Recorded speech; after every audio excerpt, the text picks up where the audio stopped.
Yeah, they can vote yes to approve. Lalo, I'll be abstaining anyway. So. You can. I just wanted to see like. Yeah, of course. Thank you. I'm also approving minutes from September 11, 2019. I second. Okay, all in favor? 1, 2, 3, 4, 5, 6, 7, 8, 9, 10, 11. All against? All abstaining? 1. Okay, by motion of 11 to 0 to 1, the motion passes and the minutes for 9/11/2019 are approved. So let's move on to the 9/24/19 minutes. Is there a motion? Follow motion? I second. Collection seconds, all in favor? 1, 2, 3, 4. Oh, for the minutes from 9/24/19. 5, 6, 7, 8, 9, 10, 11, 12. All against? All abstaining? 1. Proxies, yeah, once again, no votes. 12 to 0 to 1, the motion passes and the agenda is approved. Okay, let's move into approval of the agenda. Are there any amendments to the agenda? Yeah, so I'm tabling, the resolution for next week. Okay, that's fine. Yeah. Strike agenda 1. Can C strike as well? Strike CEC. You can strike back. Strike back. Strike back. Strike Prez. Again, back. Can we also strike my two vendor budgets? AAC Cabinet and ASMS. And Can you strike Article 2? Can you also strike capital? Strike capital contingency.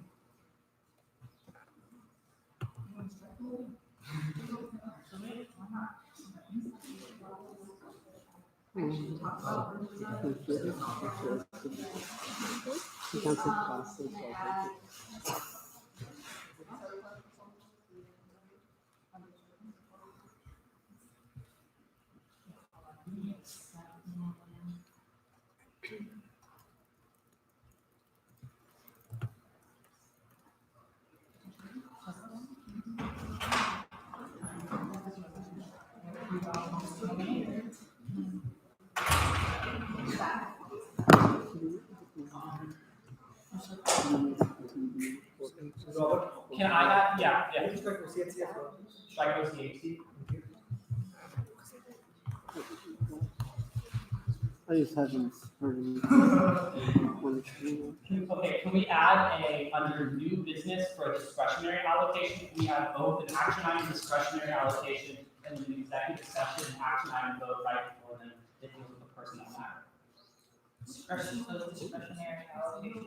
Yes, for $5,000. So this would require a vote of the council. For a vote. So are these separate? Like, is the executive session item the discretionary allocation or? Yeah. So yes, connected to the personnel matter. I would strongly recommend that you vote yes to do this. Yeah.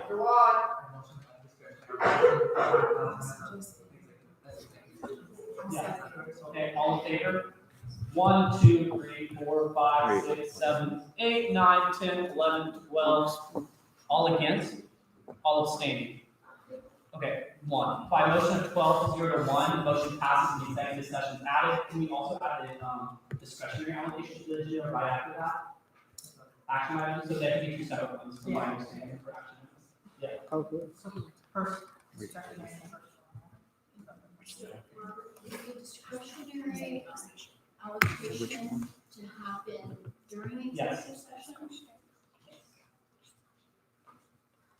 Is there a motion? Yeah.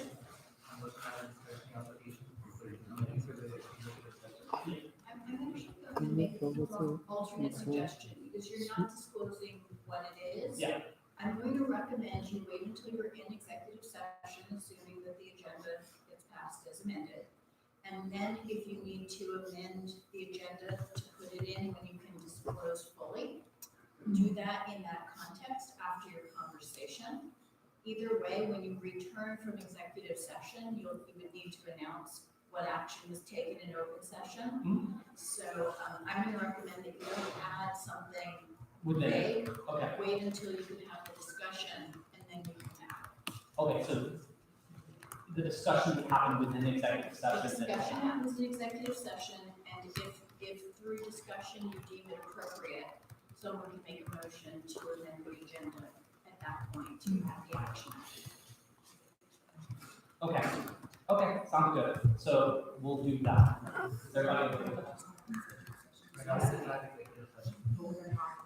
So we'll vote the plan is that there will be a vote within the executive session if we will agree to like have discretionary allocation. But as a whole, just like discussion. Yeah, just discussion. But it's an action item, so if you want to do it. Cool. Any other amendments?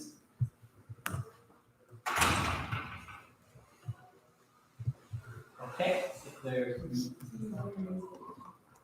Oh, sorry, you did.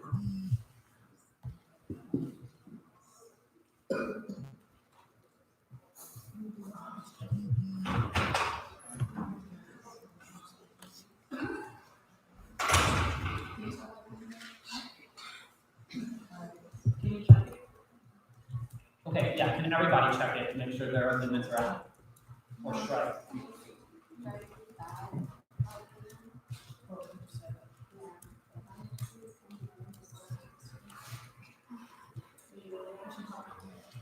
Okay, everybody good? Okay, can I get a motion to approve the agenda then? Motion to approve the agenda as amended. I second. Okay, a motion, Kelechi second, all in favor? 1, 2, 3, 4, 5, 6, 7, 8, 9, 10, 11, 12, 13. My motion of 13 is 0 to 0. The motion passes and the agenda is approved. Okay, with that, we're going to move to our 3 seconds of public comment for the night. Okay, so the first is going to be no audio, no video. The second is going to be audio and video. And the third will be, audio, no video, and the third will be audio and video. So each public commenter will have 2 minutes to speak once. I'm just going to go from the front row, my right side to left side, front row to back. Just raise your hand if you want to speak. I'll call on you, and then you have 2 minutes to speak. So,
front row.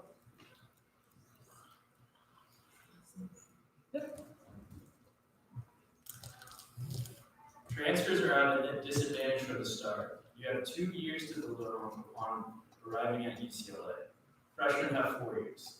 Living in the transfer dorms is a great way to build a community quickly.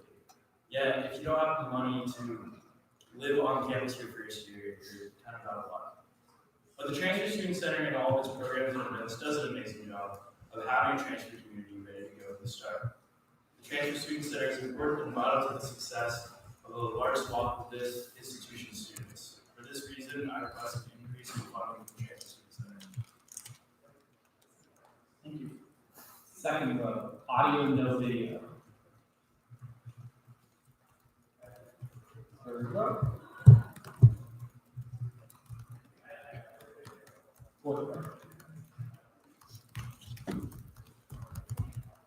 Okay, we'll move into the audio and video in the final round of public comment. Start from right to left, front row. Sarah. Hi guys, Hope you're doing well. I'm Max Sakara. I'm the chocolate chair of California Students. Our campus is student funded advocacy group. We are working right now on our recruitment drive, and so far we've actually been able to talk to over 7,000 students about our program to learn more about activism, develop skills, and work on our campaigns to phase out single-use plastics across LA County, fight food insecurity, help students register to vote, and there's an open access textbook grant program across the EC. So we're really excited to have all of these new students coming out. So I wanted to invite you all to our kickoff meeting, which is going to be Wednesday of week 3, 22nd at 6 p.m. It's going to be in Community Hall room 1220, where we're going to get out all these interested students to really launch all of these campaigns.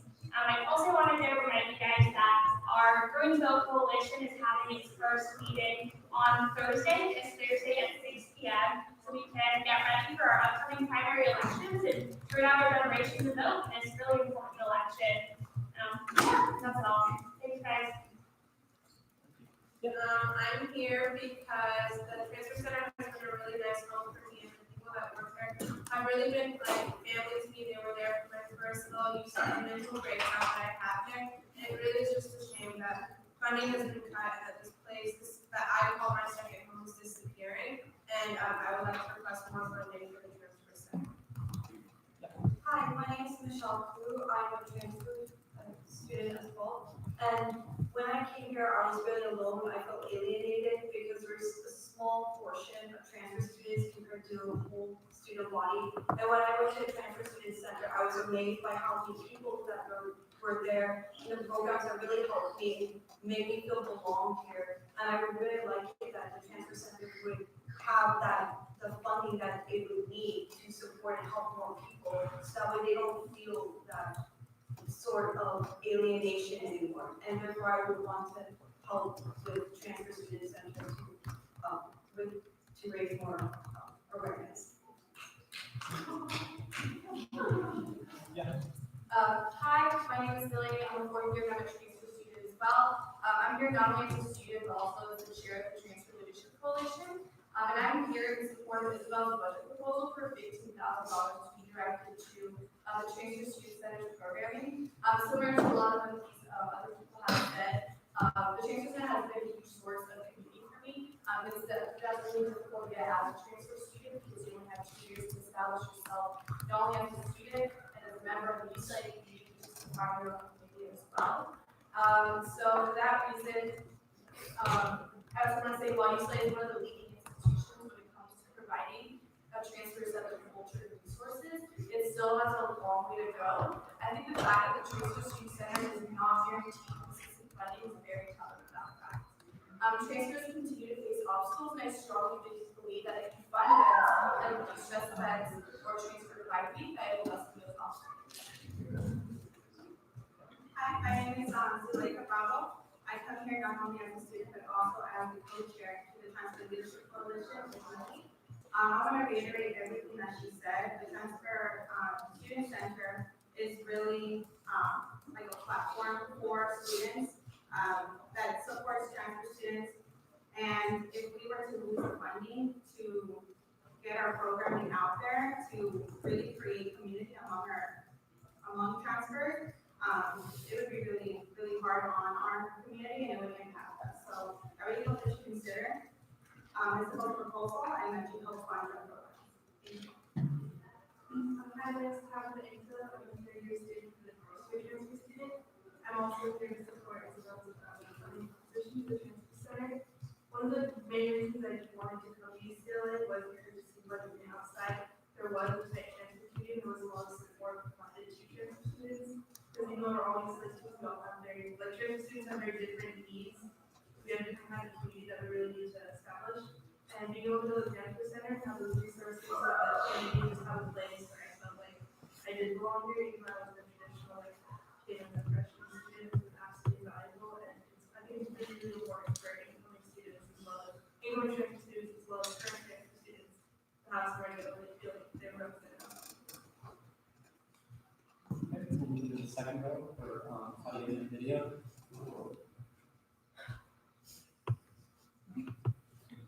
I'm also here as a fourth-year transfer, non-traditional student. who came here to Southern California and UCLA without knowing anyone, having any friends or any sort of roots at UCLA, and the transfer center has given that to me. Without the transfer center, I wouldn't be as excited to come here every day. Right? I drive an hour into school every single day because I'm excited to be a part of something that is changing so many lives. I also work in the transfer center where more than 20,000 people come every year for services or to talk or to have a breakdown, like she said. I myself had a breakdown in there. I'm not sure if you guys have experienced crying in school yet. Or listen to that to the transfer center. We're there, right? You know, we support all sides. We reach out, we have a best here. I actually, the money that I make in the transfer center, I'd say 85% of it I turn around and bring back into the transfer center to do things for other transfers. It's a great source of pride for me, and it's my home away from home. Really, it's my home is my home away from home because I spend more time here than I do at home. So please approve the funding. Actually, I think 15,000 might be low. If you want to double that,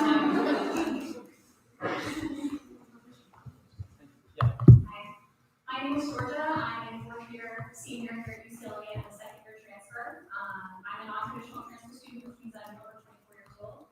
I'm also first gen. So something I want to talk about today about the transfer community is something called the Transfer Mentorship Program.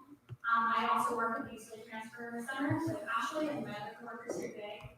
The Transfer Mentorship Program oversees 600 transfer students here at UCLA, about 500 incoming transfers and 100 mentors. We pair them up seniors and juniors to help give them guidance because transferring is a really scary thing to do, especially when there's such a negative stigma about transferring, especially from community college. Every single year we do something called a legacy project, which is where you get to leave your impact behind, basically what you got to do with your mentees, and leave that with the UCLA community. Some examples of projects from last year were one student created an entire medical school guide, which is about 125 pages on how to get into medical school as a transfer student.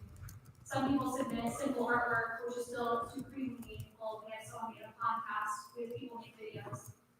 That was with a limited budget, and I just can't even imagine what it would be like to expand that budget and to see what more we can do. And it's even more telling because the transfer mentorship program is only one really small thing that the transfer center does for transfer students here. And as Ashley mentioned, we had about 20,000 people swipe into the transfer center just last year from January to December 2019. That is only some of the impact. Again, that also comes from the transfer center alone. So I completely agree. Budgeting is supremely important.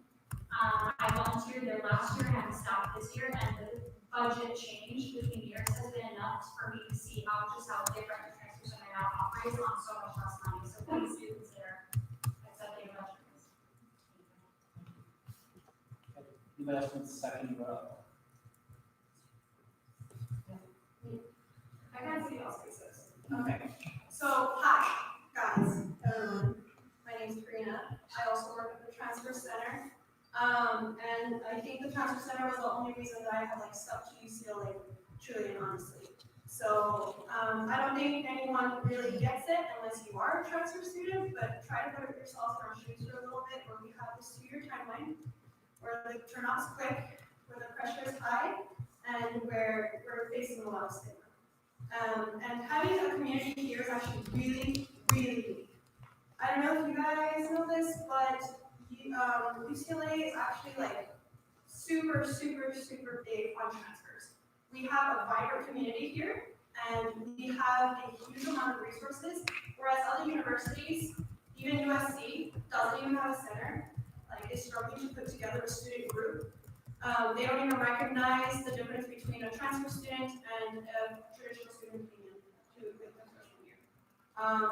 That is extremely unique to UCLA. We are the leading example for the country.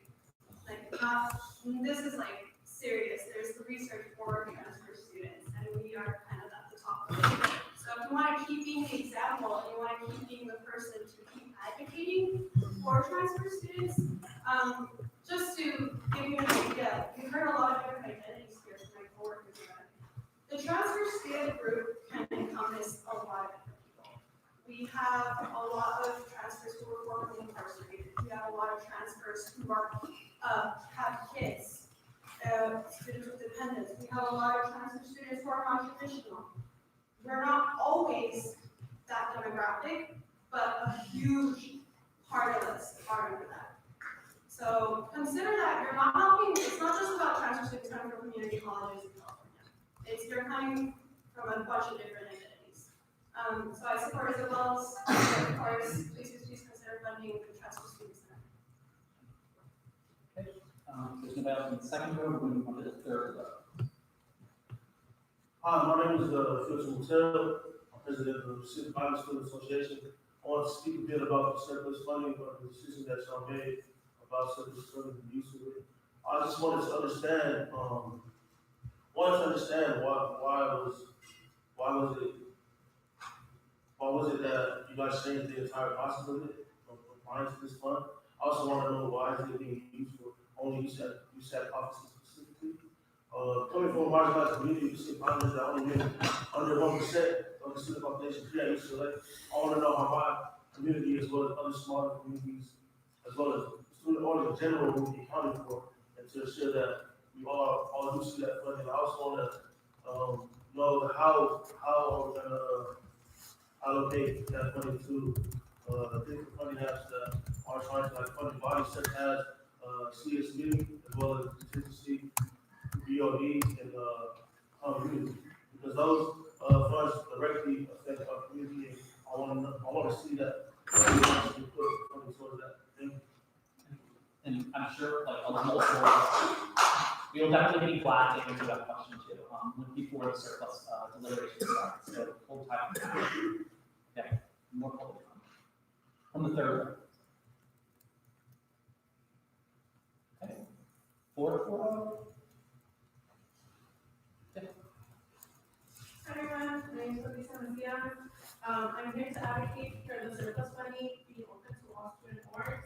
I think that the funding being limited specifically for USAC officers to apply to it seems to be shady, lacks transparency. In the meeting where you all decided to do that, there was maybe 10 students top in the room, maybe one of them. I think that all students boards should have equal access and dividing the money amongst the offices, limits accessibility. I also think that it looks wrong for USAC to be deciding who gets the money within yourselves when you all apply for it. I also want to make a comment that I know it's easy for the council to often go defensive when students come here and don't agree with the decisions you made. But I want to make it clear that as the council, your job isn't to be defensive toward our comments. It's your job to listen to us and to let the student body tell you what it is we need from you. So I understand that we make decisions and what we think is best for us, but when we come into the room and we advocate and we tell you what we think is best, it's your job to listen to us. Not to be defensive, not to fight us on it, but to listen to us and really take into account what we have to say. And I think that student boards that do a lot of the work, a lot of the programming that go into communities and get students to come to UCLA who wouldn't have the chance without those programs should have access to those funds. And I think that the way you chose to divide it really limits the access that these boards are going to have to it, and I don't think it's okay.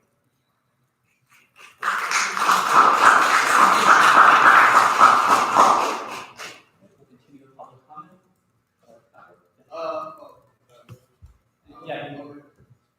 I just want to say that since y'all have chosen to restrict only the surplus funding to USAC offices, it's a big conflict of interest. We don't know where that money is going to, how to spend that money. Okay, let's avoid back and forth on both sides. I mean, last year when I was working for E-Board, y'all had a talk shit that it was conflict of interest for students of color, since y'all really fired our chair. I see Smiley Robert, we wanted on it too. That it was conflict of interest, this was running. But I'm saying this is a very conflict of interest, since y'all had any money, like Phil Hotel right here said, who's gonna be allocating for smaller communities. Like, if we don't, I mean, I don't think any of us were really advised when this decision was going to be made, or when the actual surplus funding choices, voting was actually happening. I just wanted to make sure that you all hear us out, and make sure that if any surplus funding is going to go into any offices, if y'all can be transparent about it, and just let us all know.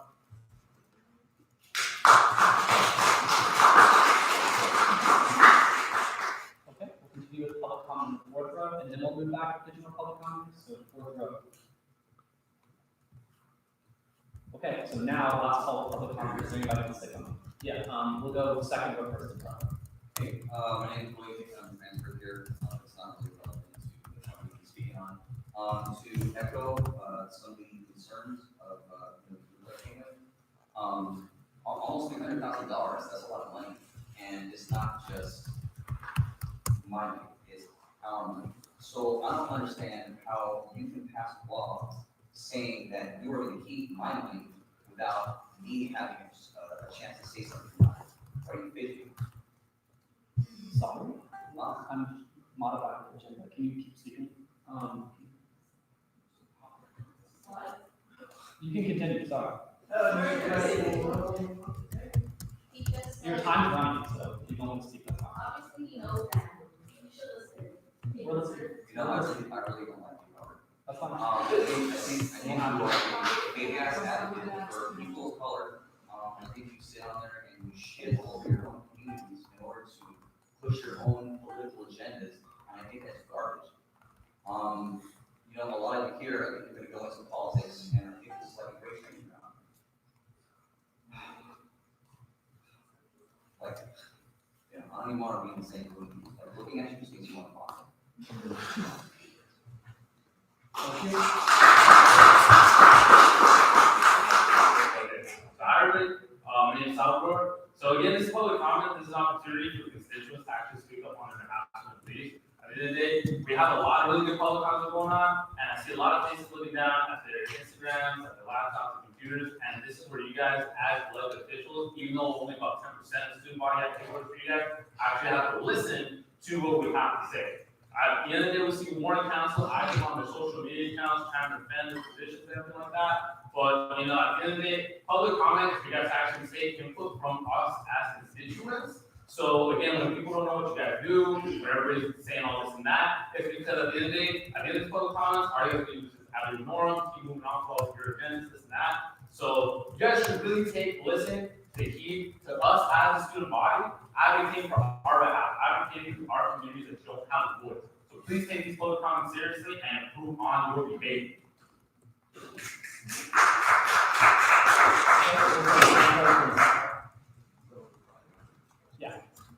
I speak only for myself as a concerned student when I say that I believe the best allocation of money would be to put the majority of it towards the contingency fund, where all students have an equal chance of applying for it, and all student groups have an equal chance of applying for it.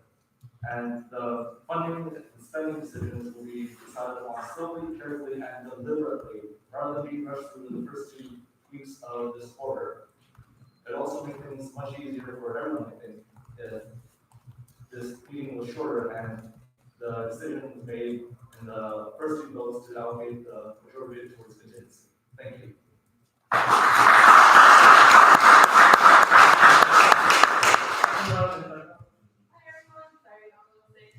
My name is Fernanda. I just want to reiterate some of the things other of my peers have been mentioning. One of the things is the lack of transparency in the surplus allocation process.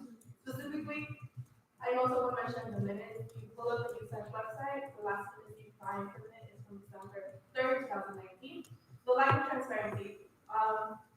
Y'all tend to report other committees on campus responsible for that. Update your minutes as well. In addition to that, a lot of students were not aware of the surplus allocation process. And a lot of committees, including contingency, CSNE, have a committee that deliberate and decide like how much money they're going towards those student organizations that are applying. So who's holding you as council accountable when you deliberate? Who has a voice and who gets a decision to ultimately say how much money of the surplus is going to each office?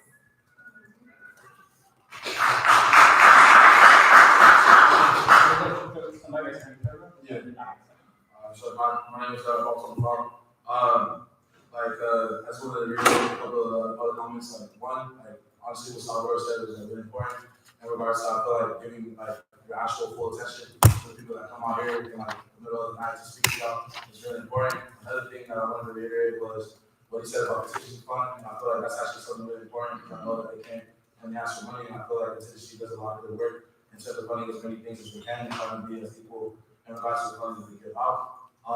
Another thing is when I made a decision about surplus money, I feel like me as a student, like just regular undergrad student, I didn't know about anything that was going on with USAC and share that with me because of my own ignorance. But at the end of the day, like how much was USAC reaching out to let students know that the big decisions about money that they put in to the community was being made, especially in regards to like how that money would be split up, who would be in charge of the money being split up, and what happens when that money is split up. Because I understand that a lot of offices are trying to do good work. I mean, yeah, y'all voted in, but also said that percentage was very high.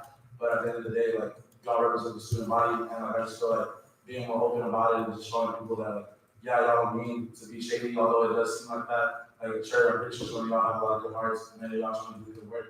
So I mean, I'm just giving y'all the benefit of the doubt, but I just feel like knowing more about what's going on and knowing more about how that money is split up and just ensuring that like, a lot of the smaller population on campus, like how Bill said, the Pacific Island population that's less than 1%. The American Indian population on campus is also less than 1%. And this being like stolen land at the end of the day, like how we talk about and a lot of people bring up, like I feel like those communities should definitely be taken care of and that a lot of other communities that are smaller and don't necessarily have the numbers to fill up a room like this. Like I know the transfer showed out tonight, so much respect for that. Letting those voices that don't get heard often be heard and being available to that hearing. Like, yeah, I will say that probably did turn your head when you're speaking, but yeah, you probably do something to like give us the attention that people out here deserve. Thank you very much.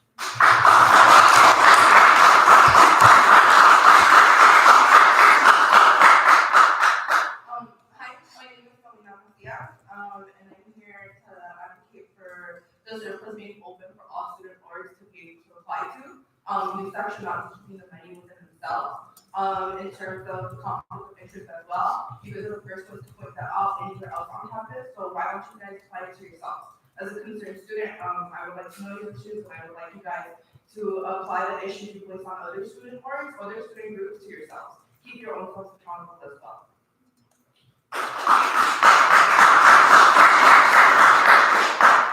Yeah, we'll go with that. My name is Nicole, and I just like to really just like reiterate what everybody in this public comment has been saying, just tying it back to being transparent. We all represent the student body. And obviously, not all, look at this room, like not all students are here to voice their opinions. And I'm damn sure, and I know that not all students know what's going on with USAC. Like you go around asking students, what is USAC doing? What is surplus even mean? Like not a lot of students know that. So if you want to sit here and make these like policies and these decisions without letting the students know what's going on is very disappointing. And it's not how student government should be run, especially when we pay student fees for you all to get paid. You know, and the students are the ones who need these resources. Like, for example, like what Patty was saying, like I wouldn't want my brother, my sibling, my community, my friends to not come to UCLA because of people being selfish and trying to get the money for themselves and not giving it to resources that will bring students to UCLA. You know, and that's what I'm big on. I'm big on advocating for students who can't really advocate for themselves, who can't really talk about these issues because they don't know about it. And for you all to not even like even do a poll to students whether they want like surplus money to be like allocated to them, like the little things like that, like we deserve a chance to put and give our input on our opinions on how this money is being spent because it's our money as well. So just making sure you all know that too and keep that in mind, because I'm pretty sure you all have your own personal like you have your own personal goals that you want for your offices, and if that goal aligns with bringing more students like to higher education, giving them resources, making sure they're retained on campus, graduating, and etc., then it will be in your best interest to advocate for students, not just for your own personal biases.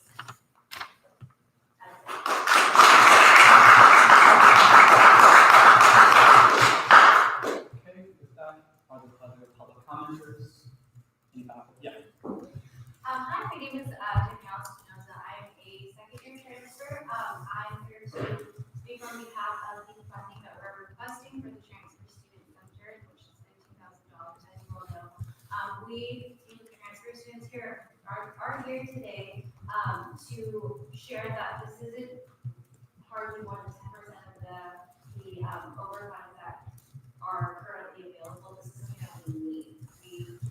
not enough for us to ask anymore.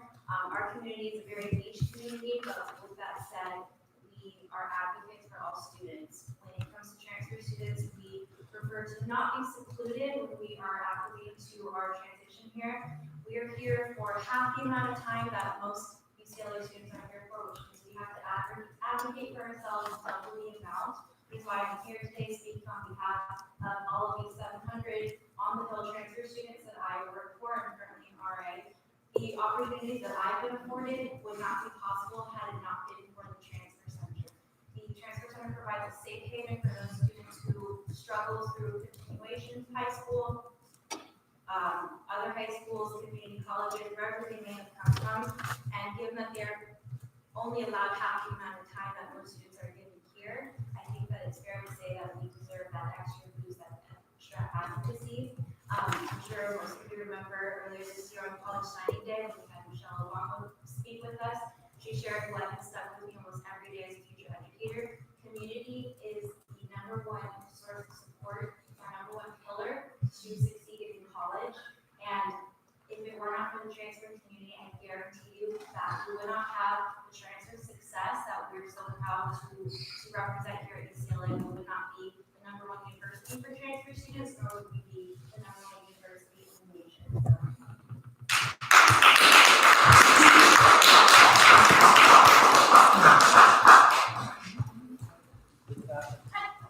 I'm a first year, we get to see who is in the student body, and I just asked, I know there's a lot of conflict, and that I don't look bothered with what you have to say about the surplus levy, but I just say that when you do make a vote about what happens to it, not to be biased, just have the students' best intentions, and have, like, the students in mind, not just, us in this room, but also make the best choice for the students, and we do the best.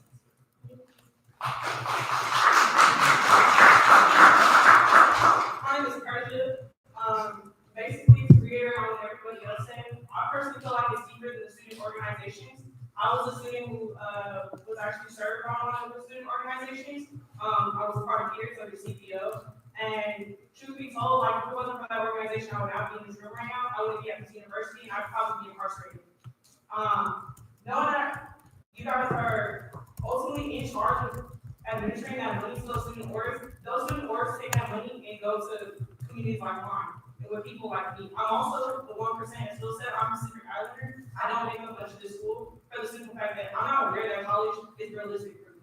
I was not aware of that until that program came to me and told me that it was. So hearing about how USAC is going to keep that money to themselves rather than the kids that really need it seems really selfish to me, and it is home a little different, especially since I was that kid 6 months ago.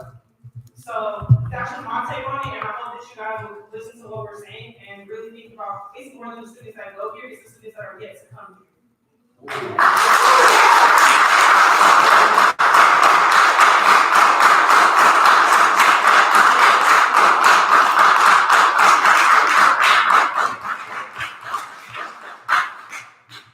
Okay, with that, is there any final public comment?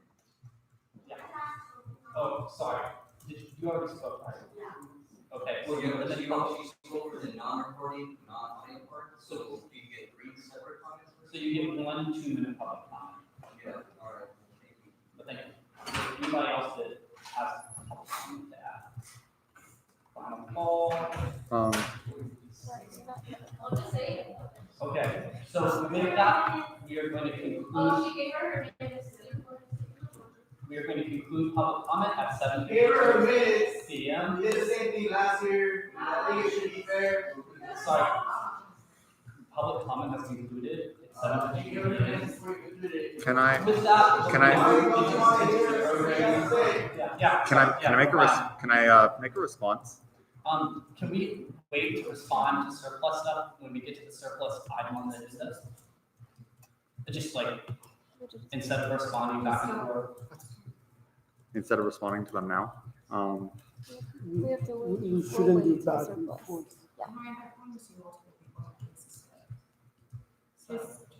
So Public I'm gonna comment is a time to listen to your audience, and then when you get to your discussion item, you'll have the time to all engage amongst yourselves and in response to everything you've heard.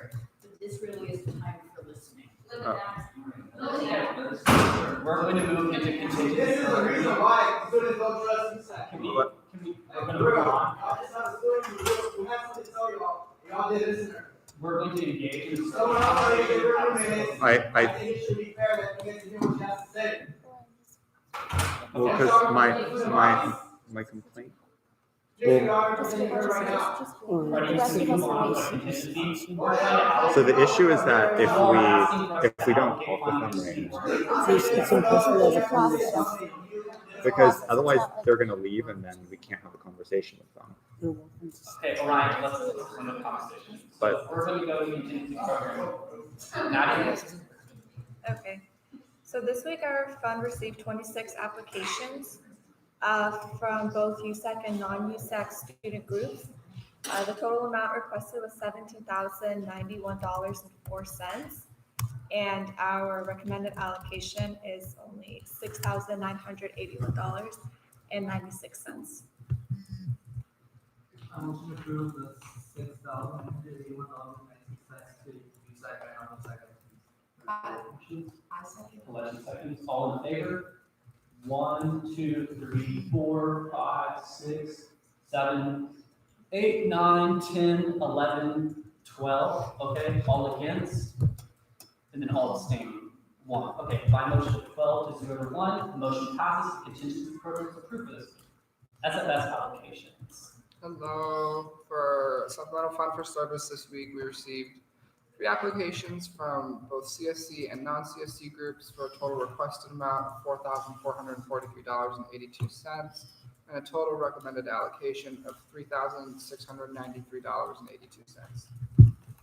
Okay, is there any opposition? Second call for opposition. Okay, the SFS allocations are approved for this week. SWC programming fund allocations. Hi, everyone. We had 5 applications from 5 non-USAC groups for a total request amount of $2,687.28. We allocated $1,937.28 to 4 non-USAC groups, with the unallocated requested funds on the table for that the 1 additional non-USAC group. Is there any opposition to the SWC programming fund allocations for this week? Second call. Okay, if there's no opposition, then SWC programming fund allocations are approved this week. Okay, seeing as we have no special presentations, we're going to move right into appointments. So we're going to start with Joshua Roisman for ASCCLA Communications Board, and I will kick it off to Jimmy. Hello. So we're going to start with Joshua. Awesome.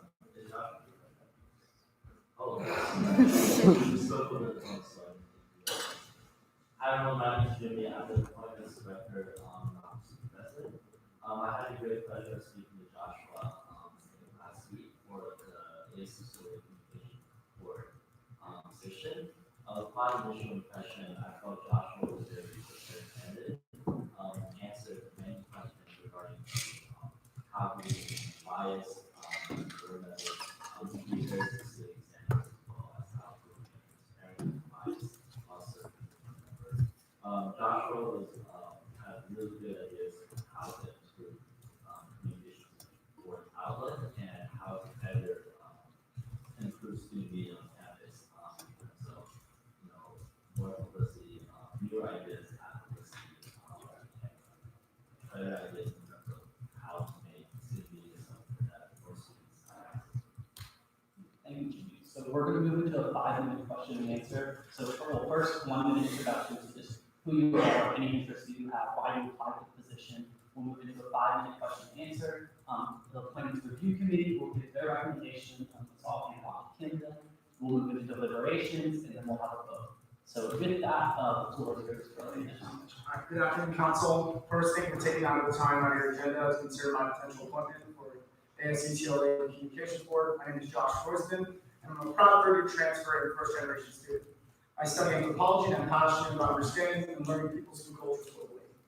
During my time as Communications Board member, I plan on empowering each publication on campus in order to represent their respective audience. I have 3 goals that I will complete by the end of my term. I will meet with the editor-in-chief or representative for each publication on campus in in order to build or repair bridges between Concord and publications. Second, I plan on working with publications to move towards a more user-friendly digital platform in order to increase readership and ad revenue. Third, I want to give transfer students a voice on campus. By appointing an editor-in-chief that will report on stories of the transfer student experience here on campus. Thank you so much.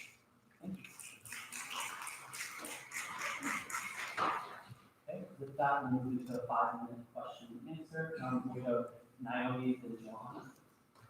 Hi, I just wanted to ask, what will you tangibly do to, other than reading to tangibly, kind of uplift communities that have it, or like the, news magazines that have it, such as like, Yeah, so I actually have this 4-month term where I could, really effectively allocate all my time towards this. And coming to transfer student, I don't have any prior designations towards these groups. So I'm gonna come in and give it all my all and, effectively work with one-on-one with editor-in-chief and to recruit these students and these publications. As far as like tangible ways of doing that, I think the most effective way is communication and coming to an understanding. I need to do my research when I come to my position, and I look forward to making that happen. yeah, I would like to know more about your background and experience motivated you to apply to this position. Especially on this question in regards to what experiences do you have reaching out to communities, whether that's just your own, from where you transferred from, anything like that would be helpful. Awesome, yeah, so when I came as a transfer, I really wanted to give transfers a voice here at UCLA, and I found that getting involved with the process or, representing media is the most effective way to make that happen. While I was at Santa Monica College, I was involved with student government, I was involved with student boards, and so I was in the process of working with different student organizations to come up with great initiatives on campus. So I have a lot of experience with student government and working with different leaders on campus to effectively come with, great representation and a lot of great events through, my prior experience at community college. And if you want to ask my experience outside of, school life, I have experience in public relations and media, so I understand how media works and, how to effectively work with the student groups on campus. Yeah, Brandon. How will you work to increase? I was on the communications board before I came to USAC. We had some issues at times with transparency issues and making sure all the publications had clear communications with the board. What are you gonna do as a board member to try to increase the communication and consistency between the board and between each of the publications that you serve? So I was able to find a communications board social media page. I want to effectively find a way where I could send a daily report or an update of what's going on with communications board and publications directly. So students, administrators, and anyone who wants to know could find a link towards updated reports of what's going on between me and the publication itself and communications board as a whole. Does that answer your question, Brandon? Thank you. Yeah, mine kind of follows a similar line. I'm a member of UCLA Radio and one of the managers. So big issue last year with UCLA Radio and Dave Room were board decisions on our radio's general manager and Dave Room's editor-in-chief. Ultimately, board chose not to go with the voted candidates. They picked someone else. And it caused a lot of issues. So I guess how will you be more transparent in making those selections in leadership? So, I don't have any prior knowledge of what happened to UCLA Radio, Daily Bruin, and I think that's really an advantage. I can come in as a new transfer, a new voice on campus, and make build the bridges between those groups. I'll be able to effectively communicate with the leaders on campus and come to understanding and really come as an outside perspective and get a new lens on each conflict that's going to be happening moving forward. Thank you. Other questions?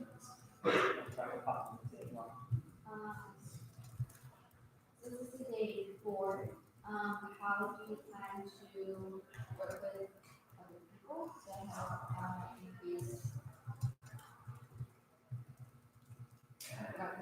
how do you work with other people in team-based student government, but moving on to a new position here, how do you plan to just shape and influence those spaces?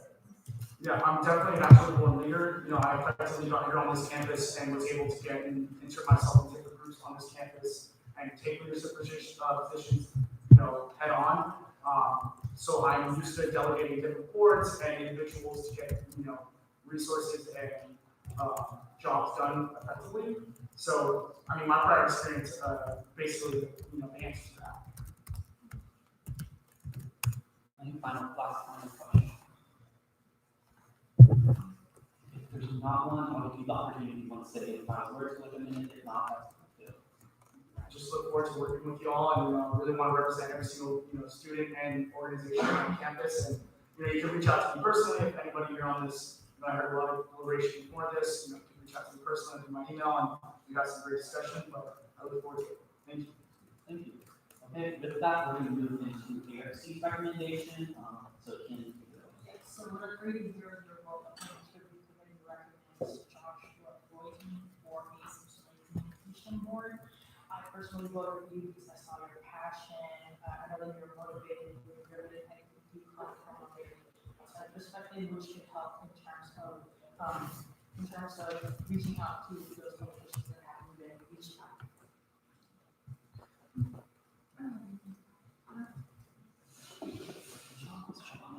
Yeah, I also voted for you because I feel like you were very passionate about the work. Not only were you committed, but very passionate about it, and I think that's very important considering the position you were in. And I think you were able to answer a lot of our doubts that we had about bias, relationships, building bridges, communication. So hopefully you'll be able to stay up to your word and do a good job. Good luck. okay. With that, are there any like deliberations that the council would like to have for the mission? When I think people who serve ACCLA, I feel like a lot of times in the past, I wouldn't say this time around, in the past, the people have been very separated from student groups and student life on campus. And I would just urge you to really think about different strategies for outreach. Think about which communities get showcased at which events. I think there's a lot of easy decisions that we make when things come up and reach out to those that are close to you.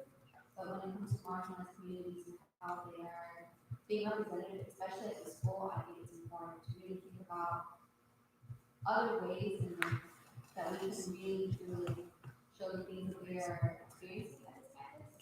And moreover, how we can go about tackling the issues that we do. I feel like a lot of times I don't see UCLA fellowship too much about the struggle that the students face because we're never on the speed. So I want to urge you to really not only push yourself, but other people on board to really like critically about our institution and how it is that we're working to improve other students.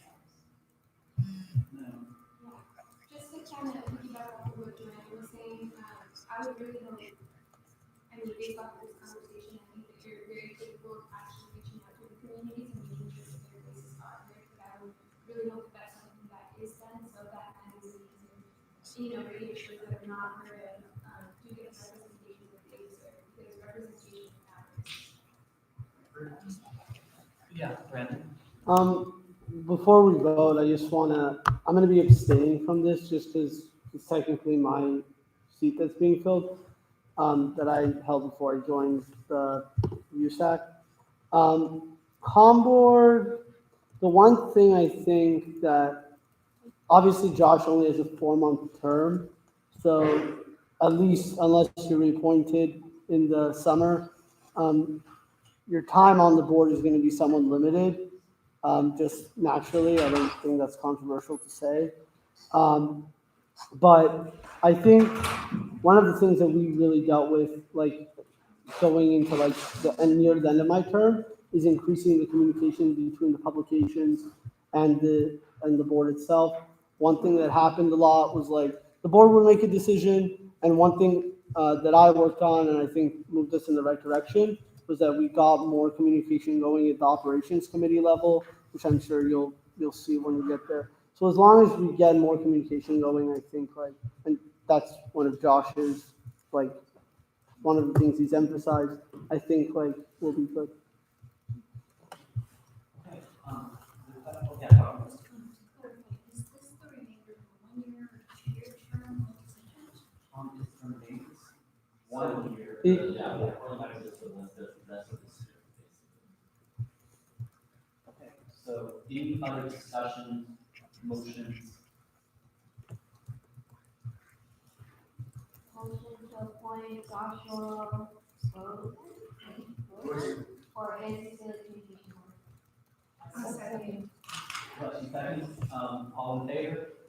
1, 2, 3, 4, 5, 6, 7, 8, 9, 10, 11. All against? All abstaining? 1. Okay, by motion of 11 to 0 to 1, the motion passes, and Joshua Wilson is appointed as the communication board. Thank you. You're good to go. So thanks for coming out. We're going to move to Navi Sidhu for election board chair. So I'm going to start this and then move on to Jimmy. So I just want to say I'm glad that Jimmy and the committee selected you. Obviously, you and I have a relationship. Of course, freshman year, I know that you're incredibly committed to student government and have served in various roles in student government too. So I'm excited to see you here tonight. And Jimmy, I'll hand it off to you.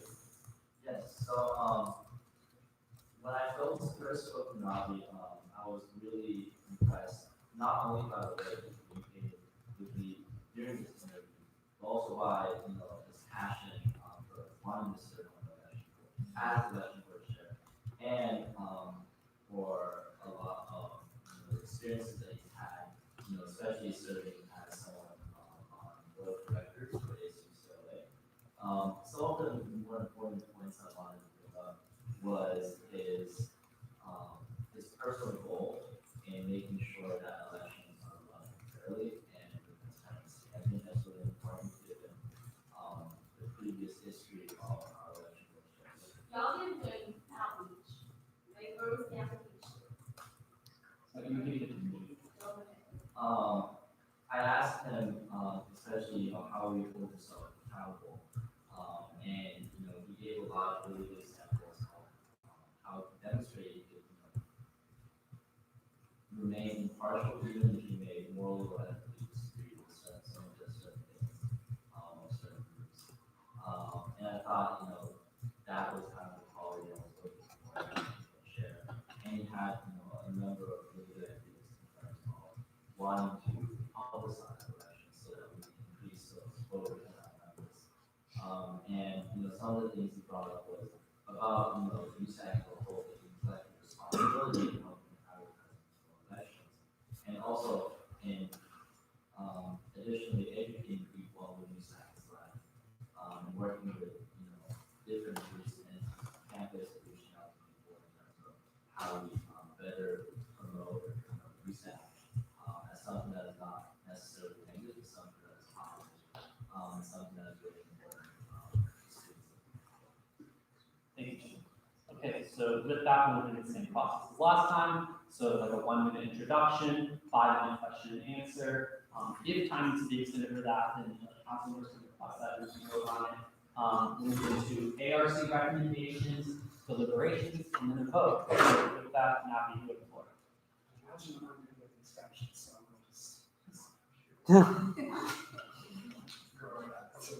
Right, well, I'm excited to be here. My name is Navi, I'm a 4th year psychology major, public health minor. The reason why I'm applying to the board chair is kind of to go full circle for USAC. So I joined USAC as a freshman, did an internship in the office of president, and stayed in a variety of different roles. Ran a campaign my freshman year on behalf of someone, ended up hating the politics of the situation and joined some more politically unbiased offices, I would say, like SWC. And then I kind of got frustrated with just some of the general inefficiencies that USAC can just inevitably have, and went off and started two of my own groups on campus to advocate for my life sciences students here at UCLA. And now I'm back here again because, like I said, I want to complete my UCLA story full circle, but also because I still believe that to some extent that USAC is riddled with inefficiencies, it's not accessible, but I think that it has a tremendous amount of power and value to the student body, and other students can take advantage of these positions of power, to do some really good for the communities. Thank you, Matt. Okay, we'll move to 5 minute initial questions, start to see what we extended. So, okay, we'll start with Raven and Sean. Hi, Navi. Thank you for applying for this position. I know it's a difficult job, but appreciate your willingness to take on the role. I'm wondering, what are you going to do to clarify the election process for people who historically might not be involved with USAC and who might not know how elections work or how they can get involved? Yeah, that's a great question, because often, E-code right now is a 50-page document, and candidates have to scroll through every single word there, otherwise they'll be screened some sort of fashion by their competitors. And I think the simplification process is merely just the e-board chair meeting with the executive committee and coming up with simplifications. For example, if you really can't campaign on the Hill, then why not just replace that like one-page section that's what you can and cannot do on the Hill, and you say you can't campaign on the Hill except for putting a poster on the door. I think simplifications like that kind of bring the language, kind of into a modern tongue is also going to help. And I think providing candidates with a cheat sheet kind of in the beginning of the election cycle, along with elections packets, is also a good way to kind of simplify the amount of technical knowledge that we have to have. Sean. So my question would be, like you said, USAC has been inaccessible to a lot of students, yet it is a position where a lot of work can be done. What efforts would you, or like as e-board chair, would you make sure that the election board does to reach out to more students? Because especially in the last 2 years, we've noticed a trend where less students are being involved in USAC. So what efforts would you make to remove that kind of trend? Before I answer that question, I hope you can tell what I would say. Like I strive to be quite honest and transparent. And so hopefully some of the things that I say might not chat particularly well. But publicizing elections is, as I mentioned, in part a shared responsibility, not just a B-board, but also a USAC as a whole. Because it's e-board's responsibility to make sure that the elections are fair and open and students can participate in them. That said, there are a couple of tangible steps that I think e-board should take. Simple steps and then also more complex steps. The first of which is increasing programming. So one of my ideas is introducing a director of programming to the executive committee of the election board that's going to work with mostly USAC, but also maybe non-USAC entities to either host events or just create collaborations for the purpose of just raising awareness about what USAC does. This will be different than like endorsements and like candidates and debates. It's going to be more just like what is USAC. We're able to partner with the USAC offices, as you all are here tonight, in order to run those events. And I think the second thing is a little bit more diligent in reaching out to different community organizations. There is already a position within the board, the external affairs director, that should be doing that. But I think recalibrating the focus to making sure that they're really reaching out to different communities is going to be a top priority. And then I would say third of which is just working with council and working independently to increase like social media advertising and just increase general knowledge and awareness of USAC. Does that answer your question? How do you plan to go about your extension process? If you were informed on election in the past election cycles, which is not exactly published, when you filed or if there was any action being taken on it. That's just something that people are very discretion on what you can do. So I'm interested in how you go about that. So chair has final discretion of the different sections, but it's up to the investigation director to sign the section the first time. In terms of transparency, I would just say, like when I was in this process a few years ago, they were all uploaded to the website, and everybody can see them. They're visible, they're there, and I think similar mechanisms would work quite well. The note about that is, and I will talk about this all in my voting statement, is that I think that the board does not get enough funding to even keep its website up during the entire school year, as other schools do. I mean, I looked at UC Berkeley's site, I think UC Irvine's site as well, and they have the same website just that's used year after year, and it's a complete repository of information. And so really just I think bringing back the model is probably one of the best things, perhaps even posting on social media. Kim and Lau, Isabel. Okay. And Jonathan. Jonathan. Have you reached, do you know, the investigation director, have you reached out to someone? I know that there is a person in the investigation chair, the investigation director position right now. However, in full transparency, I do plan on pretty much cleaning house and starting building a staff from scratch. I already have the applications done, and if I am appointed, we would go live tonight. And the reason being, the elections process is extremely convoluted, as you all know. It's a difficult process, and I would like to work with people that I have trust in through the application and through the process. And so I would want to recommend that there is. Because as you mentioned, the investigation process hasn't necessarily been well publicized. So I think that we really need that we need to be a little bit more organized. From my understanding, that's not possible. It's not possible. It is possible for us. For costs. Yeah, for costs. So, that being said, it is only one position of the committee. Yeah.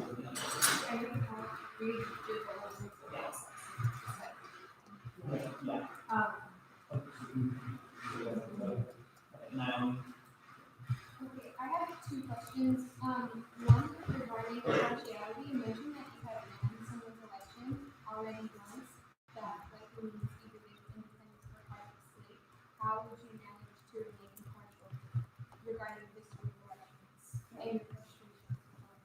Sure. I think that like the demonstration of moving towards some more political offices has shown that, but also I've served in a wide variety of different leadership and representative positions since then, namely the basis of the directors, in which I've had to maintain the utmost impartiality. For me, like, I understand what this position takes in terms of what it requires to be unbiased and impartial, and I have demonstrated history of doing so. So I think that won't really be an issue with me. Would you repeat your question again? Because I want to make sure I answer it clearly because it's an important question. Yeah. How are you going to deal with impartiality given your history of elections already? Yeah, and I think also one of the main things why impartiality can occur. I mean, we all have biases, that's just really us humans, but if there's how you act on them is obviously what's important. So I think checking on biases before you act on them is probably the most critical step.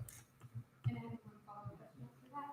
I think one thing that we see very often, which we saw in the past election too, there wasn't necessarily like a diverse staff. The staff was nowhere near representative of the student body, and it tends to be that the board selects their friends to fill these positions, and it's the same 8%, 10%, 15% of people voting in each election. So how are you going to ensure that you're reaching out to different communities? And you named, like you just said, organizations in general, but I'm more concerned with organizations that are consistently left out of elections.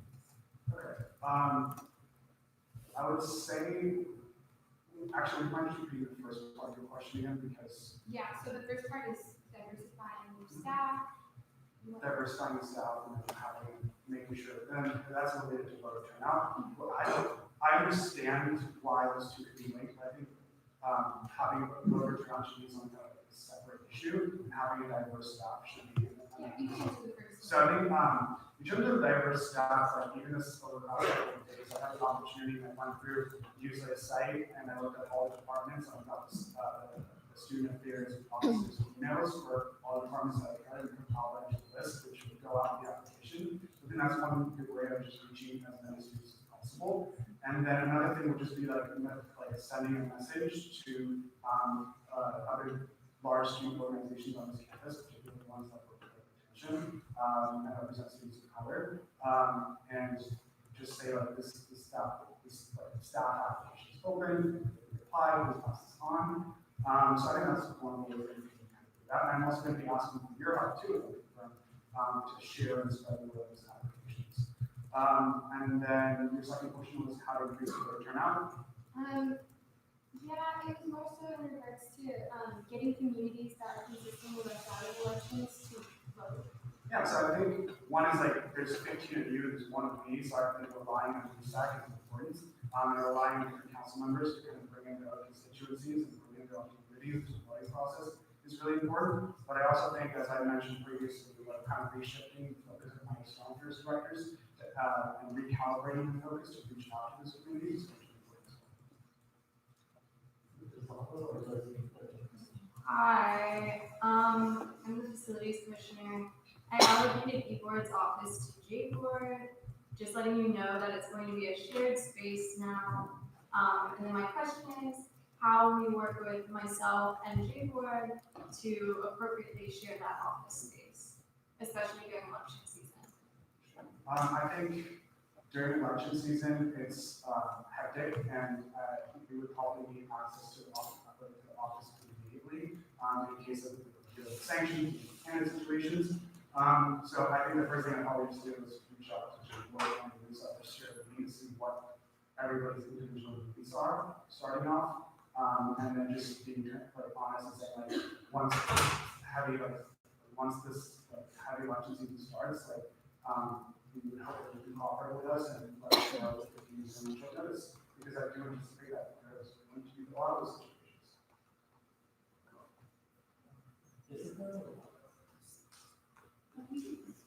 Okay, I got you. No timer on this one? I thought this was 5 minutes. Feels like. Yeah, so do we want to form a motion extension? Thank you for reminding us. Yeah, exactly. I feel like we're at the second extension. We started 9 minutes ago. Yeah, I appreciate you bringing that up. Thank you. I motion to extend the question and answer session by 45 minutes. Okay. I'm sorry, how long? Just, we can use, if we don't use the time, we can just have the time to ask questions. If we don't want to ask questions, we can move forward. I motion to move it to 20 minutes. Yeah. I second. Which motion are you seconding? I dropped the motion. Sean, a second. All in favor of extending it to 20 minutes? 1, 2, 3, 4, 5, 6, 7, 8, 9, 10, 11. Okay, all against? All abstaining. As a point of clarification, is it 20 minutes from now or 20 minutes total? Sorry? Is it 20 minutes from now or 20 minutes total? 20 minutes now. Okay, can council and public find out? I can't, I'm sorry. Yeah, sorry. Can we limit public comment so we can continue with the interview? Can you limit the time that you're interviewing? Sorry, the election board is like a crucial component of our governance. It's one of the 3 branches of our student government. So we traditionally have spent hours on these appointments. So 20 minutes is actually rather limited to appoint the election board chair. I'm assuming it will likely get extended beyond there. This is a very important appointment to us because our elections are important to us. So I apologize for the extension. Please limit public comment. Please, we allow our privacy. So just hold tight with that. We will try to get to it as quickly as possible and as efficiently as possible. Okay, with that, Lalo, and then back to Isabel and then Jonathan. So you kind of touched on it earlier, you're talking about like supporting staff, like making sure like staff is diverse and stuff like that. I guess how will you tactically ensure that like your directors that you do hire are also like hiring staff that is also representative of like the broader campus community? Because obviously like having just one director is not enough to like run an election. I think every director needs staff like to support them with that. I think something that's happened in the past, like if I'm not mistaken. So I guess how would you support them with their efforts to do that? My application, as I have it currently, is with directors and staff, so we have having small committees for each of the directors. Does that answer your question? Would you also, well, like, cause I think, I don't know if you've read it from Harvard or anyone else knows, the directors normally are the ones that hire their staff. I plan on working with them. So it can happen in either way, but yeah, the committee directors will formulate the committees traditionally. That being said, like Navi, your role definitely of like being proactive. I mean, this is something Jimmy had brought up too, of like trying to get staff for the committees as well, something that like I think we talked about on the council and appreciate too, so.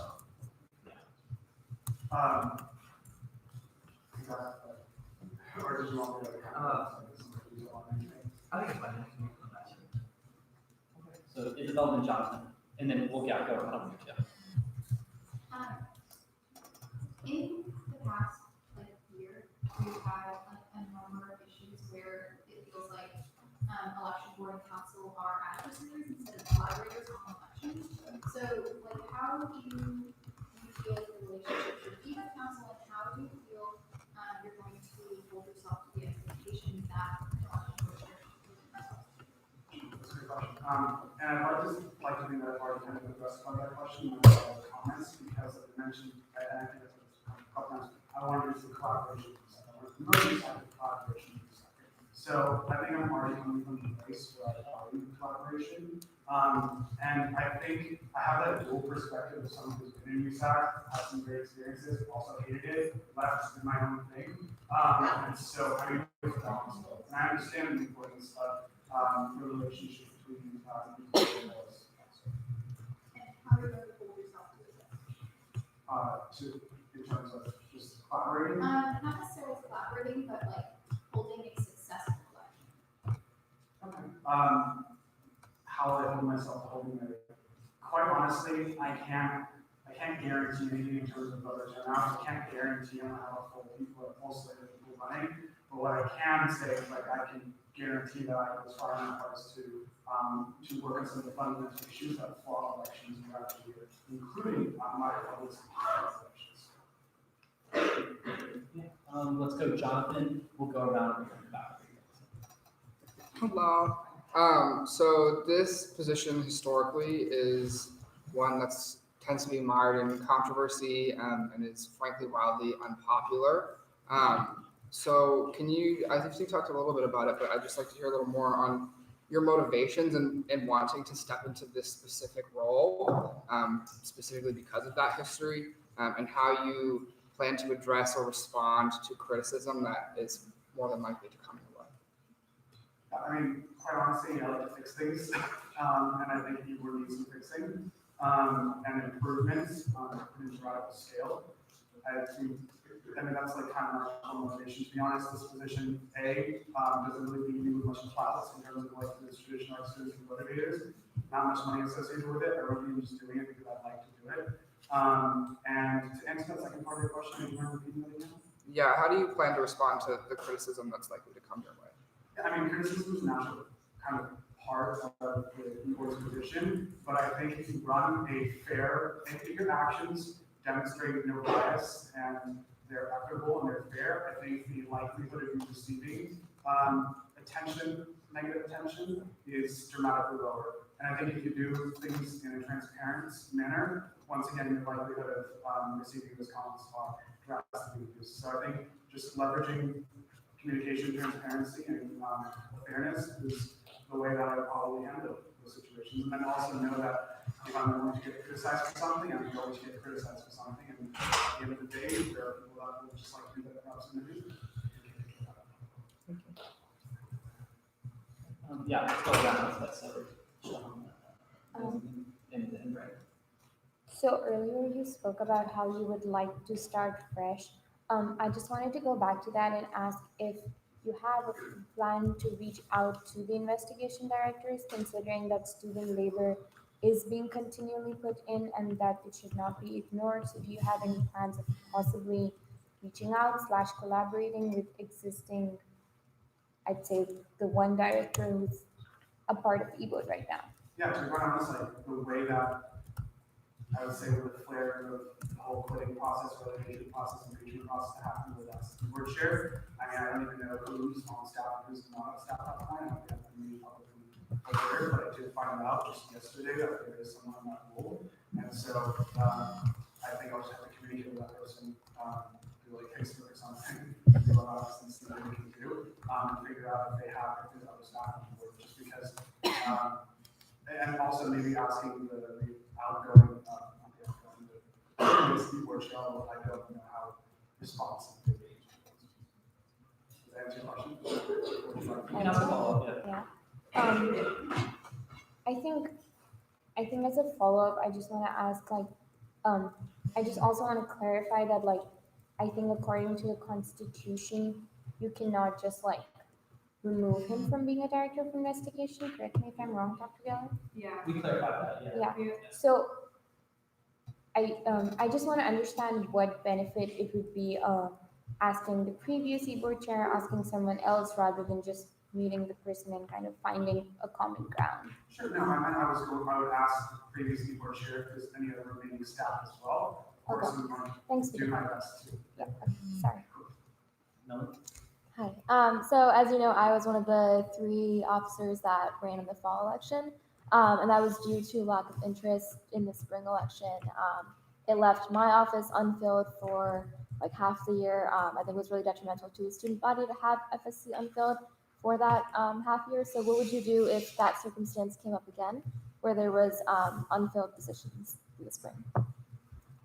As a graduating student, it's not much I could do, but I think with most things, preventive action is always the best thing to kind of do, and that's once again coming back to educating students about USAC, educating students about why it's important, and then telling students explicitly why they should run or how they can run, and like what that process is. Because I think that's definitely been lacking in years prior. It's more like if you know about it, you'll do it.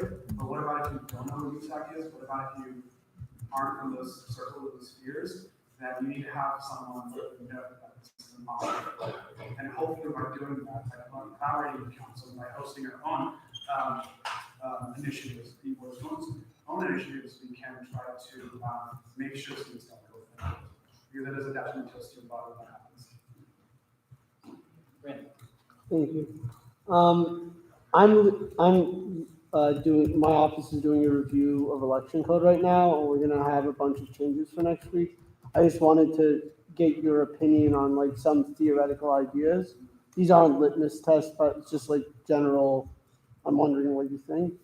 What do you think about, for accountability's sake, because one thing I think like has been difficult is like pinpointing at times where in the election board, like who's accountable for what and like what specific things. What do you think about combining some of the positions within the election board? Some of the positions on the board. So like, for example, there's an endorsements director and potentially some of the other ones, but like make eBoard more streamlined. Well, I think the workload of eBoard during election season warrants the amount of staff it has in terms of workers. That said, I think there are some positions that might be necessary. I think you hit on the one that I was going to probably work on the most, that's endorsements director. Dr. Mark had mentioned that there's quite a possibility that with stakeholder input, that I would go ahead and review the endorsements hearing, still have endorsements, add an extra meet the candidate session instead, one that's not right after debates because that's not, might not be convenient to students. Have another one and then just require the student orgs that want to endorse go to one of those 3 sessions. A lot of times student orgs come in with kind of a preconceived vision and just going through hoops. There's no point in wasting anybody's time to do that. If you really want to engage on that level, there's multiple means to do so. And I think that's also going to free up a spot for us to do other meaningful initiatives, such as like promoting USAC and having events to promote USAC. Also, what do you think about simplifying social media guidelines? So I thought about this, and I was talking to some interested friends, and the reason why we have that is to make sure that people can keep track of all the social media posts that go on, which is why they have hashtag, etc. That said, that process is a little cumbersome, and so I would try to figure out what are some ways that we can streamline, whether it's to be really the election board logo stamped onto everything, or is that really going to be something that's sanctionable? Ultimately, I don't want to have ultimately, like, my first goal as a board chair is to assemble a staff, assemble just directors, and then work through the entirety of E-code with my directors in a very short time frame, and then present amendments to USAC. Thank you. Hi, how do you plan on carrying yourself and representing the board and USAC in front of the student body, especially in student media? Yeah, so I don't want to have a relationship that with student media that's antagonistic. I want to work with them. I believe that working with them is a great way to increase transparency, and so I feel like it's just in everybody's best interest to cooperate. Does that answer your question? Would you like some information? Maybe a little more information. Especially around professionality. Oh, okay. I mean, I've served on a variety of different boards, starting from my campus programs committee, ASU board of directors, now on the UC system-wide committee for planning and budget, where I've interacted with professionals from all of the UC system, both like academics, staff, students, and I've always held myself to the highest standard.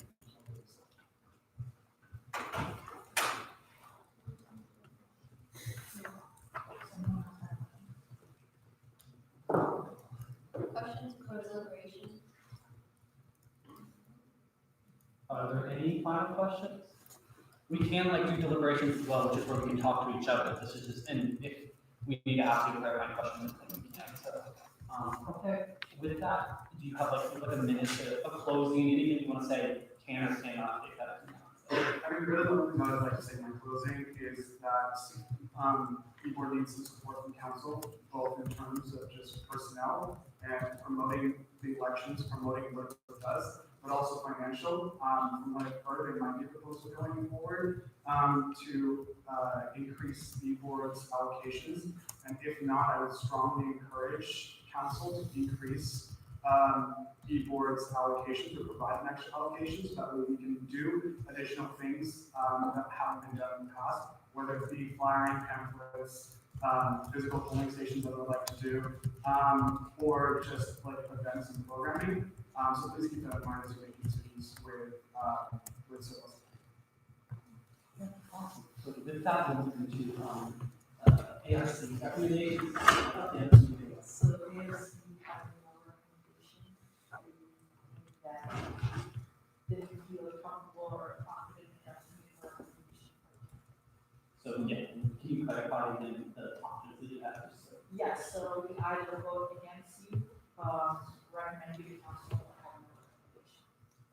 great, thank you. And you all want to explain that? Kind of like any thoughts? You don't have to. I mean, thoughts-wise, I think after getting to speak, like, hear from you here, I feel more confident. Even when we spoke to you initially, I felt really confident in your experience, so I do want to speak to that because I think you did the Lord's work with that sport, because the LS sport is not courageous. So I think, I also just appreciate, like, that you expressed your frustrations with USAC, not just like your experience with positive, because I feel that's important. Like, that's the fire that brings people here to change the inefficiency that this institution is accustomed to, so I appreciate that. Can I actually comment? Yeah. Also, like, we all helped with the special election. I did all the room bookings for debates and everything, so we're more than willing to help, and there are a lot of solutions that are cost efficient. I booked all the rooms on the Hill for free through co-programming with Roselight. So yeah, we're really trying to help you, not work against you. Okay. Okay, that's fine. So with that, we'll move into like deliberations. Anybody have any comments? Yeah. I think just reflecting on last session, how irritating that was. I just want to, I heard a very basic answer about how to do the racism. I think moving forward, I really hope you're open to that. Also, like what you saw when someone said that last time and what the actual reality is. So I hope that moving forward, I just expect that you have come to council with proactive plans about how you plan to run this election and really are proactive about staff especially. I think reflecting on who the previous chair was, I feel like they make a lot of excuses about their ability to do their job when at the same time, not only were they going to do their specific duties, they didn't hire other people to help them carry those duties. So I really wanted to stress the importance of hiring vendor staff, thinking about how would you really use that staff effectively, and using us to your advantage. I think we are always told that we have jobs to do, and we're very cognizant of that. I'm pretty sure most of us on council really value and really important doing something at least. But at the end of the day, if things go wrong, which unfortunately they normally do during elections, if that happens, that you really look to us to be your allies and help you manage it, because this isn't the first time around this happens. And I think unfortunately we did a special election, but at the same time we're a council that will have the benefit of going to another election again. So anything that happens is not sort of going to be a surprise. I think we're just really ready to come together and then work to make a solution. So I understand that you've been saying that you really want us to work with you, and I just hope that you really follow up with that. The other thing is going back to criticism, and I forget, Jonathan mentioned that this role is not a particularly popular one. That's largely due to the pushback that elections receive. And I would suggest that whenever that happens, you again come to us and talk to us about things as they're going on. There's been a lot of controversy from sanctions to our decisions to fire an election overchair. Something like that happens.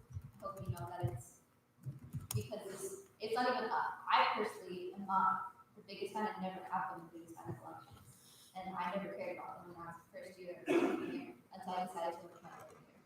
So I would tell you that controversy happens because of those that are interested in it. And I just hope that you know that at least at this council and this year that we're just looking to get through it and hopefully have a better election than in the past. Yeah, Brandon.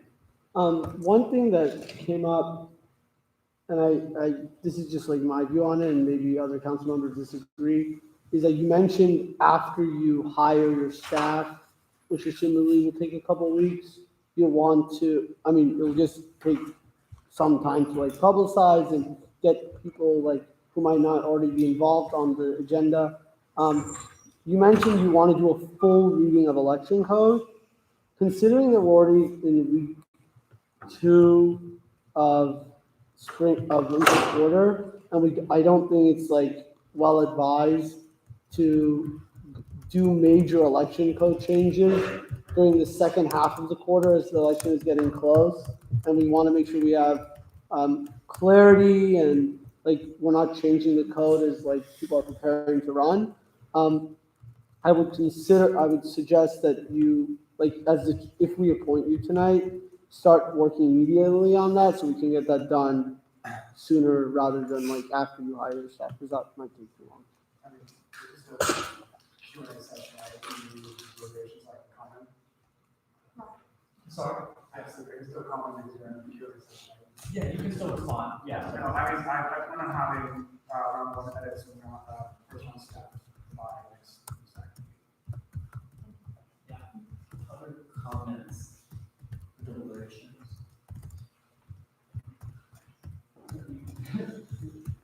Anything to say? Anything else? Yeah, I think I want to reiterate maybe some of what the other council members said, which is just like working with the council members is really important. Collaboration maybe to like, communicate with us. I think some council members expressed our over involvement, so something definitely that I would love for you to take a lot of leadership on, and but while also communicating with council. So yeah, I remember your comment. I also want to stress too, I do agree that, we should be definitely leaning on each other, and USAC should be doing a lot of publication, board should be doing a But I think what had disappointed a lot of us during the last election cycle too was that the e-board chair would come to us. One, she would be very open with like minor delays that were happening. So, for example, if the e-code was taking her much longer to go through, she wasn't like consistently updating us with that. So I think that that was a point of frustration. But I also think I think the election board last election cycle really just settled for like just minimum standards. They were very impressed with like a 13% voter turnout, and quite frankly, we weren't. I think that's like everybody knows that that's a shit show of an election, and quite frankly, we don't want to see it happen again. So I think my biggest concern is that I would hope you and your staff really take a lot of the responsibility, as we know we have to too, because it's everybody coming together to make sure that these elections happen in a fair and equitable way. And yeah, I just don't want like you to come next week and be like, "Sarah, people qualify. I don't know what to do." Like, I don't believe that would happen from you, but again, I just think that there's an element of responsibility that we would hope that you can really embody when taking on that position. Yeah, just to kind of reiterate what Naomi said, we're here to support you and uplift you, but we're not here to do your job ultimately. I know there's a lot of frustrations with elections, but Robert and I and other council members were working around the clock during fall quarter special elections, trying to get people engaged. Robert had a full staff flyering, not for any candidate, but just flyering to vote. And that's not our responsibility as a council at the end of the day. We have offices, I run a full commission. We need to be doing our work, and we're here to help, but we need you to take initiative. And I'll respond to that just because you touched on the key, but also push back a little bit. The reason why elections need so much publicity is because people don't know what USAC is, and that is not people's responsibility. That said, I think it is people's responsibility to publicize USAC elections. It's a very fine line, but I don't want to get involved in the minutia of that. And I do think that it's a collaborative relationship that we need to take. Yeah, there's definitely a distinction between publicizing the USAC and publicizing USAC elections. Yeah, we all definitely acknowledge that, Jonathan. Yeah, I think most of my sentiments have been shared. I think I just wanted to say that while I expect collaboration with USAC, I would not like to see a reliance on USAC. So, in addition to the staff that you would have to run the elections and the support that USAC would give to enable you and your team to run elections, you also have access to administrative support. As you move forward, if assuming you're confirmed with the drafting of the revisions to the election code, I'll make it available to support you in that process. A key relationship you will have will be with the e-board advisor in Seoul.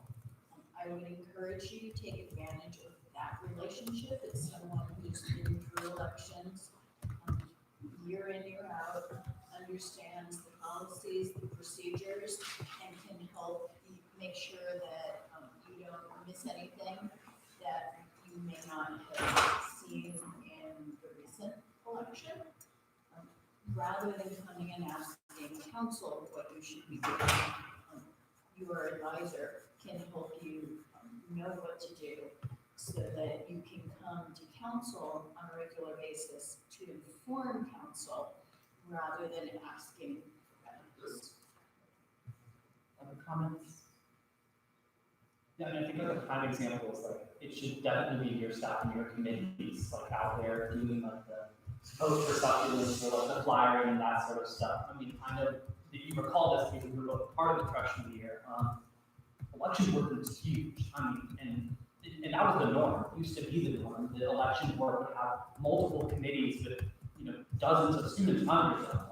And I know you recall that as well. And I do think that was like a really great ideal to achieve. And obviously we have a lot of work to do to get to that point. I don't think we're expecting it to be like that. But I know that you know that. I know you know how it used to be. I know you know how it's been these last few elections. So like that's why I'm particularly confident that like you have standards that you haven't seen for at least the past like 2 elections as far as how they should operate. So that's really like one of my final comments about it. Jimmy, because of your appointments coordinator, I'll see behind you. Yeah, so I also want to say, something that I think is really how it was about this, they mentioned that, you said to a lot of support. And I also want to say that from my part, as a performance director, I also want to extend some support to you as well. In regards to anything, I definitely offer some support to the previous session board chair. And I think, I just, we all want to see And I mean, council's now had an opportunity to kind of tell me their expectations, and I'm sure some of mine, but I also would like to end my final comments, which kind of speeches like this, but people on the council that know me know that I have extremely high standards, but I want to level set this council expectations as well, given that we have like a quarter and in some weeks to get to this next election cycle, and a lot of work to be done, especially at the scale that it needs to be done to ensure that elections move smoothly in the future. So I can't promise groundbreaking change, but I can try shifting things up as much as I can. Yeah, we can motion. To appoint? Yeah. Appoint Nadi C for election board chair? I second. Okay, follow motion, 11 seconds. All in favor? 1, 2, 3, 4, 5, 6, 7, 8, 9, 10, 11, 12. Okay, so yeah, 5. Oh, okay. 5 motion of 12 to 0 to 0. Nadi Sid is appointed to election board chair. Congrats. Just want to be honest, I'm absolutely relying on 7 minutes, so I don't know if we should I can send a link to someone, if the council can start like maybe sharing it, that'd be great. Or should I send to you? I would be busy probably in the 7 minutes, but the all council email, do you have it? Yeah. Yeah, extend it. Yeah, he can sit down. Okay, that works. Sweet, thanks, Nadi. Yeah. Oh, okay. And access to the office. Yeah, we can do that after. Okay, so first of all, it's my understanding, Lalo, this is correct. Members of the public who came in recently wanted to add public comment. Is there anybody who just came in and wanted to add something? If not, it's cool. There's been people who arrived after public comment. I want to make sure you all have the opportunity to speak it, but okay. If not, that's totally fine as well. Okay. With that, we're going to move into SAC Board of Governors appointments. We're going to start with CRC. So the representative from CRC, Zulika Bravo. As you all know, council, we've already appointed Zulika to serve on CRC. Recently, this is a consent item vote, so I'm just going to say my spiel for like 30 seconds. Zulika has done an incredible job. Zulika contacts me very frequently, just great, in a good way, to just talk about how things are going, any updates on USAC and how she can support. Obviously, you've been a great representative from everything I've seen, and I'm really impressed by that. And I think that you do a great job serving as a CRC rep for SAC Board of Governors. With that, are there any comments that anybody would have? I just want to add that CRC has interviewed Zuleika, and she's amazing. She's a queen, and we should definitely recommend her.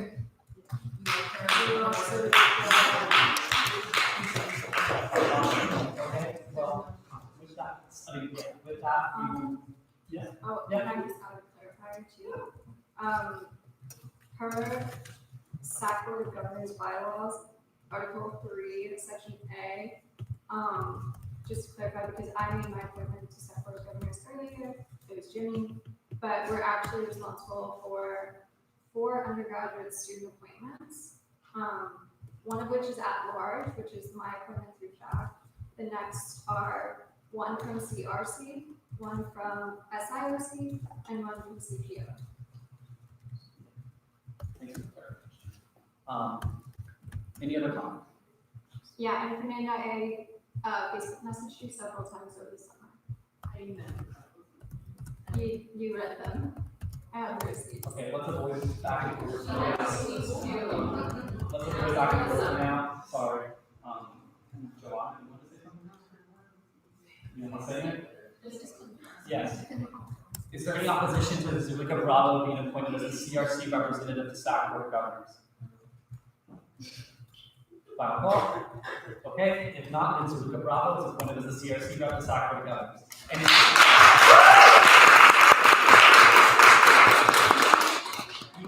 we told Zulika that this would be at 8, and I know that you're a parent, and that I really appreciate you staying. Thank you for doing that. Please, please, I want you to get on with your kids. Thank you for staying.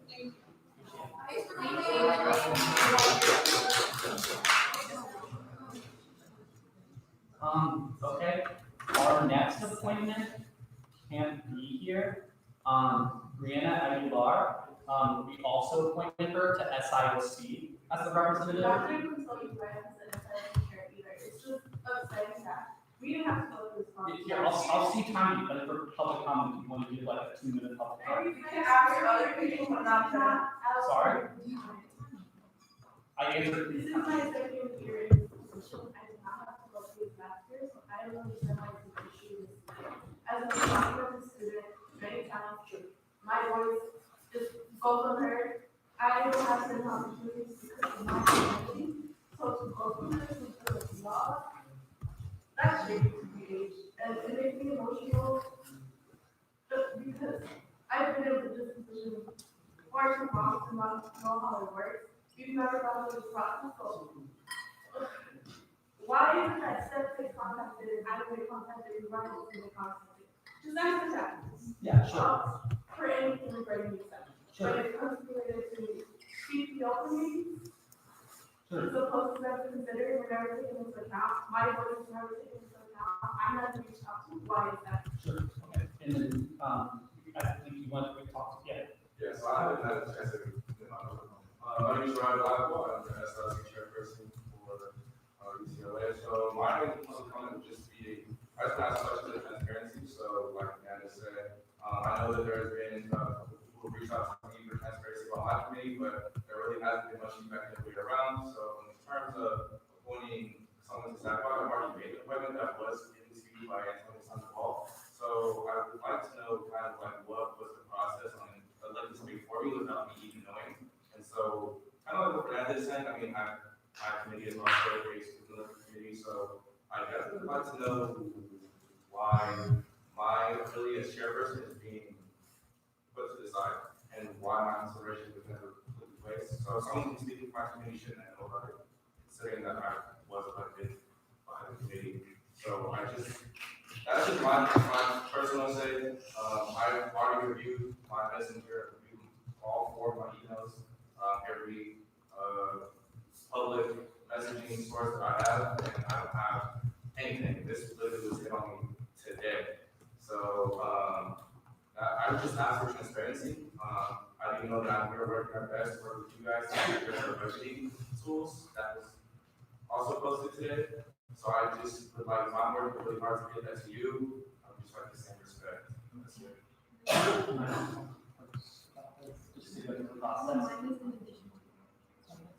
Oh, I also just want to, like, since you're here right now, we're in person, I emailed you a few weeks ago to talk about bylaw changes that I'm trying to make, in your position is like involved, so we can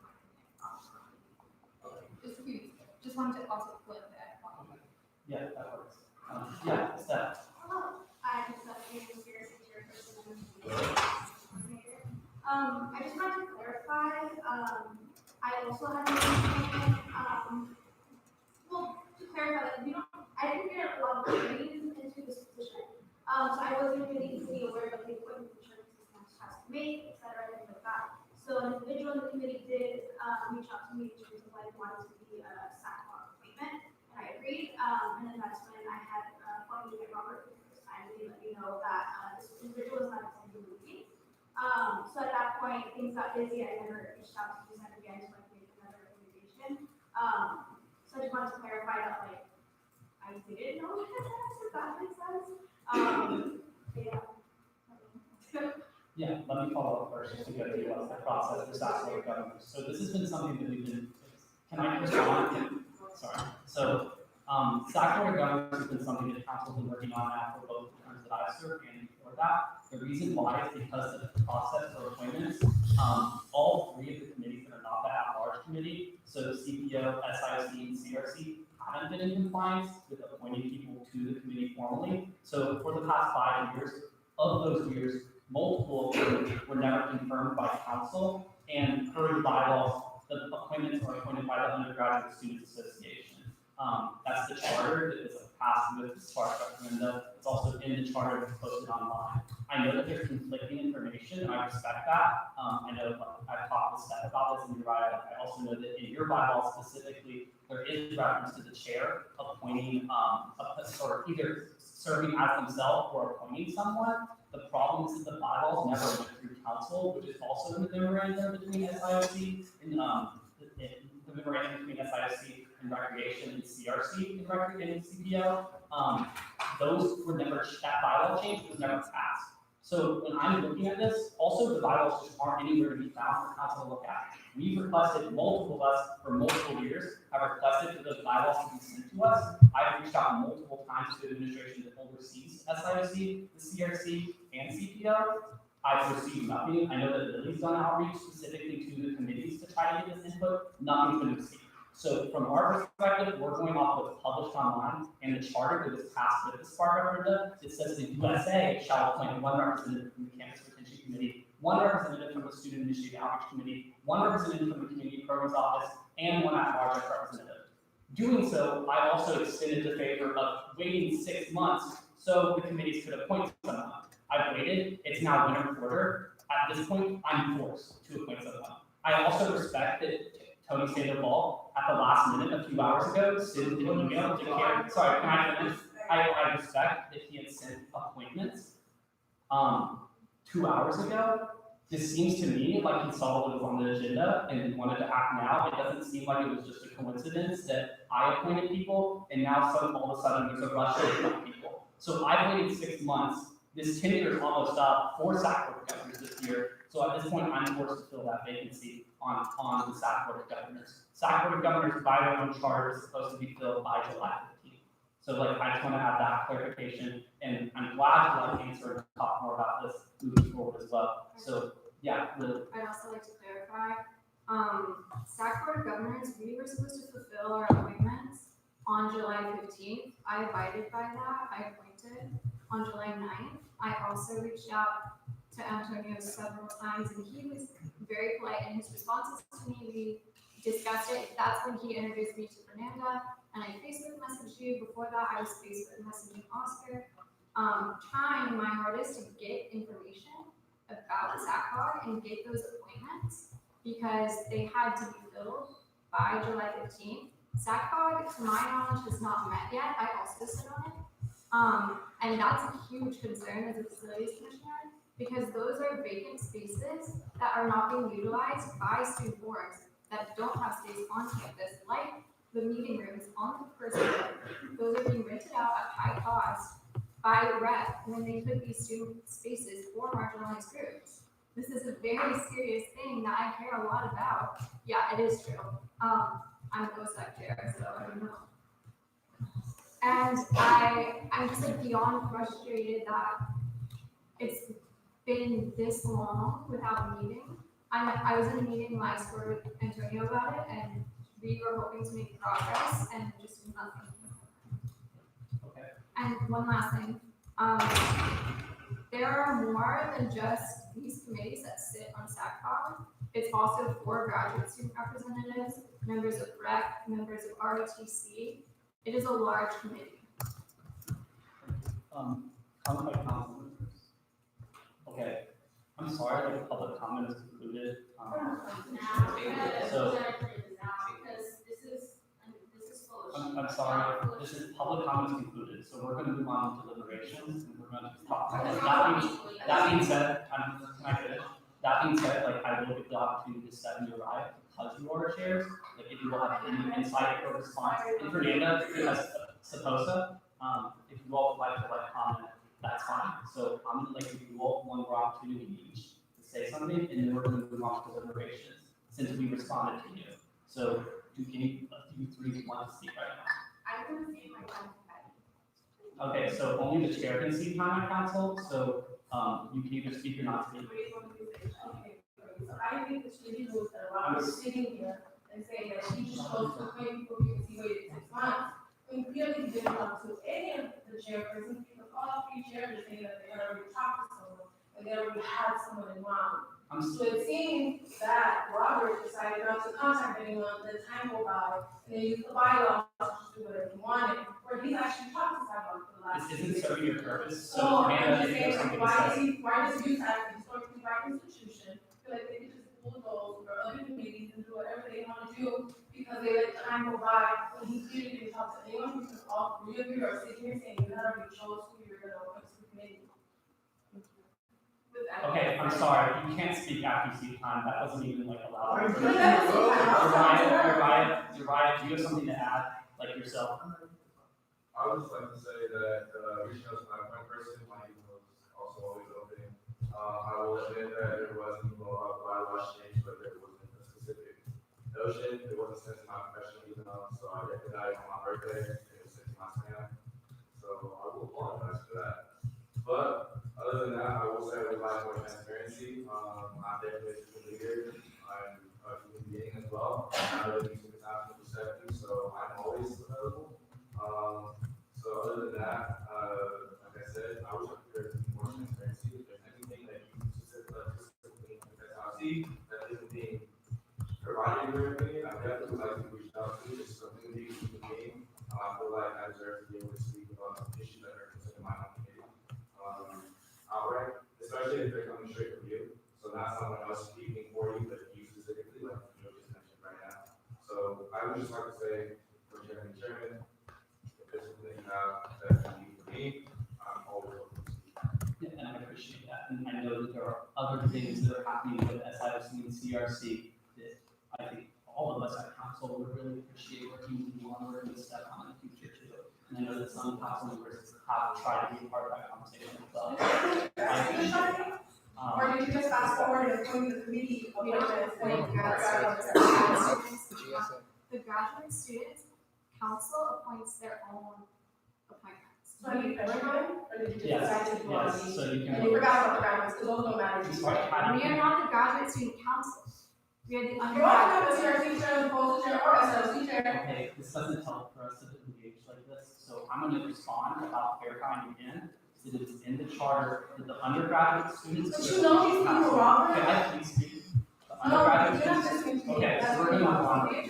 No, let's keep going. So, Brianna Aguilar, the SIOC, at Sacramento. You guys need to go to everybody for yourself. Representative. Does everybody know Brianna from the process at SIOC? For those of you that don't know her, she's my friend. She's great. She always reaches out to me, keeps me in the loop. So it's about matters to you, right? That's what you're appointing? Hey, Matters guys, to you. Thanks for She's representing been all of very the affiliated with the space for years. Yeah, she's just been very affiliated with the space, and anybody who knows Brianna knows that she has an immense knowledge about the SIOC space. She cares about access, she cares about retention, and she knows that UCLA needs to do better within the realm of access. So she, and I honestly don't really see why in the first place by any other entity, but I vouch for her. Also, Brianna has been really proactive in reaching out to this community about her work on SIOC. Is this something that like last year I know that Claire struggled with, was like, and not by her own fault, but just like the circumstances of communicating with the committees, and it's something that really improved this year was the members of the USAC appointees to SIOC have been really communicative, reach out almost every week, if not every other week, just to ask if they need anything from us, if we need anything on any updates to SIOC. And then just also communicating with us about like ongoing discussions that we're having surrounding transparency at the table, those sort of discussions. So I also like really appreciate Hannah's work and think she was a really good representative for staff board of governors. Is there any other comments? Okay. Is there any opposition to Brianna Aguilar's appointment to staff board of governors? I'm going to ask for a second time. Any opposition? Yeah.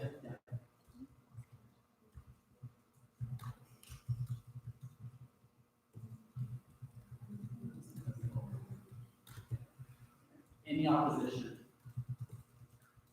Okay, then Brianna Aguilar is appointed as the SIOC representative to the Student Activity Center Board of Governors. Okay,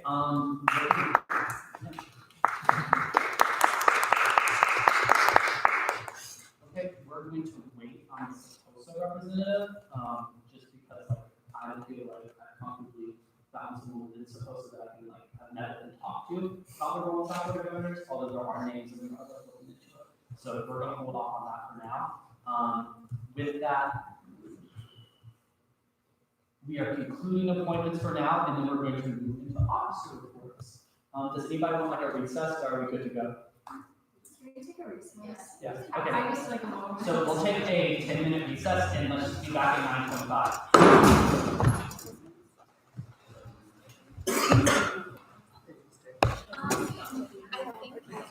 Yeah. I'm glad. That was a lovely break. I like taking you to the work. That seems very easy.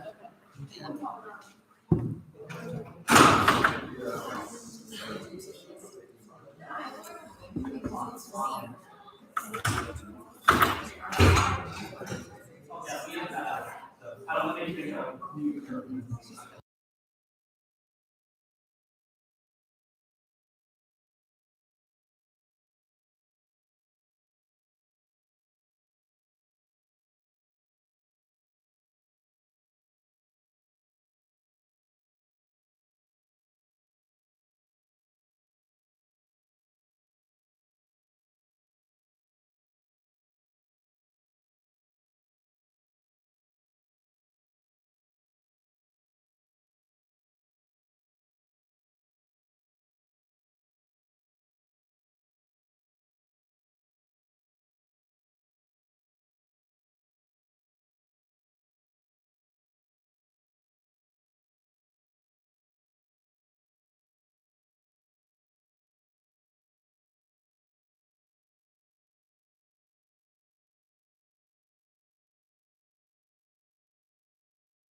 So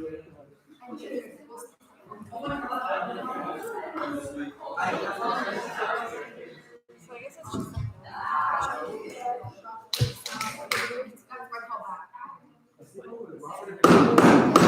I'm reconvening this meeting at 9:27 p.m. We are going to move into the officer report section. Oh, yeah. Shama, you have yours? Oh, I was just asking if there's any way we can move surplus discussions before anything else, because there are a lot of students like waiting. Before officer reports? Mm-hmm. Yeah, I'm fine with that. I mean, just, okay, that works, yeah, we have the motion to move it, yeah. So I just do mine. I'm sorry. Oh, for SWC? Yeah. Yeah, of course. Okay, so we're gonna do SWC, and then we'll motion to move it up, so SWC, take it away. Thank you. Just 4 things. Body Image Task Force is having their I Love My Body Week this week. And their annual Southern Smash event will be in Byrne Plaza tomorrow in conjunction with Active Minds. And then the Southern Smash National Organization. Total Wellness Magazine will have their zine launch on Friday in Boone Plaza, so be sure to pick one up. Byrne Consent Coalition actually moved their consent week to later this month, TBD, because they didn't want to overlap with Pride Week. And then our search committee is going to continue with their We Regret to Inform You Reflections on Rejection and Resilience event to normalize rejection and failure. And so they're currently accepting submissions of either rejection letters that students or faculty or staff that have actually received, or failure resumes, or participation for their photo campaign. Thank you. Yeah, it's really cool. Have a nice night. We're all done. Okay, so we're going to move into a motion to move the surplus discussion up. Just say both. And allocations to both officer reports. I second. Okay, all in favor? 1, 2, 3, 4, 5, 6, 7, 8, 9, 10, 11, 12. By motion of 12 to 0 to 0. Motion passes and surplus is moved to costs. Okay, so just for the record, I am going to respond, and feel free to roll like that input to public comment that was made tonight, just to go through our process so on the record in minutes. Just a few points. Surplus is derived from leftover office and council funds. That is usually why surplus in the past went back to council and our entities that exist. Only for the past 2 years, the surplus opened, quote unquote, opened up to student boards through a council application. That being said, surplus is still open up to student boards. Surplus is not just restricted to council offices. Surplus, in fact, tonight will probably mostly go to student boards through funding bonds. So I want to address that. Secondly, the dichotomy that's established between our offices and student boards is largely a false one. Is that both are serving students. We ran on platforms and we were elected by students in often competitive elections because of our ideas and what we wanted to do and what we wanted to accomplish. We should be able to accomplish them. And that is what surplus does. It enables them to accomplish. None of this money is going back to us. None of this money is going back to our personal accounts. This is all going to serve students. The first $150,000 always goes back to contingency. We always prioritize contingency in our student organizations. The money has always been open. We literally do the entire deliberation of surplus in public, so members of the public can see it and do it on USAC Live or here in public. Money is once again not restricted to council offices. We are directing money largely tonight to funding bonds into entities that serve student boards. With that, I'm going to move into the current process of where we're at, and then I'll allow you all to get a comment as well. So last week we did proposals. Could I do, just so, mostly for the public, most of the council knows my proposal? Yeah, I'm gonna Okay, sure, sorry, I apologize. So last week we went through proposals. We are going to do 2 more tonight, one from Joanna and one from Brandon. We are going to look at those proposals in the context of the rankings that we established on the Google Doc. So as you all know, we made a Google form and averages were compiled. So the way this process worked, where every council member that was a part of this process inserted a number of what they think it should be funded. Once we did that, we added those together, divided them by the number of council members, and you came up with an average ask. With that, I'm happy to say that we've gotten the number down to $139,000. It was above $300,000 before we did this process. I understand that almost everyone tonight is not going to get full funding. I understand that some people will get less funding than others. I ask that you respect the fact that we've all done our due diligence in looking at these proposals, considering these proposals, and then making an educated, informed decision about how much should be allocated. So with that, I'm going to read the averages that were created, and my suggestion is that we start from this. If you feel so compelled to very much so push to increase that funding, you can do so. That is up to you and at your discretion. Yes, so I'm going to share it right now. The Excel sheet has been shared. So there you go. Yes. Okay, so I'm going to read it. Can I do a disclaimer? Yeah. Disclaimer, I swear to my life and Robert's life that this was not changed at all. Yes, I did get on Kim about it. Kim, I trust you, but. Where was this done? So what she's saying is that these are the true averages. These are the averages of every person's proposal input. So here, I'm going to read it out loud. The IDP Partnership Fund, the average was $8,307. True Bruins raise was $1,538. The Office of the President pay was $3,500. The Transfer Center funding was $6,038. Yeah. Sorry. Can somebody email it to the SGS email so we can put it on the screen? Yeah, well, can you mind? Yeah. Or like just email it to all council? Books for Bruin was $7,538. Contingency programming was $20,307. BOD fund was $15,769. General Representative 2 was $946.15 per pay. Student organization free food fund was given $13,596. Community was given $22,923. CAE was given $11,307. CS Mini Fund was given $15,538. FSC Office Pay was given $1,615. Reproductive Justice Health Center was given $2,007. Bruin Park Fee Waiver funding was given $2,576. Transportation Representation was given $1,692. International Student Representative Office Pay was given $3,392. Okay, that is where we are going to start our discussion. That all added up to be $138,596. We need to get that down to $129,000, and we also have to include one additional proposal from tonight. Brandon's already included, but he didn't have the opportunity to give a presentation. Because I'm trying to be fair and inclusive of all the presentations, we're going to give him equal amount of time to do that as well. So I'm just, yeah, Dr. Go. Earlier this evening, there was a ask if any of the surplus funds might be available to go towards elections to increase the budget, since elections had to cover 2 elections this year. And I just wanted to put that out there in case any of you wanted to also put something on the table that might lose some funding so that they can appropriately promote the spring election. My initial thought of that, and I talked, maybe, did I talk about discretion? I mean, Dr. Go, please feel free to provide input. Discretionary might be a better mechanism just because we are a lot less restricted. How much is left? I think 14,000, right? Discretionary? Or no, is it 5,000? Okay, It's about just over 9,000 at the moment. After tonight, if we allocate $5,000, that will be 4,000. I don't know how much more we need.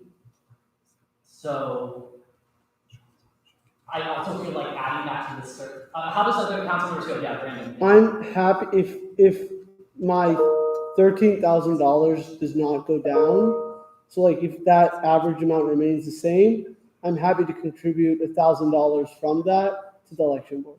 Okay, that's, okay. So like as long as like I wouldn't be willing to if we negotiate that number down more, but if that number can remain the same, then I can give that money there. Okay, I appreciate that offer. Yeah, I can't guarantee that, but I do appreciate you offering that and respect that a lot. Naomi, it's shocking. I want to add that when Lee mentioned that there are like cost-effective ways to go about like doing things and doing like co-programming. I feel like at one point, if like USAC needs to co-program, I just think that there are ways maybe that we can do without. TGIF is currently funding food to some extent for events like sustainable oriented events. We do fund for. Yeah. All co-programming. Yeah. I think the concern, and Dr. please have tell me if you have other input to provide, is advertising is incredibly expensive for elections, specifically daily room advertising, which like, I know we have conflicting views about that, but like, my opinion is that that is a big mechanism of promoting elections, and that I think the concern that maybe Dr. was bringing up was that, that money can't be negotiated. So that's just something to keep in mind. I'm trying to remain neutral on this, but, that's something to think about. Yeah, Isabel? I think it's kind of hard for me to support or not support giving them how much money they currently have and don't know how much money they would want. I'll look it up on the finance report. I mean, I don't know either, but I can Google it right now. I don't really know how to traditionally say funding, and I would like to look at like, why, how much they need money, everybody says like, oh, I need money, I don't know where, like, everyone needs money, but I would like to look at like, what is going on. Right, like, what expenses. Kim, and then somebody over here raised their hand too. Millen, did you raise your hand? Okay, so Kim. So if we were to take out the money for election board from discretionary fund, can we do that in the following weeks instead of doing it tonight? So that it gives people the time to kind of see what election board can do. Yeah, we don't have to do that tonight at all. Just real quick, they have $16,830 to pay for advertising. Just How much does it cost to advertise? Jessica, do you have anything to this? I'm sorry, can you say that louder? What is that? The election board has around $16,800 for paying for advertising. Yeah, I'd also like to add that radio, we bring in candidates for free and bring them on air every week at 4 p.m. We have a candidate hour where we bring in different candidates and have them talk on News Daily Radio. So, okay, yeah, I want to give the floor to Jessica real quick. You have anything to add? Then you and Roy talk about this.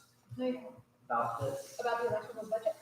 About daily room advertising too. Oh, I well, don't so, have any idea. to my understanding, Daily Brewing will work with whatever the budget is of election board. So if election board says they have X dollars for advertising, Daily Brewing will fit within that budget to advertise as much as possible. Obviously, different types of advertisement has different amounts associated. So, I mean, I can't really speak to the specific type of advertising, but I know in the past they've worked with pretty much any budget that the election board has had. And then like Willie mentioned, there's other ways that we can also help with the advertising at little to no cost. We can do the digital screens in the union. We can get a lot of their stuff on the USAC website. So we can try to, increase the modes of communication aside from just daily room. But yeah, I feel like that with that budget, I'm sure that they could work out something that would be. Okay. Shahama, Jonathan, Brandon.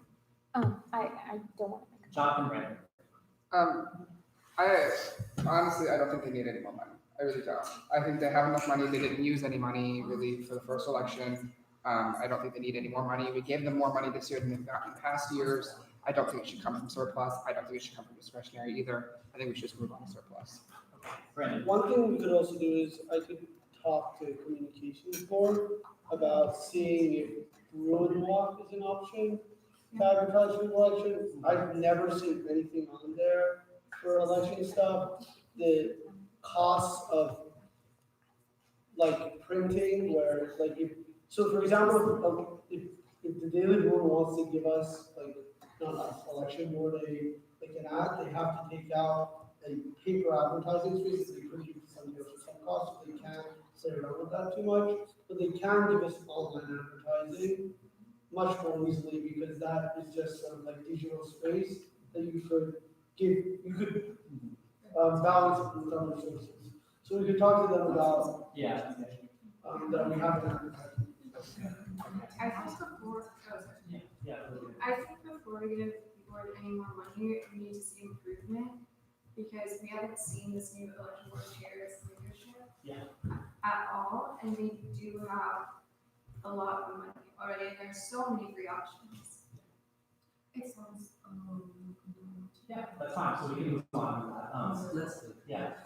So with that, let's go into Brandon's proposal and then to John's proposal. That's an all right order between you two? Okay.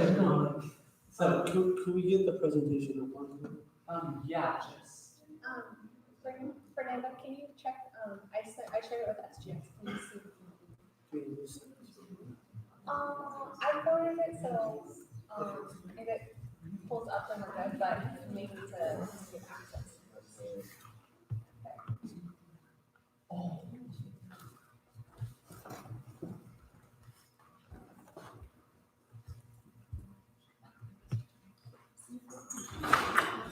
Are you able to make it, accessible without saying?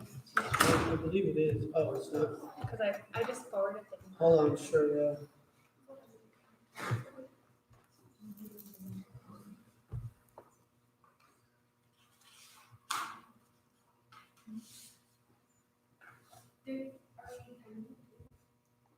Sorry. Oh, do you have? We did, I think we did 5 minutes and then 5 minutes. Yeah, so. alright, I'm putting on the timer since Robert needs to. That's a minute. Alright, so. Oh, yeah. No, we're just getting the slide. Okay, it should work.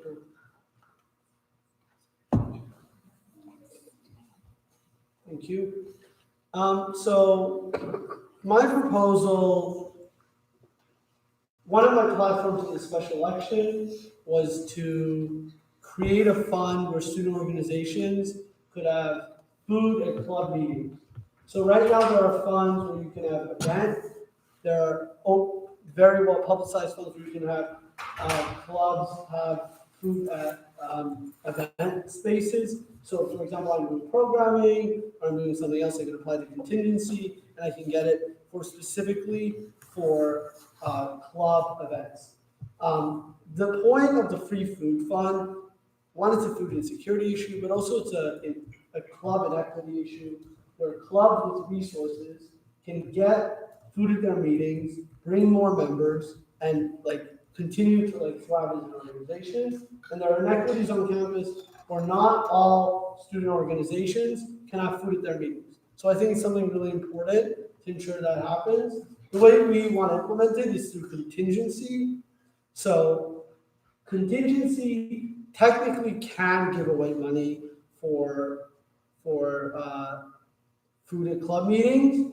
So we would give my ask for $50,000 based on the number of organizations we want to support and what we thought would be feasible based on how many student organizations are on campus and what is a reasonable amount to give them for food at their meetings throughout the year. At the same time, I understand we're in a negotiation process. Finance committee would deal with all the allocations. We're also compiling right now a list of businesses in Westwood that are going to give student organizations special rates. So if they're ordering larger amounts of food, right now there really aren't. There's some discounts and things like that, but there's no systematic way about doing it. We want to change that. And basically, every student could get a maximum of $300 per quarter through this program. So $50,000 can provide 160 student organizations food at their meetings. That's over 7,000 meals. Clubs are a safe space. I think it's really important that we enable them to provide food at their meetings, because while right now we have a lot of programming access, we don't have funding for weekly food, which I think is really important to allowing clubs to thrive and to like allow inequities on campus, where certain organizations have more access to resources than others, sort of balance that out a little bit more. And I also think it's starting a conversation about creating a more permanent food fund for club meetings and not just having contingency. But yeah, so thank you. I'll take any questions that council has or the public.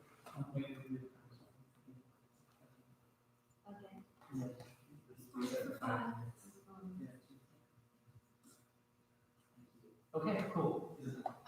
Is there like a regular ask for contingency for food funding? Not to my knowledge. Part of the thing was during the election, we had committees specifically looking for like, where is it possible to get food funding on campus, like not for programming, but specifically for club meetings. And this is a technicality that we found and we want to like, part of it's also just like sort of putting it on the agenda and advertising it and making it like something that clubs can do they might not know about. And I think like it's a really good way to like make it something that student organizations they might not know exists. We talk so much, there's so many people here talking today about like how they want money going back to students. I wish they were here, they're not here.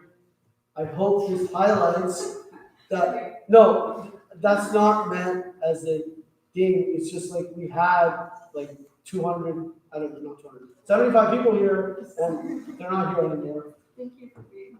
I appreciate your presence though.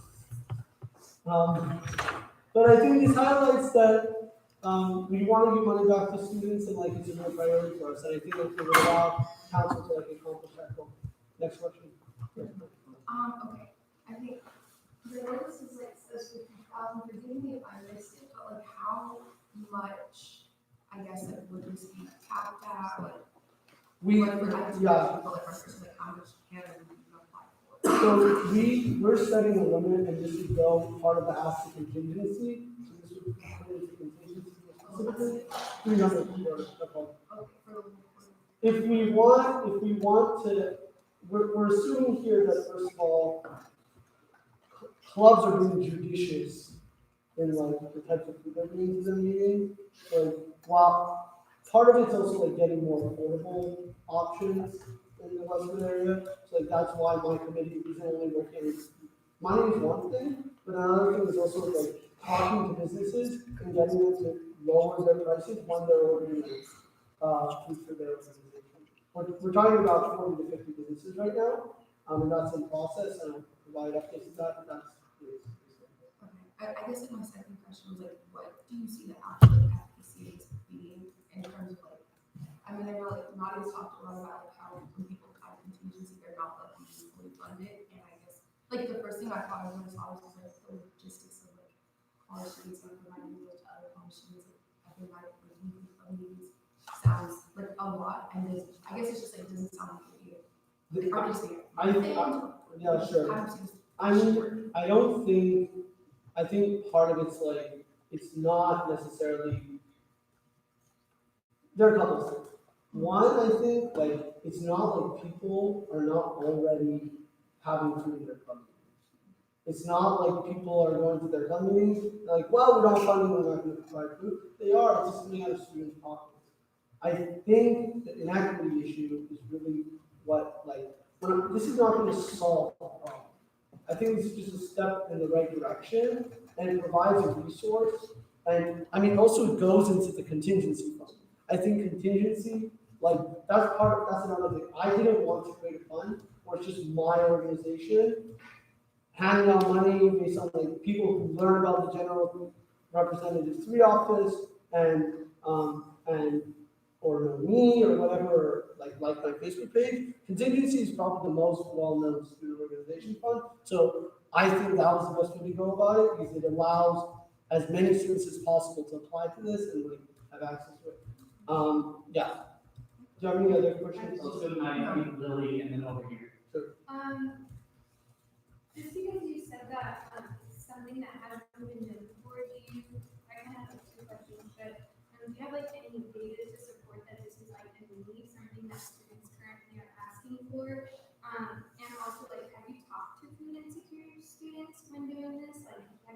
their input, or is there like survey data that, you know, maybe can like attest to this? Yeah, so this actually came about because one of my campaign manager during the campaign had an issue last year where he's a student organization, he ran a student organization that is directly affiliated with the UCLA campus department, and they could not get money for food for their club. And it sort of opened up like, well, this is like serious. Okay, so I feel like we should extend it, yeah. Okay, anybody want to motion? I motion to extend discussion for 10 minutes. Okay, what's the second, all in favor?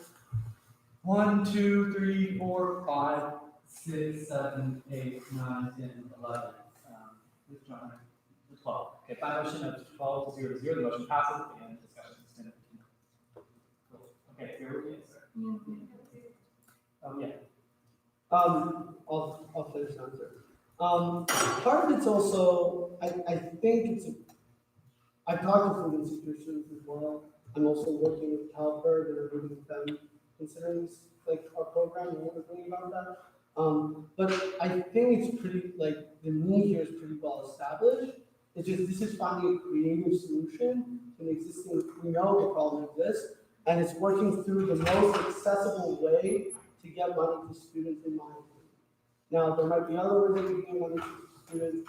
I'm not saying that this is like a perfect be all end all, but I do think it's a step in the right direction, and we can't deny that contingency is the best way to like reach as many students as possible. I do agree, but then when you bring up the point of equity, it also talks about like how do you like equitably, like you're saying like all students, right? But not every student is food insecure. So like how do you ensure that it's like equitably being distributed among students who are food insecure and not just people who want like food that they need? Of course, I think one, I mean, the first thing is. Because we have to address that this is not simply like a luxury, it's supposed to be a need. Of course. I think, I mean, one thing is, these are basic guidelines, like these are the basic structure, but one thing I can do in the coming weeks after the allocation happens is work with Nadia to come up with a specific set of regulations and bylaws that specifically, this is part of the implementation process of like giving a bunch of money for contingency.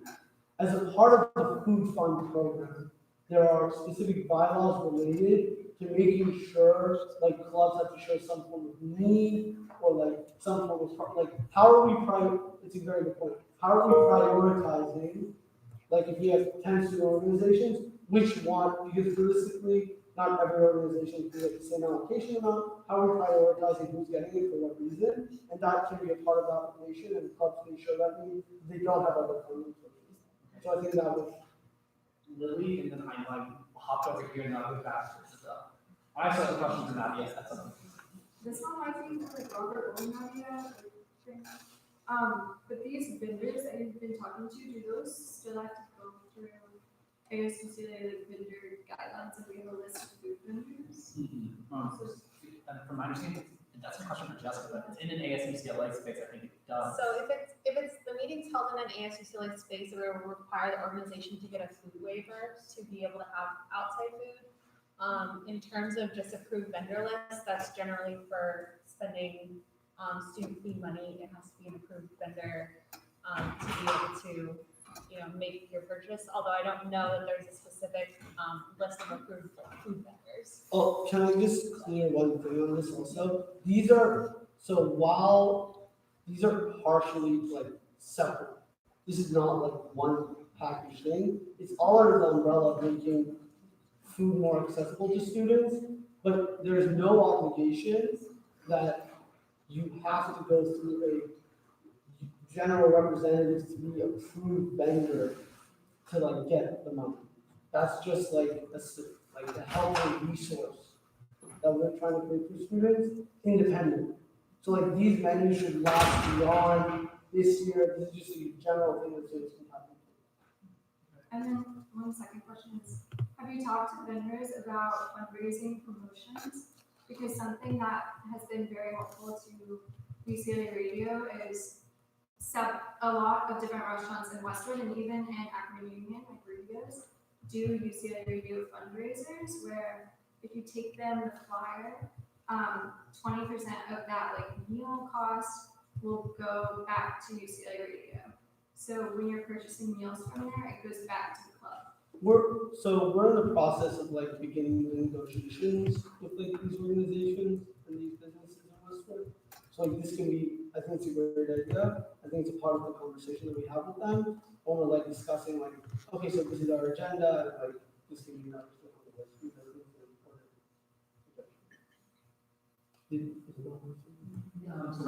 Oh, sorry. So Jonathan and then somebody else raised their hand? It's okay. Oh, you're good? Okay, so John. Yeah, I think like a noble idea and such, I feel a little iffy on like highlighting this as a food insecurity addressing tactic as the community service commissioner and as a personal member of Swipe Out Hunger. There are resources on campus that like are in financial need that directly, specifically benefit food insecure students. For example, the Academic Crisis and Response Team, which provides like meal vouchers to the dining halls to students that are food insecure, their only donor is Swipe Out Hunger for people that donate swipes, and they go through those swipes very quickly and then are forced to buy swipes from dining, which first off is just disgusting, I feel. But second off, like that's a cost also then in that sense. So I think in addressing, while there's nothing inherently wrong with this, I have a problem calling it an overarching thing to address food insecurity because I think it largely is more of just a perk to go to meetings. I would disagree with that just because I think there are organizational level issues as well, where like if like at an organizational level, like it's not like food insecure students live in a vacuum. They like engage with like campus, they're part of organizations. This addresses organizational level inequities. Those services are very important and they need more funding and they need more work, but these are not like ideas that are in conflict at all. And I think like they work together.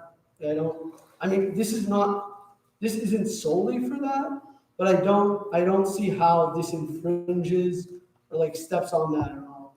I think it's just sort of like addressing it from different angles.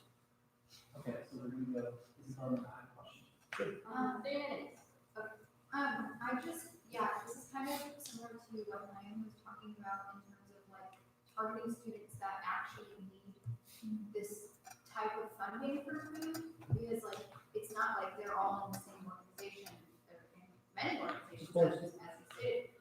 So how would you go about in a like realistic way identifying the organizations that contain students that are actually food insecure?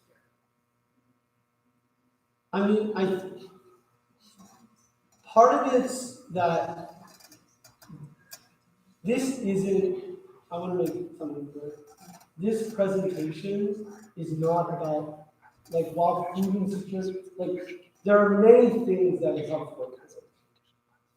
The food insecurity issue is one of them. It is not, the entire point of the food fund is not solely just to address food insecurity. So I think like it will indirectly address it, but I don't think like the point of the project is to it'll better the situation, it'll provide more resources to organizations. Students the point isn't like, we're not trying to target food insecure students, but food insecure students could benefit from this theoretically. My question is just to Nadia, like, what do you think? I mean, like, just because obviously this inherently ties to contingency, what are your thoughts on all this? Right, well, I would of course support any money that goes into contingency. So if any of you have any other ideas for like funds that you want to put into contingency, I will support it just because ultimately that is money going back to student groups. And my fund is way underfunded and the 20,000 is like, I need like 260,000. I asked for how much like the minimum I need, which is 56,000. So 20,000 is like, I'm going to be very, very short. So that's my thoughts on it. Is this money earmarked specifically for food, or is it just going into the contingency pot for contingency to use as pleased, and that will be added as part of the contingency application? It cannot, I don't think contingency can do earmarks, to my understanding. Well, from how I understand like how this would be working is if the money goes into contingency, I will just like have a first come, first serve, I guess, and just keep track until the 13,000 or whatever runs out.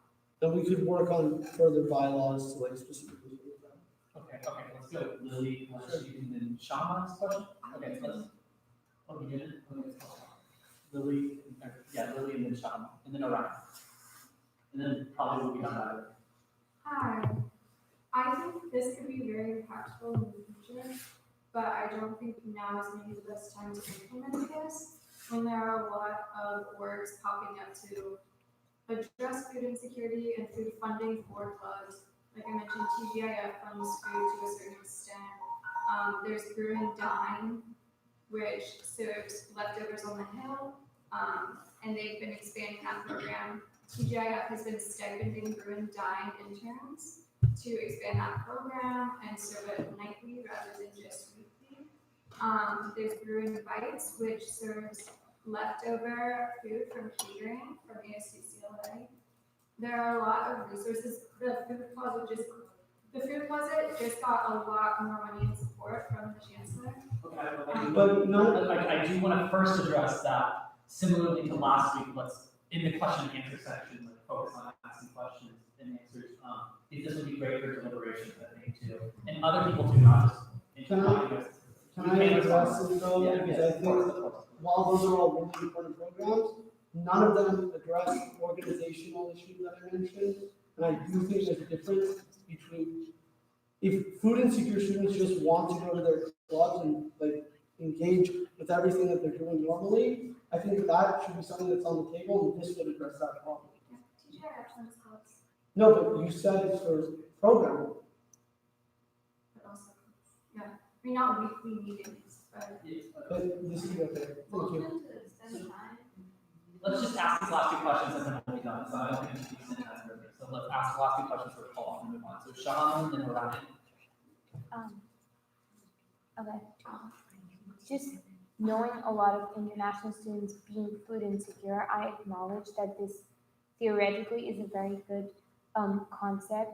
However, I'm just very unsure if like how will you ensure that a club meeting is addressing is not, let's say like this club is getting food just as an incentive for people to come to meeting. Like I don't see what way we can make sure that the funds are going where we intend for them to go. Do you know what I'm saying? The point of the fund is not to directly, so I'm saying there's an overlap, and I think it just logically makes sense here. There's an overlap between organizations that are systematically underfunded and the food insecurity issue. So like the reason it logically makes sense is because like the funding is just chronically absent on like these like deserts where there isn't a, like, so like for example, if I'm going to an organization, if I'm part of an organization that like always like I no matter when I go, they have like a nice dinner set up for me, right? First of all, if I'm a food insecure student, that solves my problem and that I don't like have to worry about going to a food closet or whatever that is. But also, like that organization, like they're both systemic funding issues, ultimately. The food insecurity issue also deals, like we mentioned before, with an issue where there's not enough money or like to like in emergency situations or in like students who are like have systemic issues. So I think there's just a lot of like if you're picturing a Venn diagram of this, like there's overlap there.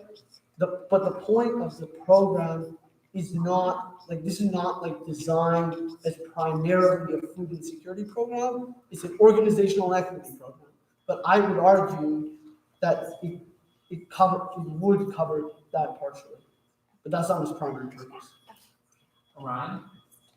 So I was gonna say that, like, given that this is going to contingency and that this is, an underfunded body, I think that this is a reasonable use of money, especially given that contingency already does provide funding for food.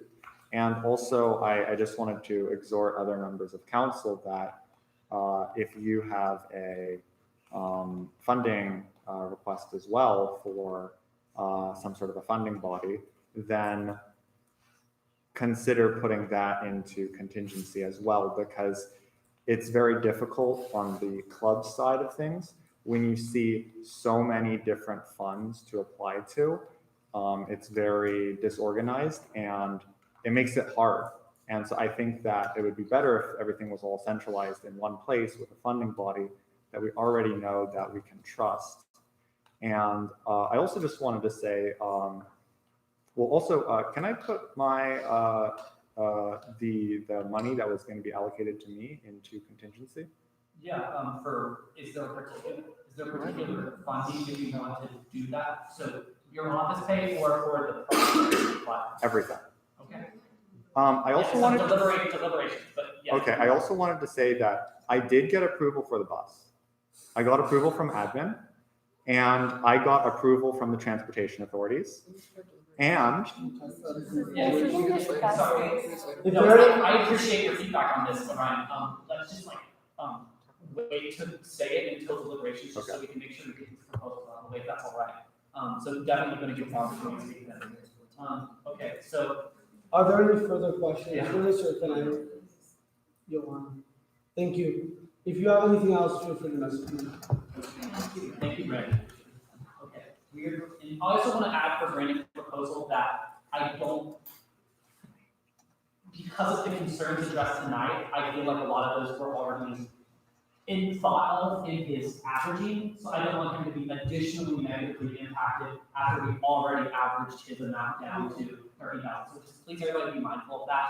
It's like the concerns that, from my understanding, largely already been taken into account in the calculation. So like, I'm not trying to further negatively impact you because there's like a bias that you presented tonight. Can I just point that out as well? I was also sick last week. Yeah. I physically couldn't present. So the fact that my proposal, like, I had to present this because of health reasons, the fact that my proposal was presented tonight versus like, this applies to Johannes as well.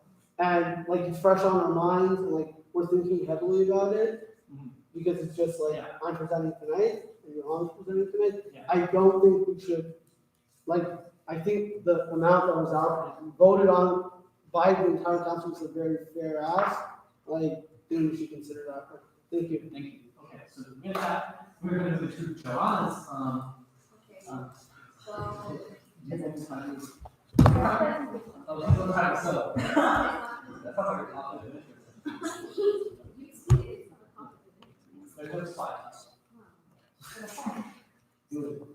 I was normally I'm very bad about these communications, but due to my circumstances, this has not been my top priority.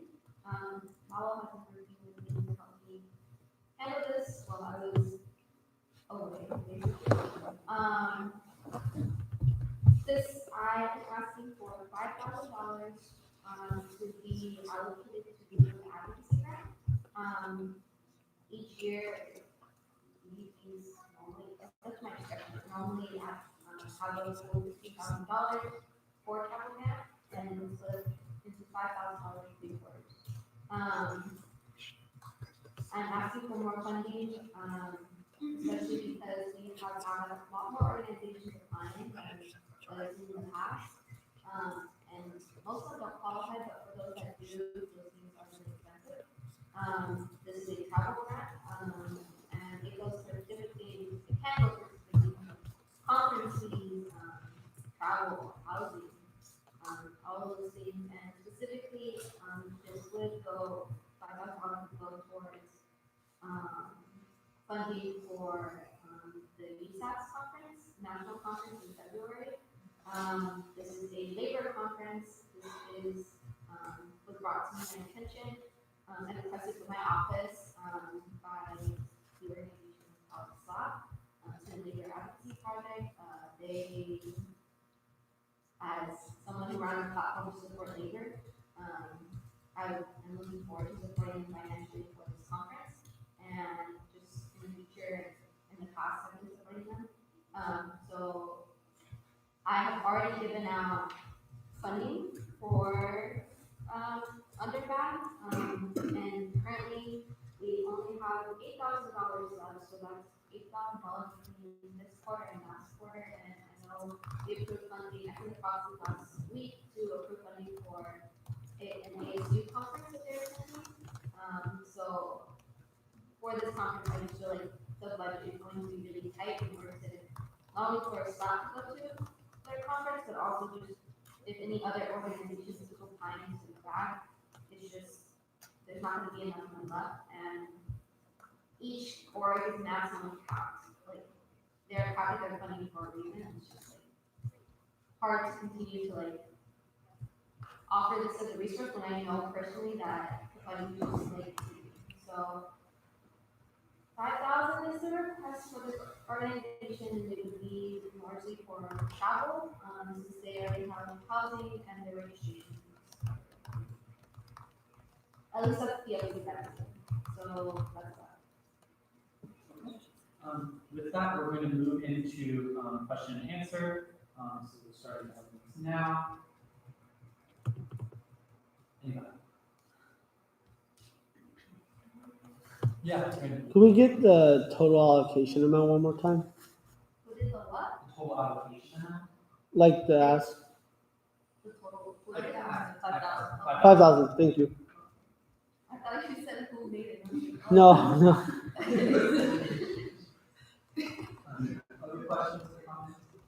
Just real briefly, so DAG is very different from like the travel grant and mini funds, where like, a lot of students know that if they're advocating, then they have to apply to DAG, and if they're just going to like support an academic endeavor or something of that nature, then they would apply to the travel grant. So, like, I also see people who apply to the travel grant for like advocating for purposes, and they cannot, we can't fund that. So, I also like see that too. Other questions or comments? Does this get added into the Excel? So I was about to ask, do we think, I think the fairest way to do this is to do like, I can quickly make a Google form and average it. Like, I think that's fair, right? Since the other proposal did that, is that all right with everyone? Yeah. Can we just add that to the terms? Wait, what? Yeah, we have to make it one of this. Okay, how about this? How about this? Everybody type their number in the Excel sheet. Does everybody have that access? No. Okay. Are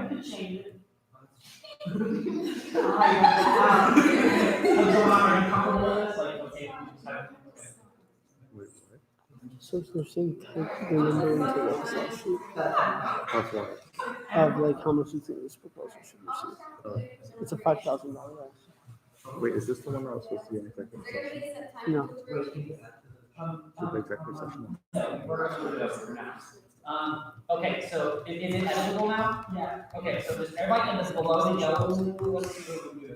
Okay, okay, everybody to the right of the final number, the 138,000, I typed 5,000, which is John's. Just above that, I'm gonna type your recommended. Don't type it where you're also be honest, like, I just want to say that, I know, like, in this, like, John talked last week, so just be honest. I'm still on view. It's also not so changed, right?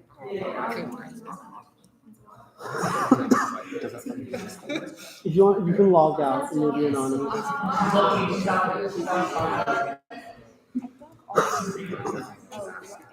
Wait, question? What's your question? Does the funding? Yeah, I believe. My spot's gonna be taken. It does. All right, Robert.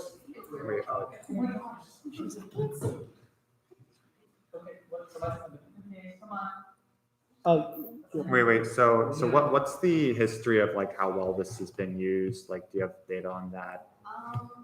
Personally, I honestly don't know how long that, like when FAB was initiated. I'm pretty sure it should have been an ADP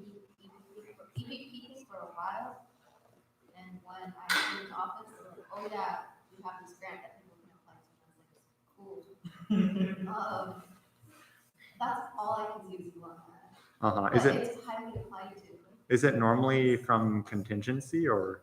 No, it's for advocacy purposes. So as you know, we're a nonpartisan organization. Mhm. We're a nonprofit, I think, right? Yeah. So we as like a student government or institution do not normally give out funding for things that are politically related. And so the advocacy grant is what that is for.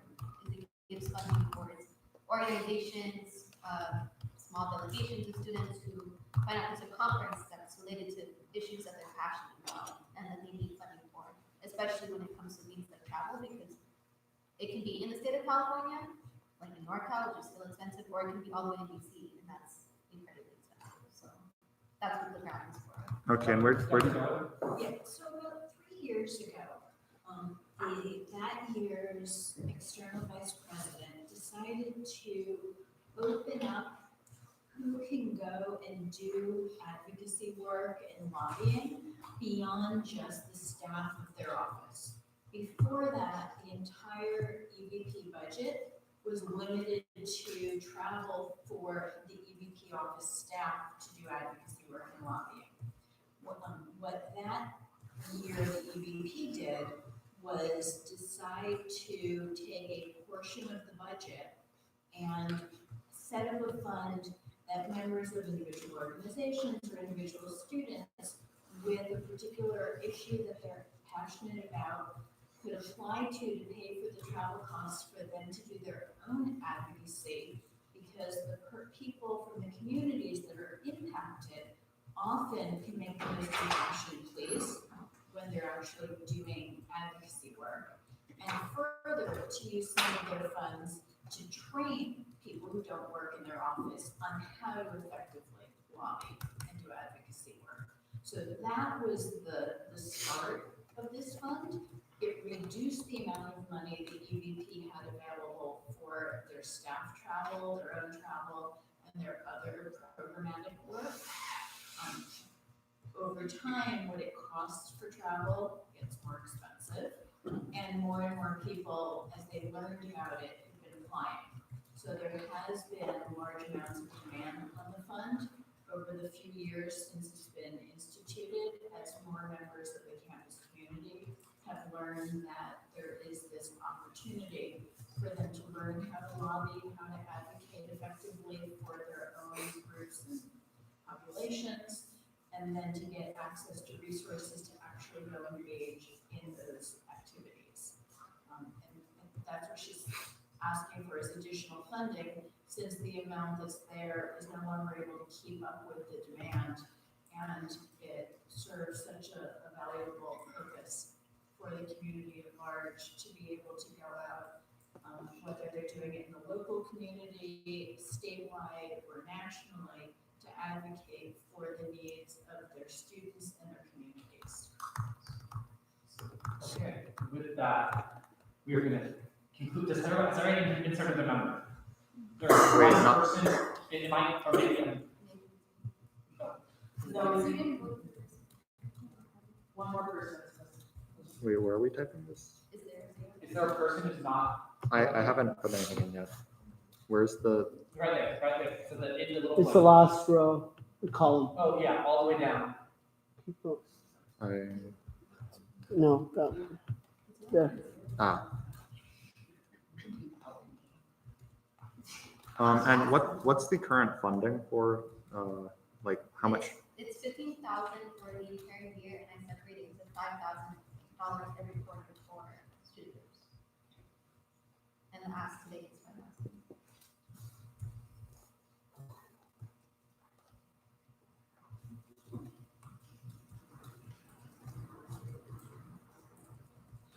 $5,000. Would you consider combining it with contingency? Would I what? Consider combining it with contingency. No.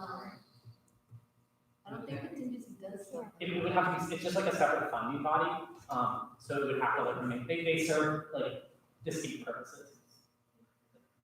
I'm just gonna give a no, if that makes it easier Okay. Well, we actually do receive, like the ASU one, they actually applied to us as well, but the difference is that we have a cap on transportation. So we were only able to fund $750 for their transportation, but like we covered like the registration fees and like some of the other things that they applied for. Just to clarify. It's like the funding for travel with like I said, I already mentioned like a couple of things, like for example, like it's related to advocacy. You know, you said if they're related to advocacy, you can't fund the travel for that. She said that they do some travel as well, but they're just capped. Mine isn't capped. Mine is for advocacy related matters. Like it also can, like when Slot first brought this up, I said you can ask for any amount, but I would have to look at how much it actually costs for you, because if you also need things like registration fees, housing, all of those things are taken into account. And so this was the number they gave me, and that's not. So can we insert, if whoever has not done it yet, can they please insert the numbers so then we can average it and then move on to deliberations of the entire funding body?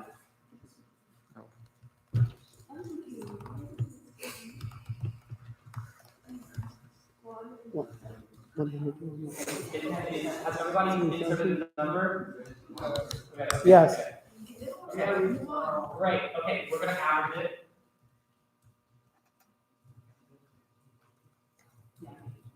Is that good? I don't have enough brain cells to know how to do that.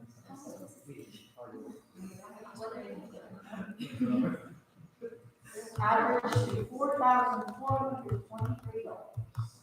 Okay, so where do we start? Oh, well, can we first include that in the total ask? Oh, sorry, thank you.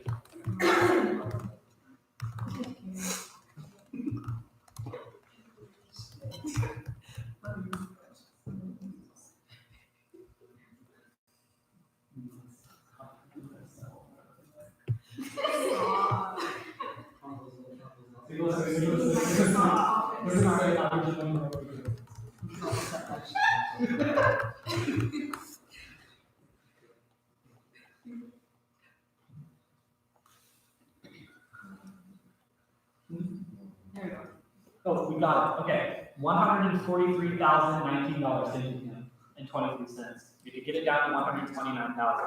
So deliberations, I think the best policy for this, and I'm just gonna reiterate this, is, I said this last week, please do not take anything personal. This night will go so much more smoothly if you do not feel personally attacked by people not funding your programs. The vast majority of these, the vast majority of us probably support each other and probably support the ideas, the values that we have. This is a financial decision and it's treated as such. So with that, we're gonna open it up. I think the way this would start is just talking about like people who either feel like something should be cut more or feel very strongly about increasing something more. I would stray away from doing that unless it's absolutely necessary, because that will only add further deliberations to reduce it. So let's start there. So we're just going to do this like in order for now and see how that goes. Is that okay with everybody? Yeah. Cool. Okay, so we're going to go. Lily, Oh, one procedural question. After, if somebody like asks to cut a proposal, can the person whose proposal is being cut or like increase, like if somebody's proposal is being cut, can they have an opportunity to respond? Yes. Okay, but I also want to say that some bodies aren't here that like excuse me. You lose, transfer center's here. And you don't have to let people might not necessarily disagree with you, so that's something you can say. Yeah. Fuels like a feeling of being attacked on your platform, because like we might actually really support each other's proposals, and someone else might defend your proposals before you do, and automatically kicking it to the person who presented it, I think like makes it more of a personal attack than it has to be. Okay, that's fair. Yeah. Yeah, we'll go Lily and then John. Okay, I just start by saying like I deeply respect all of you, and all of these proposals are really great. And we are all doing such amazing work. And with that being said, I wanted to start by requesting an increase. Oh, I was gonna say, I don't want this to be a debate, okay? Like, we don't have to be It's the difference.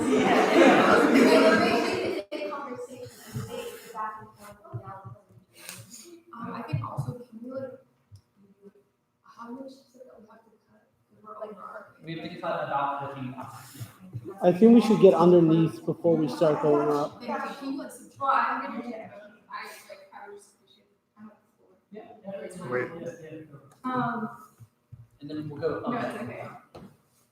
So I wanted to start by saying like, my funding proposal besides Isabel's is pretty much a one-time cost. It's not going to be a recurring fund. It's to completely redesign the CAD and make it a student-centered space for students with disabilities. That being said, I told you the exact number I got from CAD to do this. It sucks that administration is not willing to give more money. It really, really does. But I don't think students should be punished for that. And my point where I'm going with this is if I do not meet that certain threshold, then I don't know that I necessarily want to take any money because I don't want this money to go to waste. If I take less than what I need, it's not going to happen. And that's something like I'm gonna have to really think about tonight. Is if I can't meet the month, like the minimum requirement, the whole plan is and like I just wanted to state that. And then with that being said, I do have concerns about kind of putting money back into contingency because I worry it's not sustainable and it's going to create another crisis like the ones we're already facing where no organization has enough money. Funding bodies are empty. Like, we need more than anything a referendum, and I think we're all aware of that. And I think that if we can get through the year, we have a good chance of passing a referendum in the spring. But it's gonna look less favorable if we add more surplus money to contingency now, and then also have a referendum in the spring. Also, really quickly, because Nadia, I want to make sure like you know your place at the table as well. It's like you have like tonight, like every night, like especially tonight, like every right to engage with this conversation, like as much as every other council does, because your proposal's on the table. So like just note that. So we're gonna go to Shahama. Orion, you have your hand up. Yeah. Brandon and Nadia. Cool. And thank you.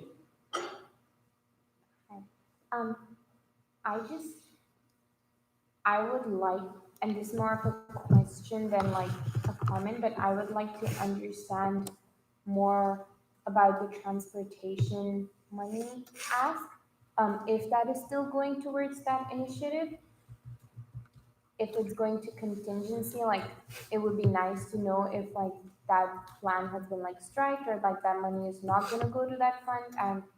And the other thing is I personally support money going into contingency because I think contingency is just something that almost every student org I know knows, and it is something that's accessible to every student organization. And I think at least the organization that I'm in, we only got to learn about surplus and other funding bodies, even funding bodies like TGIF, BOD, because we knew people in USAC or because we had connections in student government who could tell us about it. But I think contingency is something that's irrelevant of if you know someone in USAC or not. Every club and organization knows about it, and I think it'd be a really nice way to give back to student orgs. All right.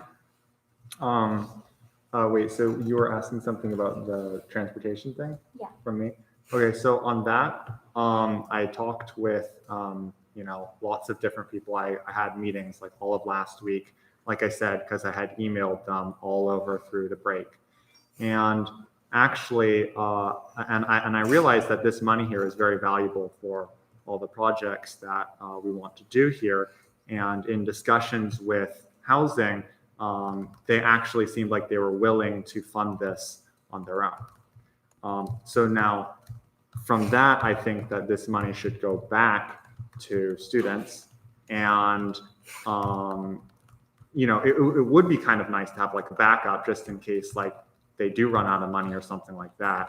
But I think I can trust that, given that they said that they would be willing to fund this, that that this money should maybe be used for like students. So that's why I want to put it back into contingency, because contingency is like an organization that all clubs can access. It's known about, and it makes it like easier. It makes it more accessible for students. And so beyond that, I also, so one thought here is, well, we originally had a discussion on what option are we going to do, because USAC is not a funding body. And this is going to be this is going to be rough here. And we already have funding bodies in place like contingency and BOD. And so like one option that we could do here is just, if we all wanted to, we could just put everything in BOD right now. Just do that vote and then call it a day. Because then BOD, and we can, Nadia contacted Christy, and Christy said that they would be willing to change the deadline so that you all can still apply for this money. So if we put it in BOD, then we just need to hold one vote right now, and we can put it all in BOD, and then we can all request funding from them, and we can have a very fair process without people worrying about us holding it just for council or conflict of interest or whatever. So that's one thing. And two is that as much as possible, I think that we should put our money into contingency, because that's where students can access. And lastly, I think that I discussed with Lalo about this, that the office staff pay, like my staff is working very hard. My staff is growing. We work late at night. We work all day. We've been emailing people. We've been in meetings. But the thing is that there's other people, there's other organizations that aren't being paid for their work. And so I don't feel, so like I talked with Lola and I agree, yeah, we shouldn't do this. So I'm also gonna encourage people who asked for office staff pay to put that in contingency as well. So can I motion to have a vote to put everything in BOD? You can motion. Yeah, right? Make a motion. Well, you can make any motion, and if it's seconded, it can go to a vote. So do you want a motion? I'll motion for it. Okay, is there a second? Oh, I'll second. All in favor? One, all against? 1, 2, 3, 4, 5, 6, 7, 8, 9, 10. Oh, yes. Okay, 11, all abstaining, 1. Okay, by motion of 1 to 11, the motion does not pass and the money's not moved to the BOD. My other response to this, just real quick, and I know there's order that we're still going in, is that part of me thinks that because these numbers reflect the numbers that council voted on for your initiatives, that they don't reflect contingency. Like, does that mean, like, we averaged these numbers and put these recommendations in, assuming that they were going to office pay and for the transportation project that you're working. And it sounds like you secured money for, which is great. Transfer the money, or is money going? It was asked. What I'm saying is this average that was recommended, Orion, and like please tell me if you disagree with this, but this average that was recommended for you was not to go to contingency. Like in the context of this recommendation by council was for your projects. So I feel like if you're scratching that proposal and proposing that the same amount go into contingency, I feel like we should do an averaging of that. It reflects that proposal. So if you want to propose that, what you can do right now is you can strike your 2 proposals, or keep them if you want to keep them. Strike your 2 proposals, and then propose that same amount be put into contingency, and we can average it. Because right now these numbers reflect your projects; they don't reflect an ask for contingency, since those are like council recommendations. So, like, do you have an idea on what you would want to do in that regard? You can keep it as is if you wanted to go to these projects. Well, if it's going to contingency, I don't think it's fair for these numbers to reflect that. necessarily. I mean, I can for sure use this money. It can go for these purposes, but I'm just thinking that it's like, I believe that it would be better to put it towards contingency. Like I would be very happy to take this. Okay, so but I think you have to make a decision. So do you want to keep the money? Wait, can we, so this is just a recommendation, right? This is the numbers that we're working with right now. These are just recommendations. Nothing is voted on, that No. nobody has money. Nobody has money right now. So these are just what we're starting, our starting points. Yeah. I think if I reframe what I think I hear Orion saying, perhaps a way to look at it might be that he's recommending to remove the two items that he had requested, but he's also recommending that the contingency program, where the ask was 56, the recommendation was 20, to be increased to, let's see if this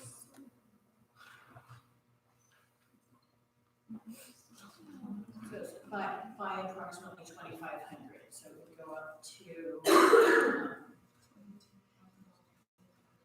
22,800. Okay, so Orion, I think Is like, that- yeah. Is that what you've been saying? yeah, So if that's the case, if you want to not use this money for the project and recommend that that amount be used for contingency, I think the fair thing to do in that case is to like do what we did for Joanna's proposal and every other proposal. Is because it's a new proposal for that amount, it should be average. Yeah, Brandon? Can we move the discretionary funding to the surplus budget?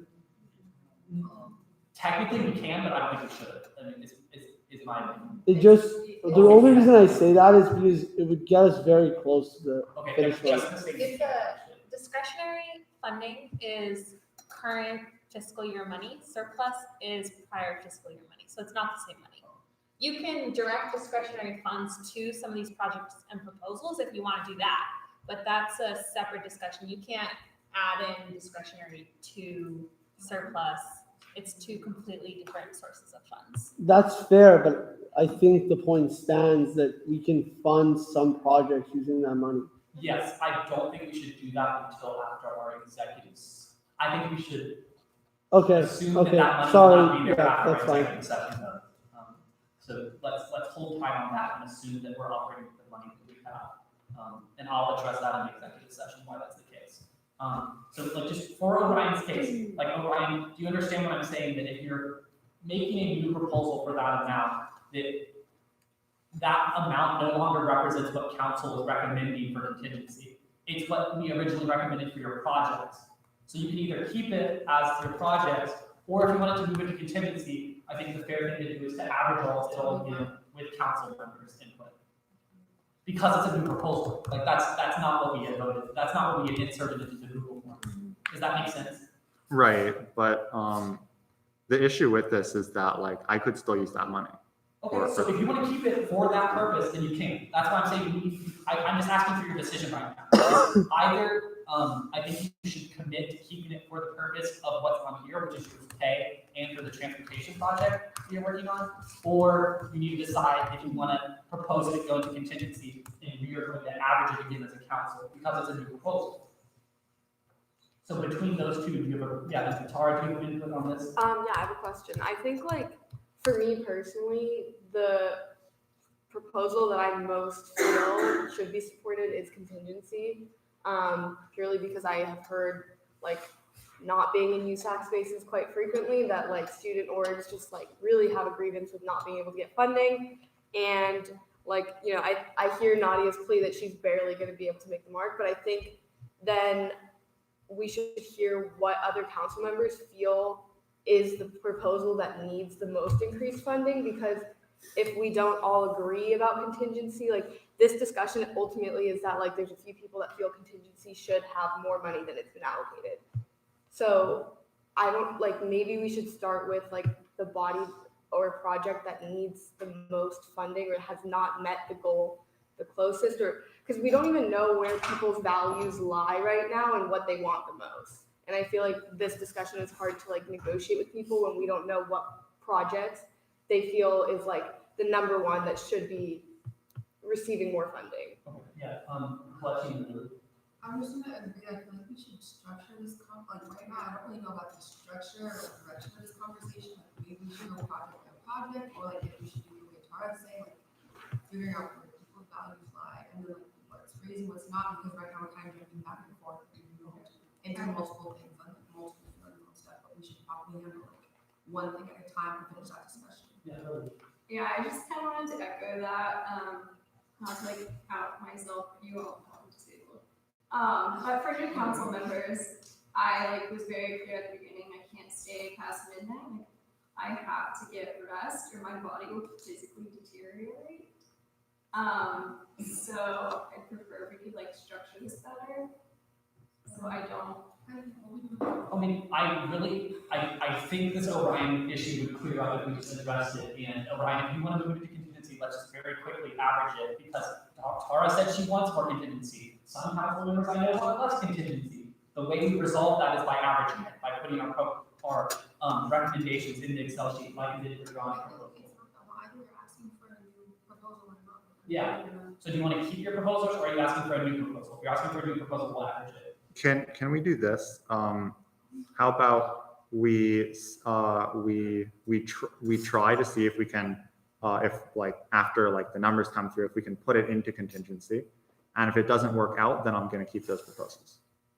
Okay, so we can do that. We have to have a decision though. None of us have one, nobody's So this is a recommendation. So I think that, I think what we're requesting is just a decision. Is you need, I think now should decide, like, do you want to keep this money as for your proposals that are addressed here that we voted on, or do you want to move it to contingency? Like, which one? Because if you keep the proposals as are, we're going to keep the recommendations as are and move on. If you want to move into contingency, we're going to have to do a new vote where we average everything together, because that's the only fair way to do a recommendation. I just want to add to that, like, council cannot deliberate on something without knowing what we're deliberating about. So we need to know if we are talking about transport or if we're not. Do you know what I'm saying? So like you'd have to tell us Well, now. I think we can average, but my issue here is that I'm not willing to give up these things unless we're putting it towards contingency. But And so it's Orion. The problem is it's not actually it's not assigned yet. It's not assigned yet. But So- the thing is that So if council, like, this is theoretical, I'm not saying, this is not like meant as like aggressive, this is not meant as a tactic, but if council feels like there isn't commitment to one program or another, it could decide to just like cut it theoretically. And I think that making a decision now will give council confidence about one, like whether, it's fine if you want to keep the program as is, and it's fine if you want us to vote again, but we just need to know what to do. Because like without a commitment, like council has to make a decision now to get to under $129,000. It'll be out of your hands. So you should just make decisions like council doesn't make okay. This is not assigned money. Okay. All right. I made a decision. No, he had, can he just share? Yeah, Orion. Yeah. No, Dr. Geller. Okay. Dr. Geller, Orion. There's only one proposal out of all these proposals that is dollar sensitive. All except for one of these, you can allocate $1 or the full amount, and they'll be able to do something with it. The funding for the CAE remodel really is an all or nothing initiative.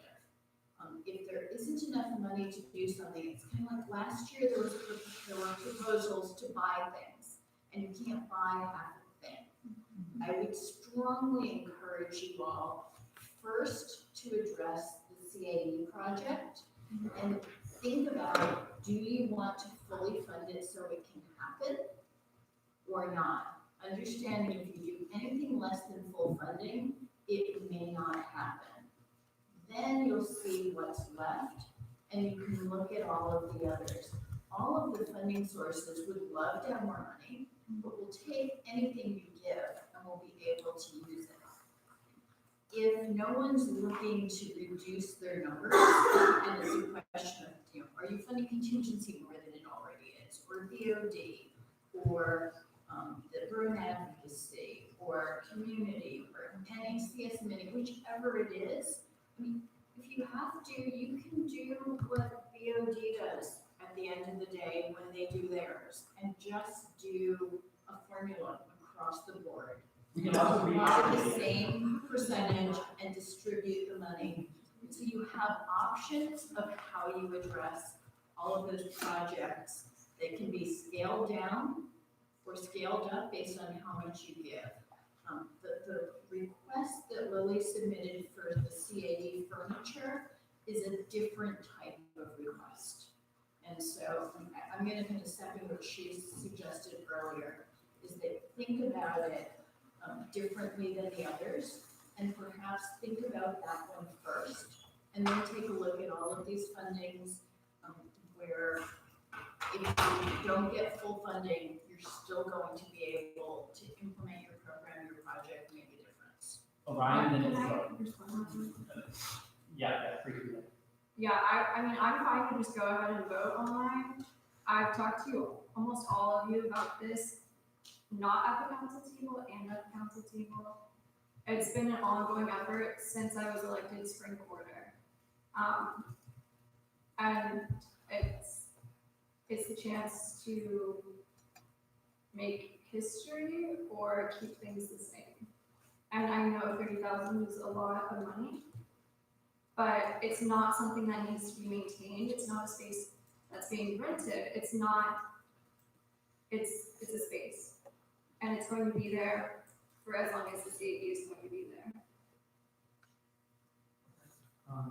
Let's still go in order, like Orion, and then let's go to this stuff.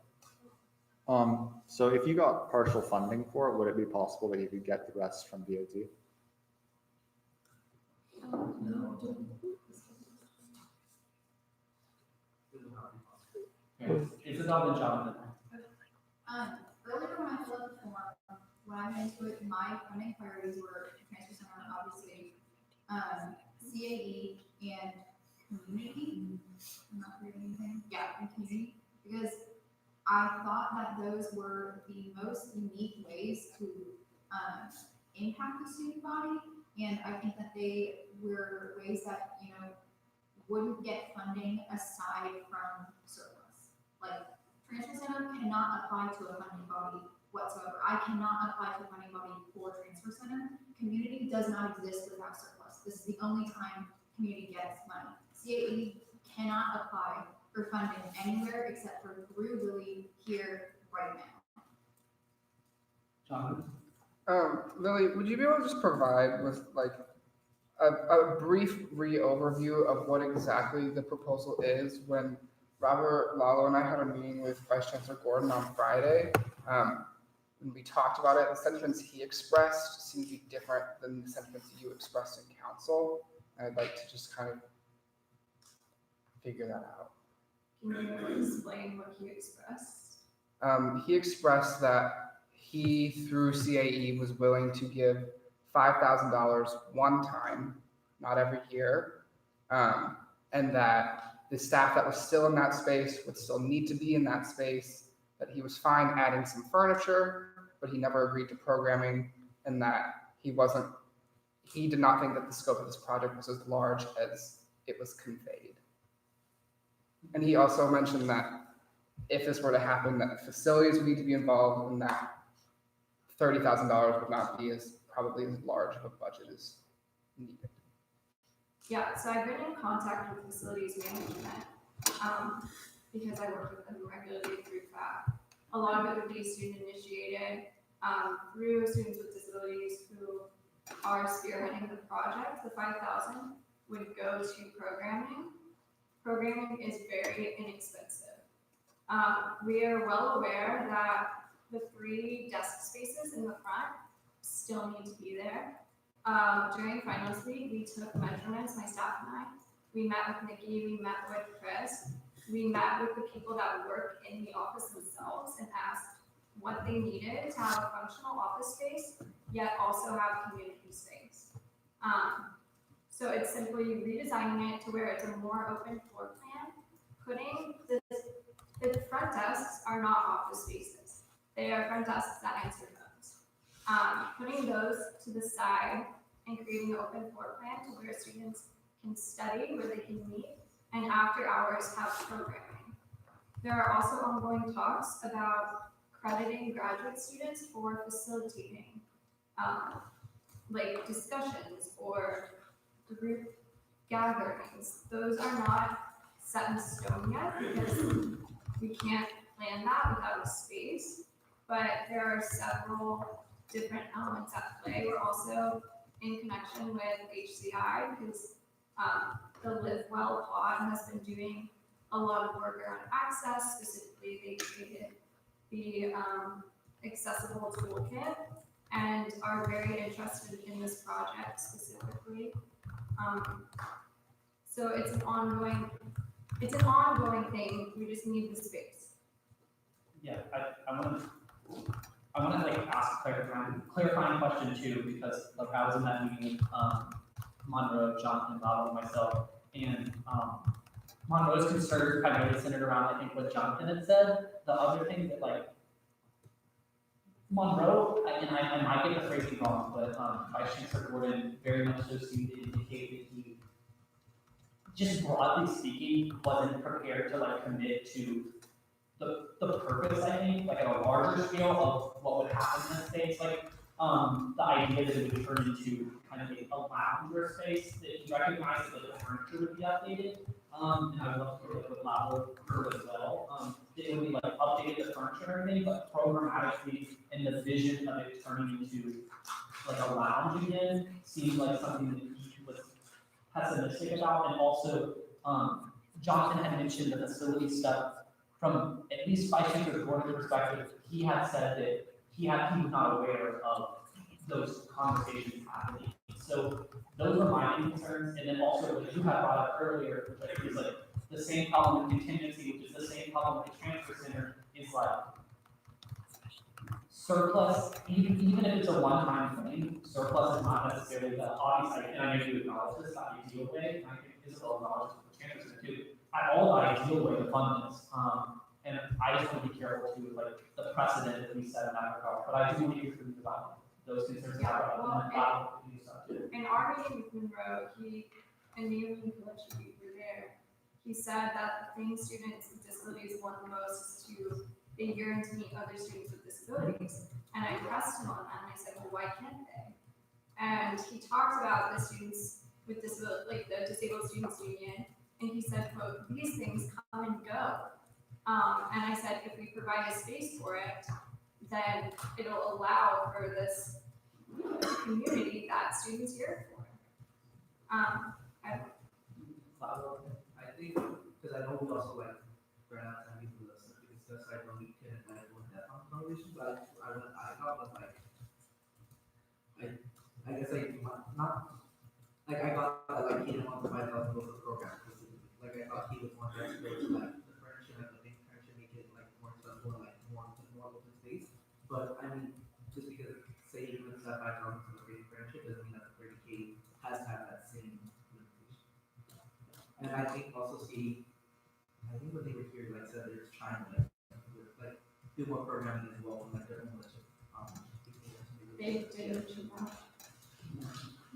I think during the meeting, it seemed as though we were all on the same consensus. So when I heard that, like, that seemed, that was different from what was going in, but I know that we did have like, a lot of room for support from like DWC and CAE. I think we also discussed that Vice Chancellor Gordon was like not as much a like major player within the meeting, because I think DWC is like taking on a new role in overseeing CAE, if I'm not mistaken. So, yeah, I don't know if maybe that has something to do with it, but I was also under the impression that it was. I thought it was honestly when it was more than 5,000. They were very supportive. Yeah, the concern too that was odd, I will say, Jonathan, I know you want to say something to this too. It's like it's interesting that you're citing me Lady because Vice Chancellor Gordon also cited me Lady as a person for his concerns. to reach out to. She was very supportive.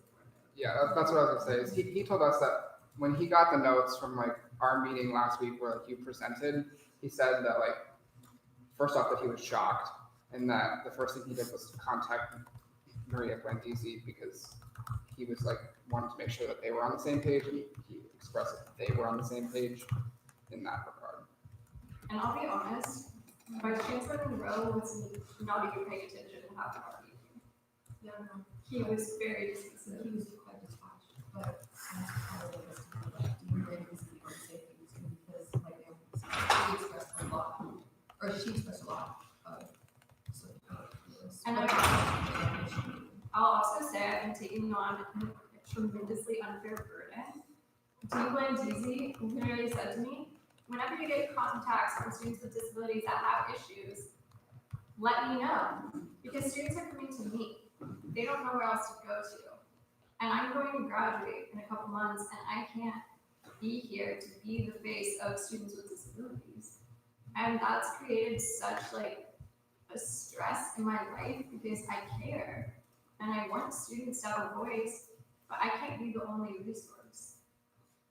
Yeah, no, I want to express that Jonathan and Lalo and I communicated what we heard. Like, I don't have any information. I drive and say, yeah, right, or like, Vice Chancellor go to Vice. I just want to express that. But my other question is, or actually, Jonathan, you can finish. I was thinking for children, but the 30,000 was for remote. Yeah, and that's the number state gave me because they have. And those are the two things that were included in your report. So honestly, I would say my personal opinion is right now, I would say that it's important to do full funding. We've never gotten funding from surplus for stuff like that, but our UConn money, the undocumented student program, did remodel, and we split our funding for those kind of decisions, and it's like, it is very difficult to fund these kind of things, and it's definitely something that is needed, when you're in a space like that, because how welcoming the spaces does directly correlate how many students come in. And so like, I've seen so many more students coming into the space just because we remodeled it, and of course, with the additional resources that students have advocated for, that also is a better incentive. And programming is important for that, and so I think it's, if I was leading around, didn't want to give funding programming for autistic students, that would be really disheartening. And it's honestly still something that I've been advocating for a long term, but like, and university is very strict with this funding, and I don't think it thinks programming is that important. So I would say that I do think that those two components, programming and modeling, are important and do deserve to have. I just want to add one last thing. I was going to wait to talk about this later because it's a sensitive topic, but Joanna and I have been discussing and working on starting a UC-wide disabled students union because we're all aware that the UC is severely lacking in accessibility and currently in violation of several laws. And I could go into the details of all of them, but I don't want to keep us here until 2 a.m. This is something that doesn't get talked about. People with disabilities are honestly really such an invisible minority on our campus and don't receive the same amount of funding or same amount of transparent representation. We were talking about in a meeting with Monroe. People with disabilities are almost forced to live in Sunset Village on the hill, which is almost a $10,000 cost or more compared to other living options. And there aren't subsidies for that. Students with disabilities are paying a surplus to go to school with everyone else. So I think at the very least, we could fund a place for them to meet and talk about these issues. I just want to, I guess, agree with Dr. Geller that this is something that we should go on with to give the full funding they're not for, because I think it would be the easiest decision in terms of trying to figure out how we're going to do this. So Lily, is your preference now to do a vote right now? Yeah. Okay, cool. And, motions or not motions? Motion to allocate 30,000 to CAE, the CAE. I'll just say that. Is it possible I could ask for like a cost breakdown first? For the what? Is it possible I could ask for a cost breakdown before we do the vote? Like which things the 30K goes for? I don't have a breakdown, I have an estimate from CAE from when they got the design, or they got someone to come look at the space and give them an estimate of how much it would cost to renovate it. They requested that money from student affairs and did not receive it, and that was the number that they gave me. Yeah, so. Is the renovation for like just furniture, or is it like changing the walls, like It's just furniture. just furniture? And accessible furniture, which of course is more than regular furniture. And so like what's in the space currently? Like what would we be removing? You can go take a tour. Yeah, I'll say when they get the estimate, it's very like the most realistic thing you can get if that's what you're worried about. And in the past, when we did surplus, at least the undocumented students gave updates about how we use the funding, and so if we want an update from CAE about how we're using the funding, I'm pretty sure we can come back and this is how we use the funding, because it can change, Right. but. Well, the funding will be overseen by me, and I've established an entire committee of students with disabilities with administration, including Monroe, Dean Blandisi, the directors of CAE, the department heads of disability studies, Naomi Kalechi Waldo, and myself. If you want to be on the committee, you can also join, but it's primarily designed for marginalized students and intersectional identities around disability, because we want to make sure that the space is accessible.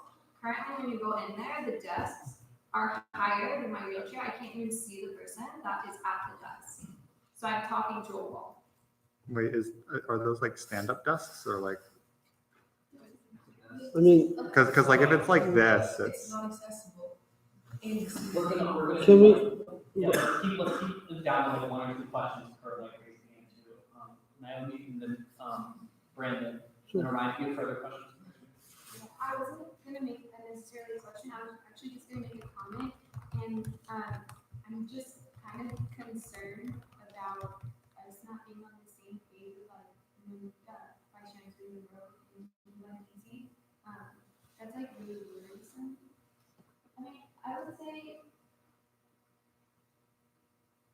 the benefits of having funding somewhere, I like to speak from my experience working with the center because it's been very eye-opening. I would say like when you have we don't have to, the adoption program is not active to anyone really. We just run things through the BRC because we have the disability program. But we use our funding to example the downgrade because not UCLA. So like if USAC gives money to CAE from surplus, what is Monroe do? Monroe also, just to clarify, correct me if I'm wrong, also cited CAE as a reference. Okay, but CAE is Their own use, I honestly see you going to be able to estimate, but I share the same. So we're used to, like, Them, but it is ultimately like the money being asked for, the recommended amount from CAE. yeah, And that's, so we have. that's my confusion too, because the recommendation came from CAE and Monroe is saying that, like, deciding that he's the CAE as a reference. So it was so less if the CAE directors, it's the directors, They don't have to. They don't want need to go you to to the express it. No, the directors from our center don't have literally anyone besides the students. Shop, or Brandon and Shop, yeah. instead of just taking a straight vote, because I think that just pushes the difficult decisions down the road, can we ask each council member how much they're willing to give from their own proposal to make this proposal happen, and see if we get above 30,000 or not? Because that's how it's gonna have to happen eventually anyway. Like, we can't just vote, like, the vote means that somebody else's proposal has to be cut. No, I know, but I understand that, but we should. I have a proposal, so I don't if- know what's and how that money is spent. We should see how what proposals are being cut to get to 30,000. We shouldn't just allocate the 30,000 without having a plan as to what proposals are being cut. Yeah, I understand what you're saying, that we should do things recognizing the impact that they have on other funding bodies. Shaham and Millen, do you all have like thoughts on that and also other comments? This is also a question more and just a concern if like you could address it. I personally have seen like previously surplus fund is allocated and a lot of times like for example you're graduating like like this council is not going to exist next year. Maybe like how are we going to hold them accountable that the money actually goes to it? That's why we set up a committee. Okay. Yeah, So we have like, a committee of over 15 people. okay, and the committee's like kind of like going to continue from this year to the next. It's majority students with CAE directors and DEPA and TC and disability studies department. And the majority of the students that were appointed, actually all the students who are appointed to the committee are students with disabilities. None of whom are seniors except for myself. Yeah. I'll also say, if the directors know, I think it's their job also to keep the offices ready. That's fair. It's just I didn't mean to like question it. It's just a concern because like that needs to be addressed because I have seen surplus money like not go for what it was allocated and then it just nothing happens. Like if we end up allocating it, I don't want like nothing to happen with the money. Yeah, what I'm saying is, when surplus money allocated to the USP program, which is about the next year, and that was a unique circumstance, but like, let's say that applied in this situation, the directors are the ones who are in charge of using that money. And so like, I find it hard to believe that they would forget and that they wouldn't want to be responsible with that money because it's not going to something like a student organization. I think if you give it to a center like that, they're used to the bureaucracy and having to do a budget. So I really doubt that there wouldn't be like that kind of irresponsible funding because I think their job is like depend on it, right? I don't think that's No, I agree, and I think I'm speaking more from the experience. Like we gave ECRT money last year for international students, and I've really been struggling with like them making proper use of that money. Like I've literally been meeting them almost every or every other week, and I'm not saying that every admin is the same, and I'm not saying that every department is the same, and hopefully, and 100%, it should be a success. It was less of an attack and more of like a, I'm very scared this will happen, so let's be cautious. I also want to add that I don't think the concern is CA directors saying one thing and another thing. I think CA very well probably gave the estimate for the renovation. I think Monroe is concerned about like the purposes and impact, which is what it is. I think both can exist. Lily. I just want to go back to what Brandon was saying. I think from my understanding and like what seems to be most fair is that we should vote on the proposals that we believe should be fully funded, and then like from that, add that amount to the full amount, and then reduce like each proposal by the same percentage. But no, what I was saying was if people believe this proposal should be fully funded, then people should be willing to sacrifice from their own proposals to make sure we get the money that's necessary to fund the proposal. If we don't think that the proposal should be funded, then we shouldn't be, like, it should be based on our own proposals. I'd also like to comment on, like, I'm very well aware of surplus going to waste, which is why I said this is an all or nothing thing. I don't want to accept less than what can cover the cost of completing the center. The last thing I want to do is waste this money. We set this committee up in November or beginning of December and have been emailing and working on Google Drive together all over winter break to get this money spent as soon as it's allocated so that we can begin renovation process accordingly and get that money spent. Okay. Comments? Yeah. We talked about Dr. Eller and Isabel. Given the lack of clarity of what the support is, you may want to consider if there's interest in funding this project, setting aside 30,000 of the money in surplus to be allocated either to that or to something else at a later date, and to give at least another week to gain clarity on what the level of support is. You can always come back, and if it's not for that, allocate it to any other project. be preliminary to allocate funding if there isn't clarity. And it sounds like different meetings with different people, we've gotten conflicting understandings of what the level of support is. So that would give you the opportunity to make sure the funding is there if you decide after getting more information, you want to fund it.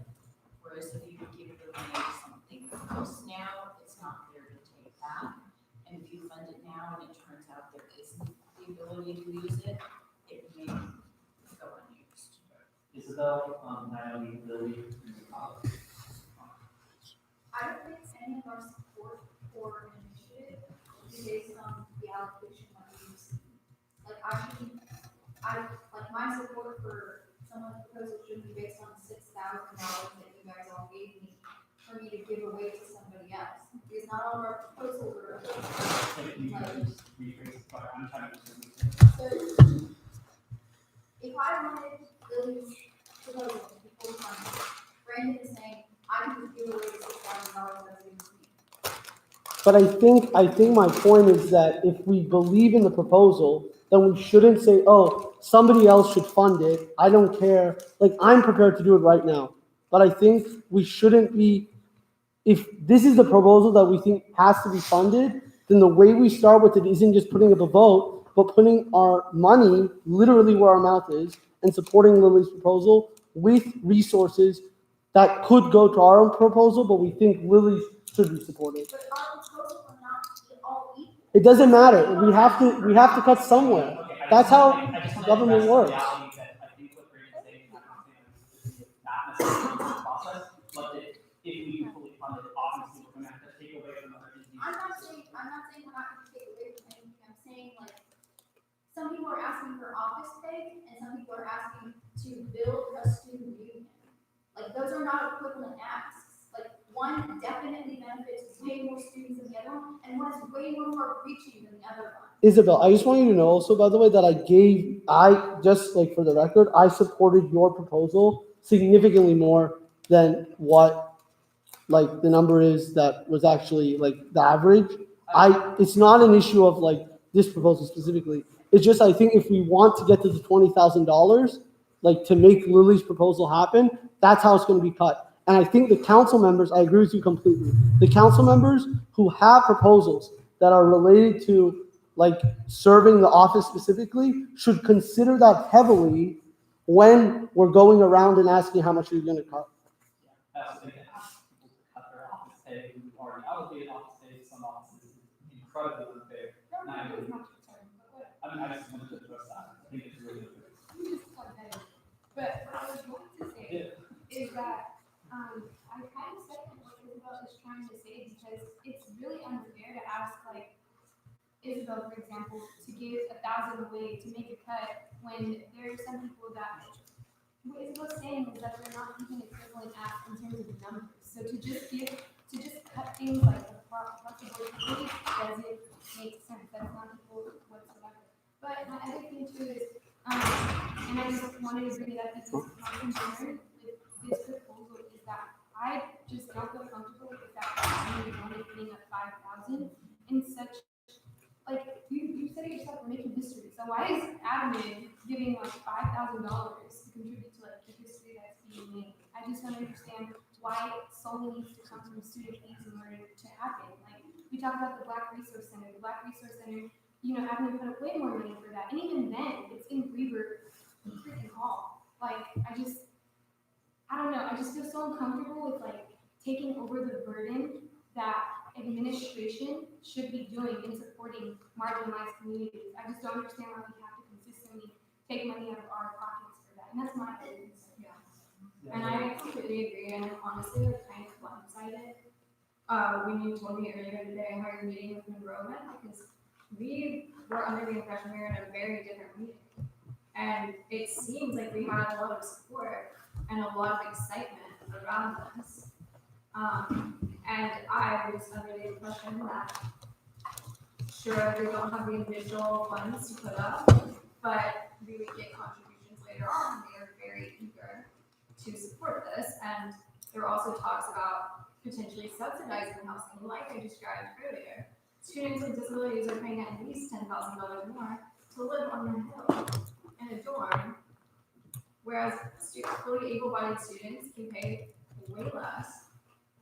Like, I don't have that luxury. Students with disabilities don't have those luxuries. They're not represented by any Oregon campus besides mine. And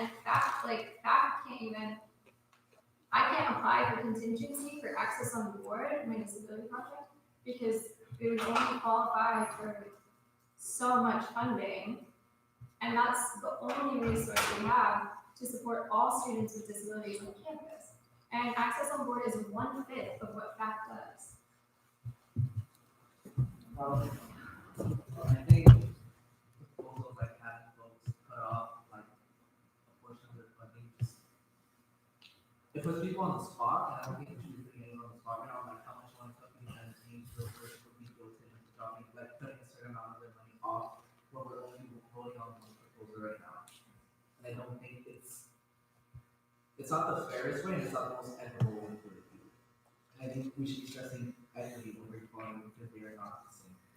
I think it's actually completely fair because the issue is that I want to avoid the situation that Naomi brought up where everybody has to just take a cut off the back end. I don't think that we have to get down $14,000 at least. And the way you do that partially is by if the way we should vote with an actual commitment of some sort. If we don't want to make an actual commitment from our own proposal, it's not about putting people on the spot. The issue, and I don't think it's offensive to say if somebody doesn't want to put any money, I'm ready to put money down. But if somebody doesn't want to put any money, that's their own decision and they have a right to do that. But ultimately we have to make tough choices. And I think those tough choices start with each council member. If we just approve Lily's proposal with a straight vote, and then deal with it later, the cuts will be much more severe and they won't be based on the council members themselves.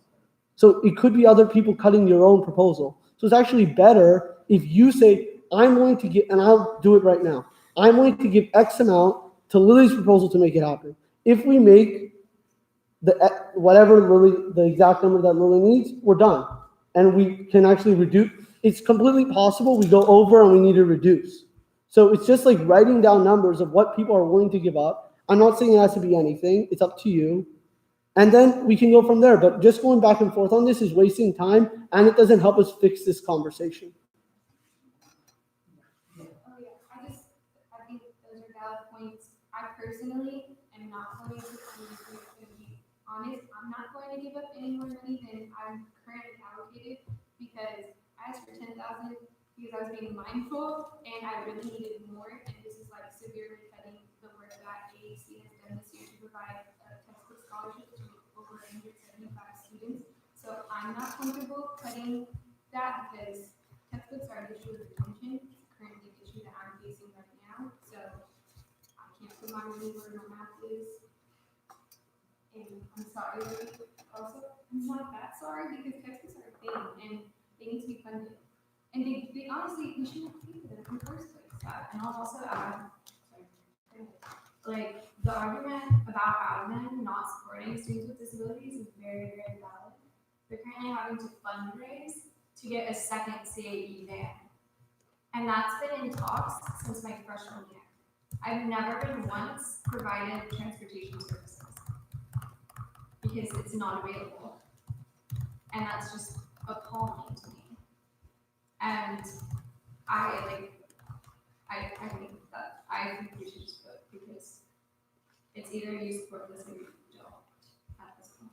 So I just want to keep adding that people at any time can make a motion in a second, but I'm still going to go in order of people that raise their hands. Shahama and Rick. If we could just shorten this discussion, maybe go by what Dr. Geller said, because that's also I know we did that last year also, where we were trying to get money for international students. We didn't know who to give to, and there was just some miscommunication admin-wise, so we set aside the money. So what if we set aside $30,000, kind of try to clear up what Monroe has said differently, and then come back to it?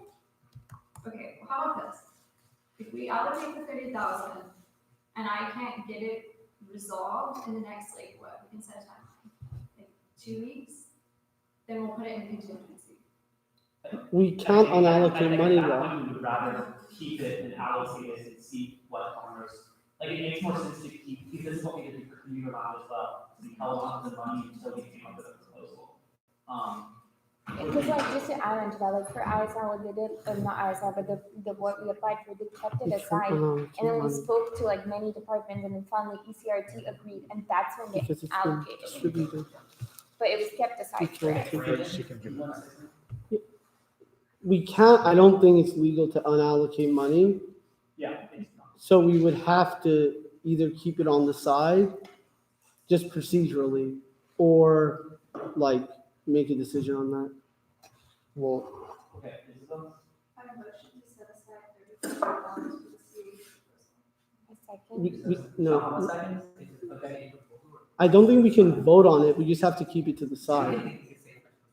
I think we can vote to not touch it, like, and I think that's what's being voted on, just to be clear. Like, we're voting not to touch it, to set it aside. And this is with the assumption that next week we'll have like someone come in and give their background Or on like even whatever we're if gonna we do. provide additional, it doesn't, yeah, additional, right, like additional documentation. Yeah, or even if it's Because I mean, it took us months to get a meeting with the borough. Yeah. Yeah. And if you need assistance with contacting one of us, Friday, I know she's free for What, can I come to that meeting on Friday then? I'm not allowing people to chance it, so I can't even bring Lalo and John. He doesn't have to do it. But I can do stuff. Yeah, I also tried to do that last time. Can Dean and Daisy come in? Okay, so there is a motion on the table, so I'm gonna do a vote. All in favor?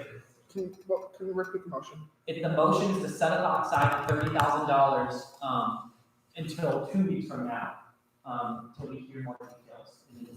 And then If you do that, then what happens to that 30,000? We'll just sit in surplus, I'm not gonna touch it. No. We have to cut 30,000 more. So like No. when it's redistributed. Well, I mean, we can We should fund everybody once. We should not do separate proposals. It's a terrible idea. But I think, If it's all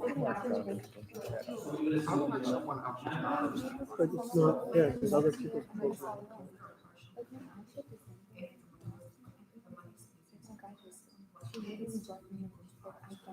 So we can have, like, let's say that it comes back and we find out it can't be a set of responsible, so we need to cut half. Then, sorry, so the question is like, what happens to like the partially funded programs? And then like this $30,000, like what happens to that? So let's say that like really comes back and there is a lot of additional information that's inside of clarity, that like we can give the full 30,000, and we give it, and then like it remains the status quo for everything being partially funded, which will happen regardless. If Lily comes back, or whoever comes back and presents a proposal that like indicates that it should only be partially funded or not funded, we can decide to allocate that money to the already partially funded surplus proposals then. Okay? So once again, there's a motion on the table, so I am going to call a vote. So all in favor of setting aside this money for 2 weeks from surplus. So we will only be considering $99,000 in tonight. Obviously, I appreciate it. One, to set aside for 2 weeks. Wait, can we confirm on the thing about putting it into contingency? Let's just vote on this. 1, 2, 3, 4, 5, 6, 7, 8, 9, 10, 11, 12. Okay, all abstaining. Okay, 1, all against. Okay, so by 12 to 0 to 1, the motion passes, and we'll set aside the 30,000 for 2 weeks, and then the next 2 weeks. Okay, so with that, we are going to the $99,000. Because I feel like some of us were allocating based off of like 129,000, and now that there's 99,000, does that not like change? So we can also be subtracting the amount that Lily requested. That's exactly why I was saying we should put a number and take care of it this week. I know it's difficult, but that's what our decision, that's exactly, it's difficult. That's like difficult, like you have to make decisions. We can't wait forever. Yeah, I think that vote. No, yeah, I think that vote would just assume that we're working with $99,000 and subtracting, like not including Lily's proposal on this. So can we subtract, the 11,307 that is recommended by council? CA. So we need to, so 90, yeah. Or sorry, yeah. I just think I would have funded certain things a little less had I known we were only working with 99,000. Like, do you kind of get what I'm trying to say? Like if you're only working with $99,000. We're also subtracting the Lily's CAE recommendation from. I think I was referring to like our initial gives to each individual ask. Like if we knew that we were gonna give full funding to the ladies, we might have said like, okay, well, this doesn't deserve as much funding. But I think that's a difficult conversation that we need. That's why I was pushing to decide now, because I think we need to have that conversation. I know it's like a tough conversation. I know it's like sacrifice and like we have to make a determination, but that's exactly why we need to have that conversation now. Not waiting 2 weeks and then we can't fund anything. Like, I'm willing to start that conversation by saying I'll put $2,000 for my proposal to Lily's proposal on hold until next week or 2 weeks from now. And that's from my proposal, that's frozen until that's figured out. And if Lily does it, then that money can go away, and that's fine. But I think everybody should be doing that. So, like, this isn't a matter of, like, Naomi, I get it's a difficult conversation to have. I just think if we push off the conversation, it's an even more difficult conversation because we're going from 99,000. No, I agree with you. Like, I think you're right because then we're like dealing from a pot of 99,000 versus 129, which is a very different conversation. If we go to 99,000, we're gonna have to fully cut proposals. Like just straight up. So I don't know why we don't start cutting in smaller amounts. So like proposals that are like funding proposals can still remain on the table and people can go home and like tell their constituents that like they have something, rather than doing this where like we're waiting on Lily. Lily has uncertainty. All of us have uncertainty. Our proposals might not get funded because we just don't have the money because we've kept it to the side and people are moving on. So I think we should have a conversation about that right now. Okay, I was just gonna say is that I don't disagree. I prefer us to figure that out right now, but I also think the way in which you want to go about it, right? I'm not sure because like you're saying, like you're willing to drop like 2,000 from yours, but that's before your money has even been allocated. So at this point, like I don't know which way we're supposed to move because how do I promise $2,000 before I even know what actually happened?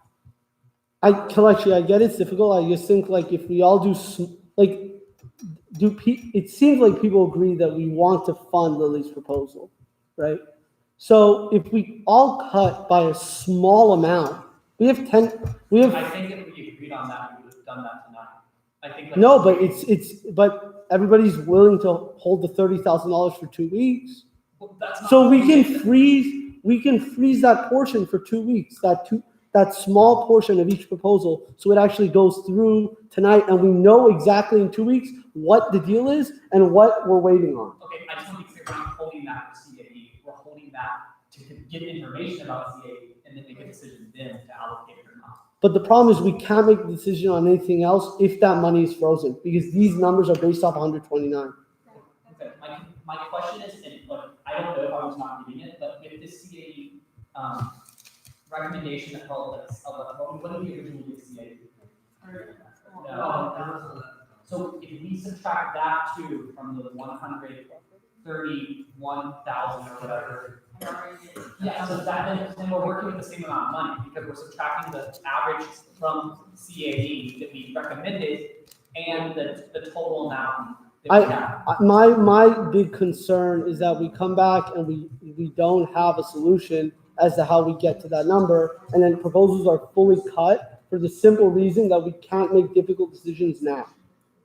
Those decisions are coming.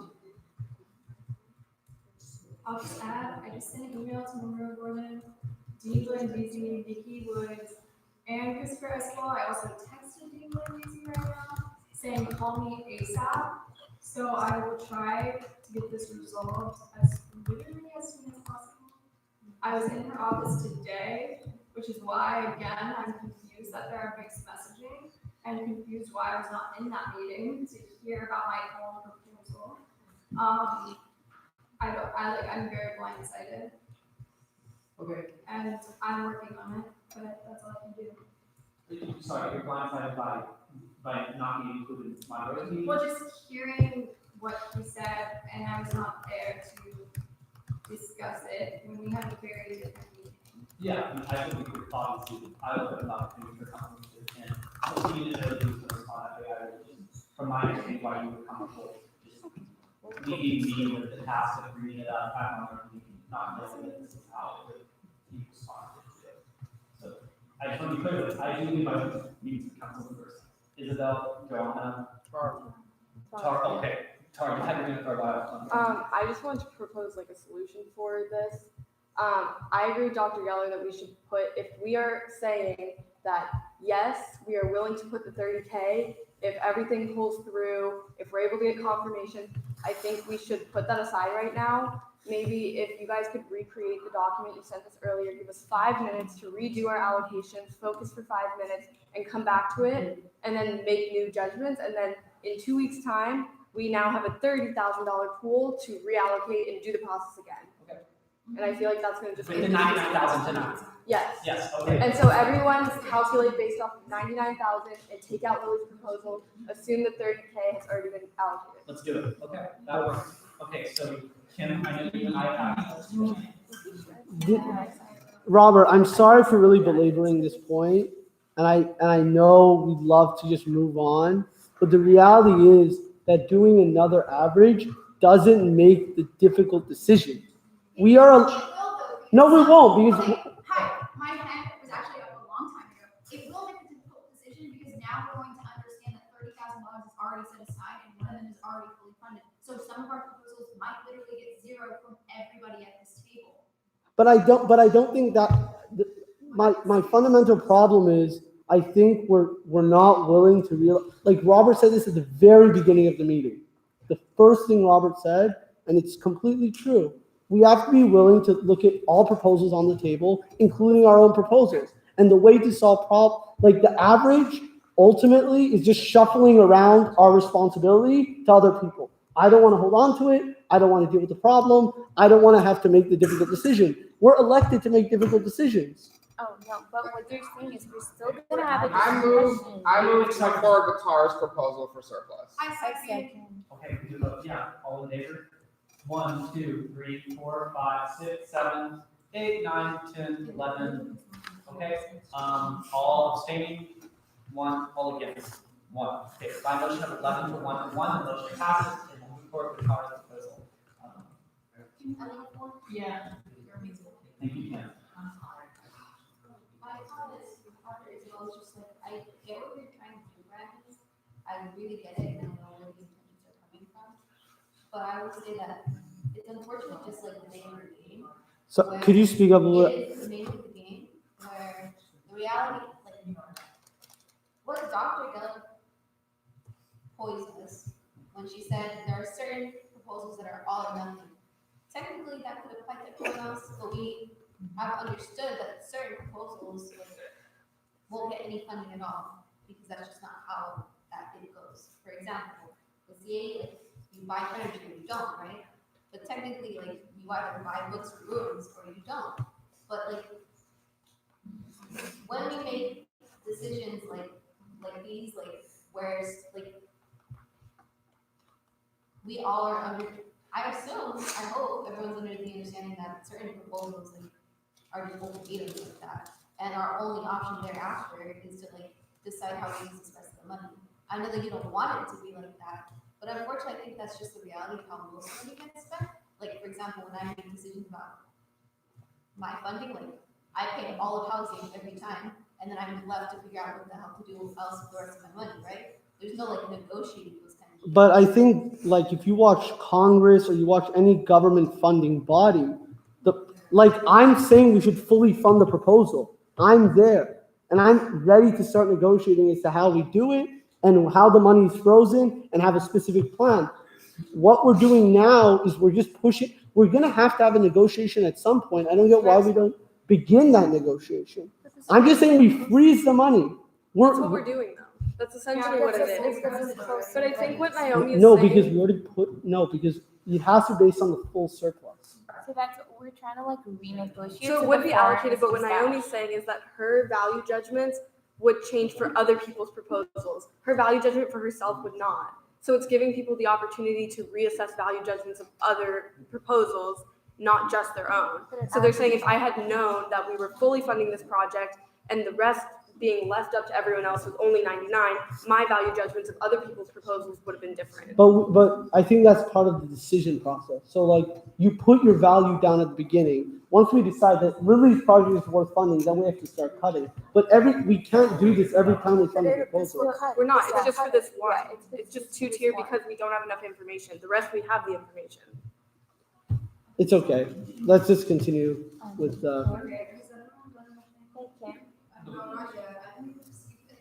Hey Kim. Oh. Do we want to like just remove the CAE section on the new form and add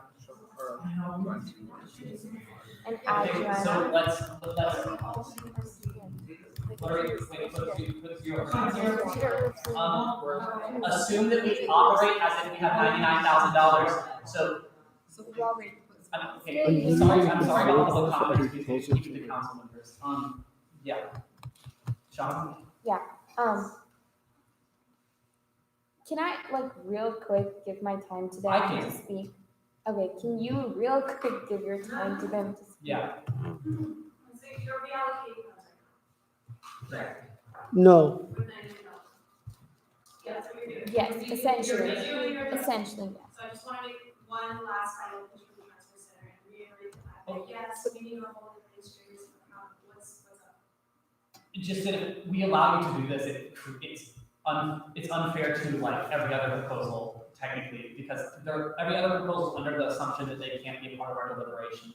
Like that's why public comments are reserved for that. And we're here this whole time. I agree. And we just try to stay here. And I was just hoping that we could like that one final push this last time. Yes, but the reason other people aren't here is because like there's an understanding that they cannot be a part of council deliberations. Like I respect that you're here, like definitely, I think all of council does respect that you're here, and like we obviously acknowledge your presence. I think it's more so like taking part of the deliberations that is like the problem. This conversation is also seated, so I just need to know, can someone give me a time or not? Just for like, just letters? Yeah, okay, yeah, sure, yes. So, we understand these are long meetings, we understand that you have a bunch of people that come management you, we saw it, we were like fully here for it all. If I could just get like attention for just one quick second over here, but we need a whole administrative accountable. I'm 100% with you, Monroe should be helping us find something for us in funding and directors. Like for a very long time, this center was just like student run. There's no one, no associate director, no director, no one, it was just us. We had to resort to a Facebook fundraiser in order to get scholarship money and core money for transfer students.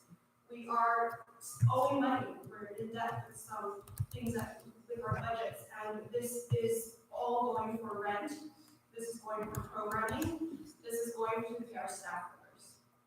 And so I just want to reiterate that we don't want to come to you, we don't want to sit here for hours, we don't want to hold you accountable. You're right, USAC shouldn't have to like deal with this, administration should be dealing with this. But we're coming to you as like this last resort. If we're willing to fundraise, Ashley put in her own money. And we started our own thing to try to get paid for scholarships and for transfer student resources. So I understand this is difficult, and I understand that you're passionate about what you believe in, but this is our last resort. Also, just 10 seconds. We do feed everyone that comes in. We do give scholarships. We do give books. We do provide a safe space. We do let clubs meet there without charging them money, even though we pay rent. We do agree to help anyone with anything ever. I mean, I'd be willing, if we got fully funded, to agree to work for free. I would work 40 hours a week. I literally work 30 hours a week. It's more like 55, but that's another discussion for another day. And I would literally put in writing that I will donate my salary every single week if you fully fund us. Thank you. Is there a record microphone?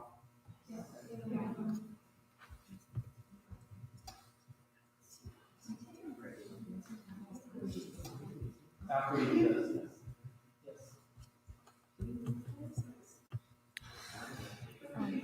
Okay, how many people have not submitted yet? Just a question.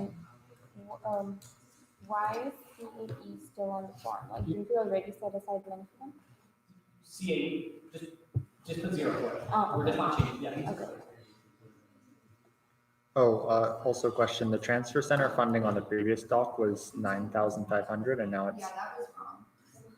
It's 15,000. It's updated now. Okay. Okay. Wait. Yeah, I'm just saying, I'm getting myself. Robert, give me like 3 minutes. I'm listening to them.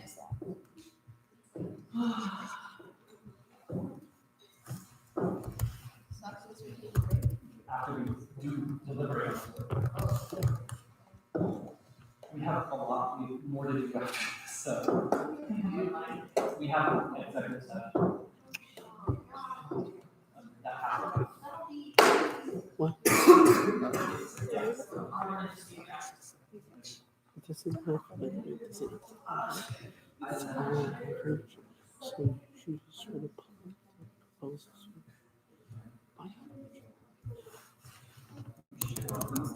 Like literally is fully funded, you want to fully fund.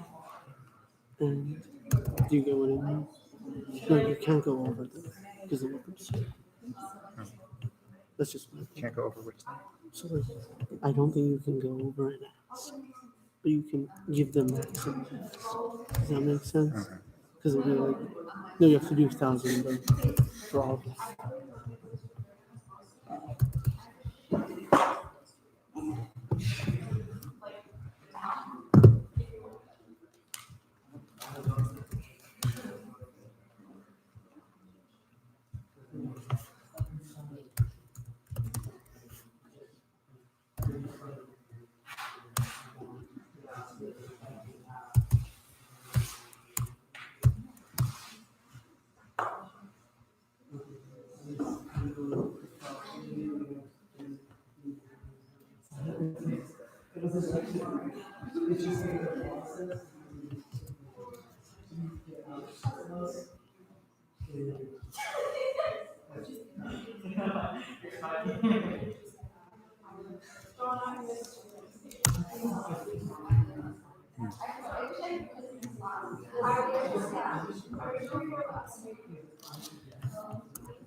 It's hard.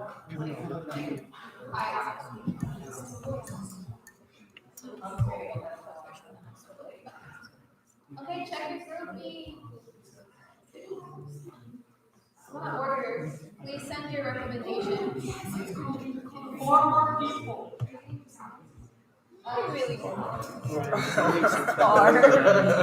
Did you vote? Yeah. You should vote.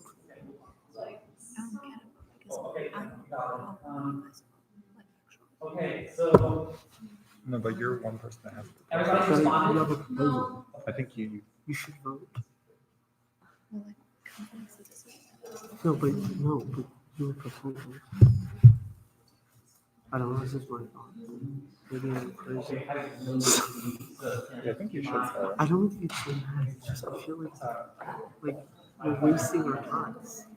Do you think that's the issue? We're gonna have to make cuts in 2 weeks. This is just like the indirect, nice way making cuts.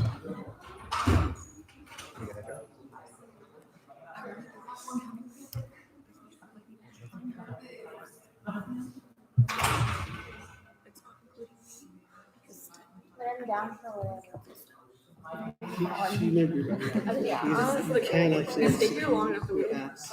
we're like, I don't care. So we like, dump money we anyway, have we to don't go home. No more. But she is putting a No proposal. more. Let's get Italian.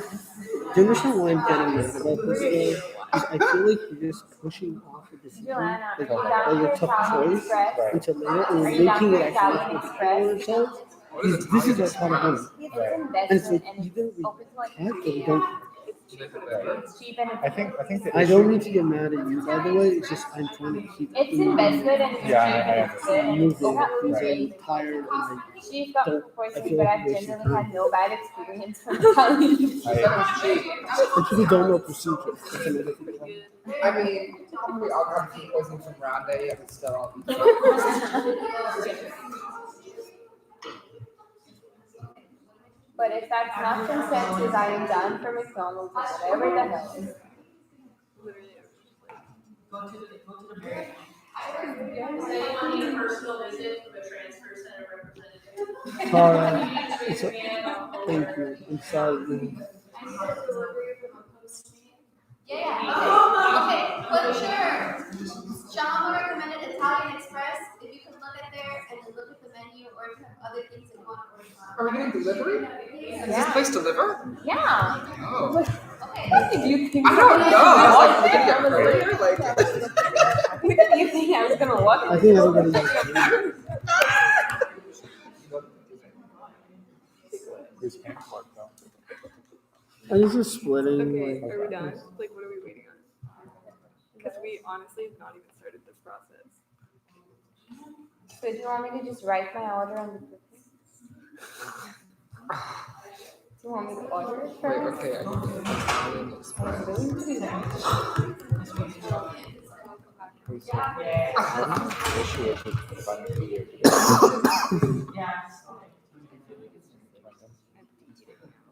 Hold on.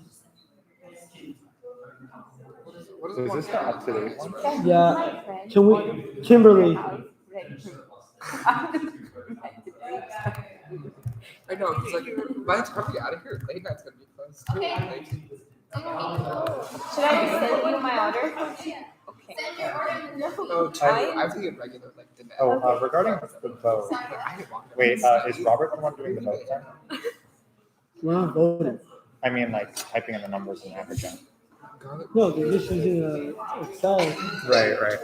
Hey, Robert. Who's saying Robert?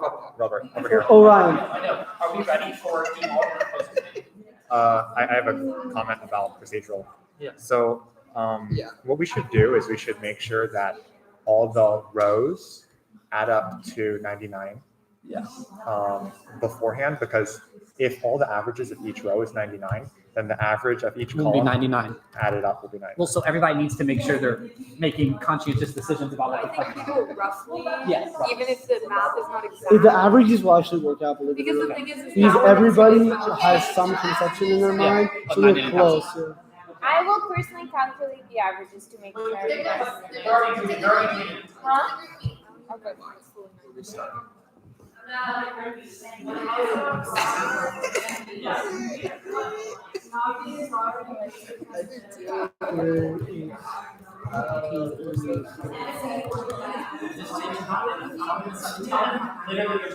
I know.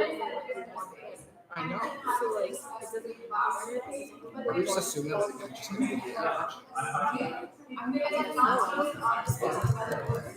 didn't think that's what you're starting with. Maybe. Oh, what the heck? Okay, we are gonna do this. I'm gonna list the averages now. Bag, 3,642. IDP partnership, 6,357. True Bruins race, 1,428. Office of the President pay, 2,928. Transfer center funding, 8,465. Books for Bruins, 7,035. Sorry. Contingency programming, 19,421. BOD fund, 10,678. Gym rep 2 pay, 714. Student organization free food fund, 8,035. Community, 24,392. CAE, obviously, health. CS mini fund, 14,107. FSC office pay, 1,385. Reproductive Justice Health Center, 1,578. Bruin Park fee waivers, 1,978. Transportation representation, $214. International student representative office pay, $2,810. What is this? Sorry, what's that? Oh, sorry, I just ran out. So the total is 100,015. So 115,000. Sorry, that's not 115,000, not about 100,000. So it's under. No, it's over by 15,000. It's literally the exact same problem. Can we just like redo it again, but like we just make sure that everyone has to add it all up to 99? I think we should do that. I think we should do another round where people cut more. So all like everything that you put in the form should add to 99. Certain ones of these on here, like the recognition amount is more than what. Please do not do that. Yeah. Like, can we not do that? Whoever keeps inserting, because I noticed this last time too. I know you're trying to like raise the average for some of them. People are like strategizing by inserting numbers that are higher than even the recommended or the asked value. Don't do that, please. Okay, so well, please add it up to 99,000 when you do your allocation. I think. This will make it quicker. I wanted to put a little bit extra into contingency because like remember. So Your proposal is do you want to change your asks to contingency? That's yeah. exactly what Well. Doing it again. Copy.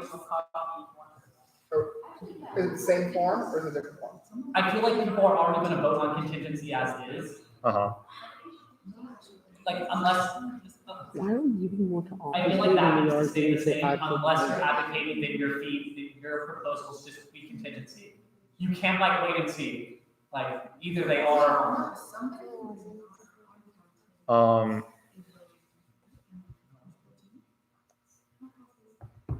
So you can keep your money for the programs as is, or you can just scratch it and ask for that much additional of the contingency. I would say that if anyone voted over, we just change to the maximum. I don't want to sit here and vote again. Orion, do you? Okay. Put the amount that I asked for the bus onto contingency. Okay. Wait, We can't. no, that will be a different proposal. No, he can't. You're just going to delete his proposal on the Google form for transportation, and we're going to add that onto the asked amount for contingency. It's that simple. Let me do it. It will be helpful, like because that will just like resolve that conflict between contingency versus Orion's proposals. So, we're going to move Orion's. Where is it? How much did you ask for it originally? 8K. Okay, we're going to move the 8,000 onto the asked amount for contingency, which is where is contingency? Wait, so do you want? So it's not. Do either of you want Italian? Yes. Italian? Just ask him out. Like, he is moving his pay. Do you want Are we voting again? Yes. Okay. Is it the same form? Yeah, are you gonna give us a new form or what's happening? Robert. Last week, I was your best friend. Wait, so can we put over or not? Yes, so we're doing the Google form. No, So you cannot put We're over. getting a third form. You can't put over. Yeah. You can put the exact name. You can fully continue, but you can't. Hold on. If you want to maximize contingency, is loans. Okay, before I send this link, keep in mind your And- only, the total amount is going to be $99,000. For Nadia's and mine. And we have $99,000. Does that make sense? Because those are contingency allocations. Right. Well, But if you add a third contingency, it's going to be spread to send people not going to be serious. no, they put it so they increased full value up another 8K. But we're, Don't let your shit add up to more than 99,000, otherwise. so are we voting on Orion's proposals or are they No, combined with contingency? Okay. he forfeited them to raise the requested amount of contingency. So don't vote on Orion's transportation thing, vote on his office pay, but consider that Orion moved the $8,000. Yes, but. No, it's added to the contingency. So $64,000 is now being asked from contingency, so just to consider that Orion, sacrificed his pay for the transportation to move it on to Africa. Does that make sense? Okay. $99,000. Make sure that all of your. Yeah, I did every time. No, all of your things shouldn't add up to more than that. Right. Otherwise they'll cut. Right. Yeah. Yeah, like I did that for the previous vote. Okay. So. No. Should I combine my offer with contingency and just label it? Where is the form? Okay, fine. Is this the new one? Oh my God, it's back. Did you get the form? Where's the food? Wait, it's back there. Hold on. Okay, give me a second. Wait up, Don't submit. Wait, delete it. don't submit? Don't submit, I think I'm editing. Okay. What am I doing now? No. She has to finish, and then you can open for.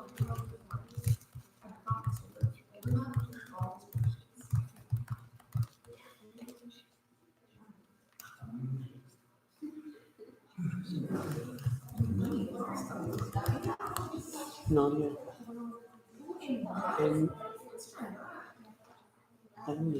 if you want to choice on it, see if you want to. Okay, street that. Please street And we can ask for the funds. Wait, can you just increase the amount you asked? Just Okay. ask for more. Yes. So, like again, it should be like bag of laundry. Yeah. What? Mine? I know. These are fine little offices before the phone.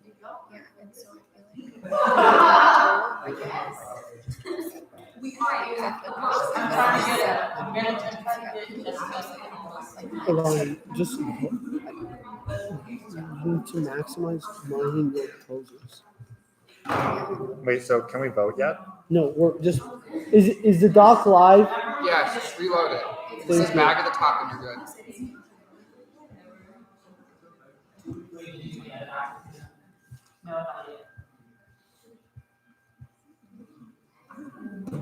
This is the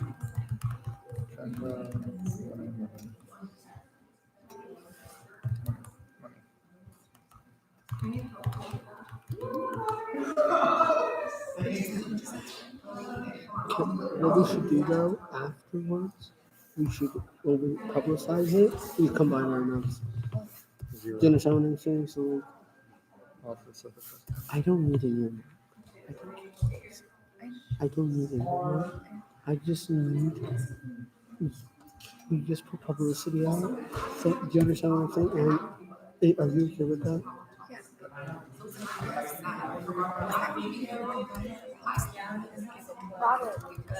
It had to be exactly. You're right. 64. I think that's over. I think Wait, you're it's gonna get 90. 10, you're gonna get 20 awards.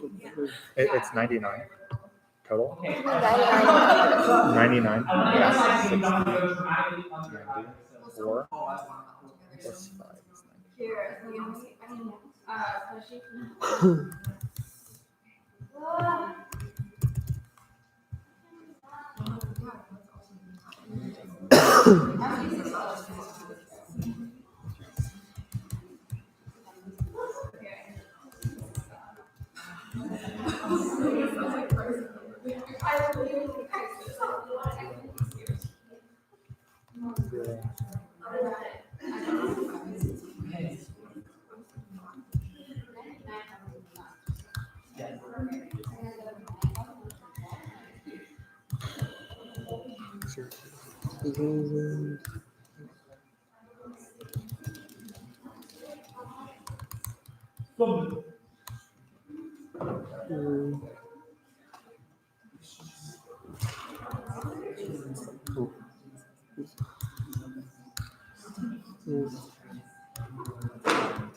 I just did math. I'm really proud of myself. I'm gonna finish my math this year before.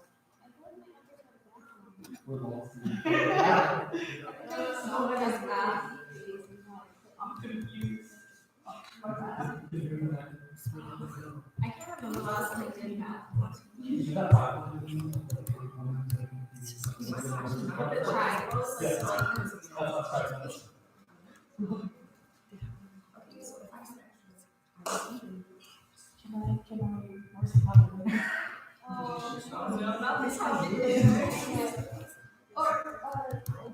Don't you have a five song?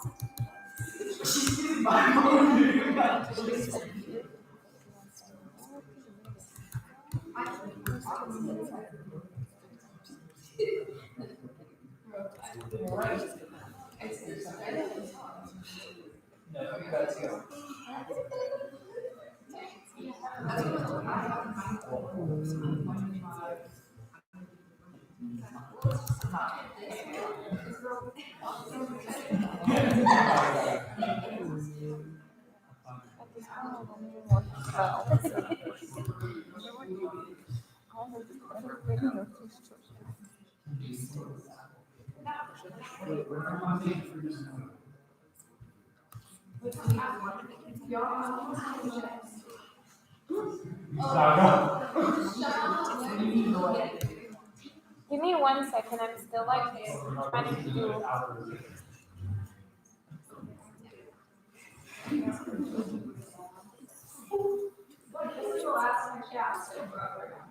I'm sorry, I apologize.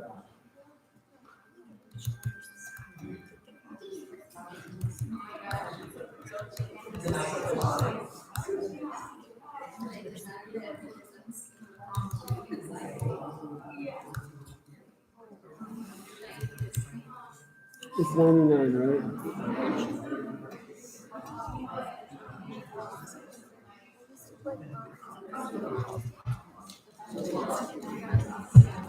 I did like 75.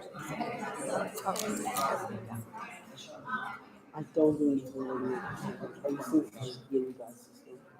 I don't know what I'm watching. Like nobody's ever gonna agree. you have to say, then people we shouldn't fund any proposal. Okay, either people put their money where their mouth is and they put slight amount off their own proposal, or we don't fund it. Then people are going to make a sacrifice. This is terrible. Like, this is injustice and war. But the thing is, if it doesn't go through, Then it's a reflection on council priorities, and people can go back to communities and tell them why they did it. But that's their decision. This is not a solution. well, we're gonna have to revisit the remainder and reallocate the remainder. What we're doing is we're funding the most popular proposals on council that are just popular because of certain council members having clout. I don't think that's a good idea.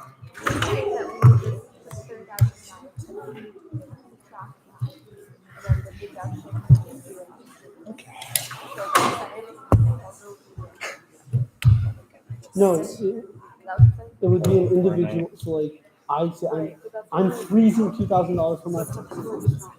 Then they need to start doing it, or we don't pass it. It's that simple. That's how people should vote. Of course they are. That's how everybody is. They think other initiatives are less important, but that's not what our conversation can be about. Then we should say no tonight. Then we're failing as a council. Then we're not doing our job. Then we're not doing our job. I mean, I have no stake in it because I have no. I'm not angry. I'm just angry at the fact that. That takes away our voice in all this because we don't have proposals. I don't have any say over whether Listen, I support her proposal. I'm willing to put money off mine. No, I don't Right, disagree I with think you the saying votes I have know that they're We should.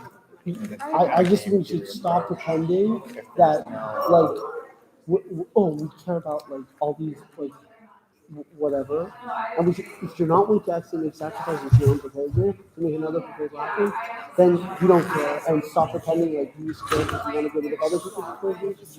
Yeah, and you're just like that's not how government works. Like 30 minutes. We're getting them to prepare a lot of me off so because I assume it might go ahead. Then they come to me and they say, "Oh, you don't care about me." And it's like, stop with that bullshit. You just want to fund your own proposal. I'm about to vote. I think I just dumped it. There's no leverage. The system is terrible. Like, this is the worst possible way to do this. This is removing all accountability. What do you think we should do? I think we should get a majority to say tonight we're going to vote on this proposal by people cutting their own funding requests.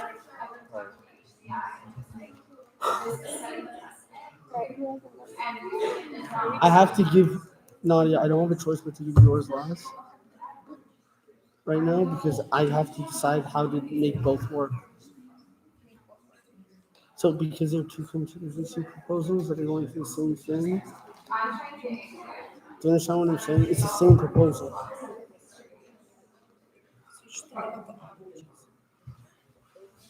I know, that's exactly what I'm thinking about. Like, I'm literally thinking, like, and this will make me look terrible, but 0, 0, 0, 0, 50, 50. Like, strategically, that's the only thing that actually makes sense.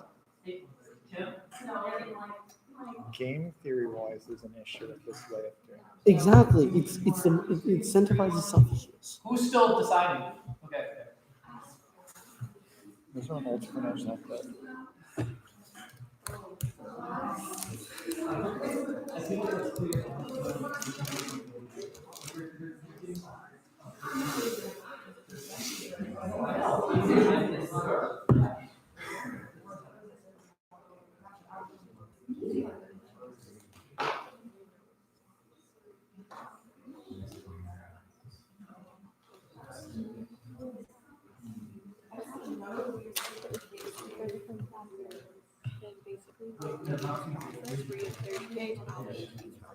That means for people, other people can use. Yes. All right, one more person. I mean, also, so it's fine, like, it takes a lot of time to process. So we get it, we can plan with that small amount.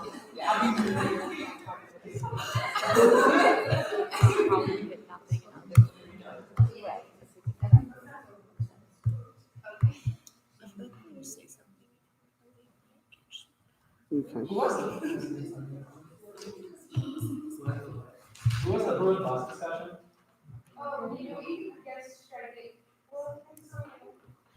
Yeah. Can we strike all? We're gonna do a recess like after we're done with this. All? No, we're being live streamed. I had to, but now I can't record it anymore after being done.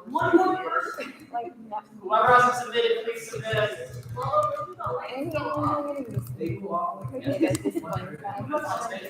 Whatever I have to say.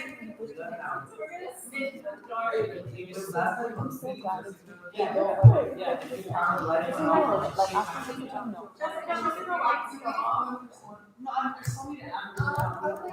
Okay, so because we're still in session, Nine's gonna talk about the grid bus now, so we can like do that while we're waiting for this calculation coming.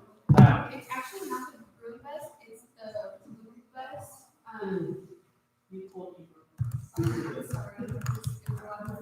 But essentially, yeah, the fee went up for like how much it costs to ride the bus, and they're also no longer taking student discounts anymore. So like originally it was like 50 cents, and then it went up, and then right now it's 150. And it's just becoming like increasingly inaccessible for students. I know like it's really like on the internet and like, yeah, so I've been like talking to Chancellor about this for a while. And they've just kind of been like, it's out of our hands. But I think like it would be helpful if both of us try to keep it on.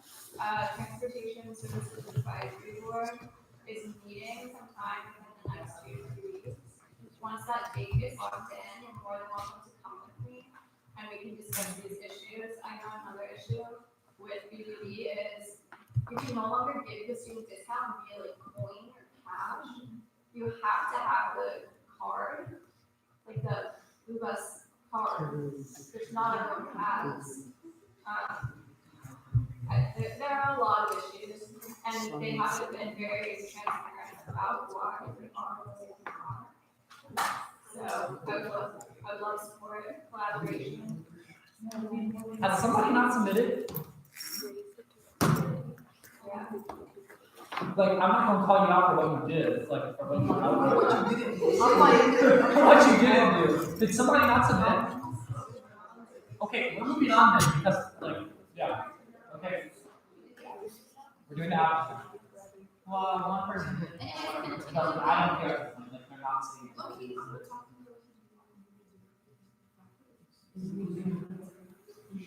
Yes.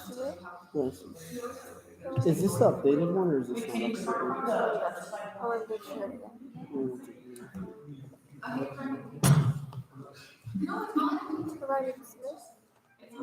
I think so, unless he changed it again. I mean, unless I didn't click the submit button. You double check on that. Your response has been recorded. But I mean, wait, is this the old page? Wait, was it a new link or is it the same link? It's the one that had 64 for contingency. It's the same link though. She just updated it. Okay, Same. we are reading the averages. Oh, wait, where's the poll? Where's the Did you share it with us? Can somebody do the poll? Wait, we shared it, yeah. Naomi, thank you for bringing that to our attention.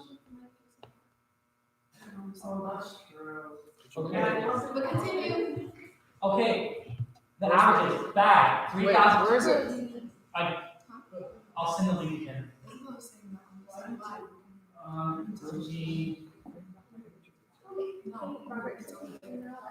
Yeah. Okay.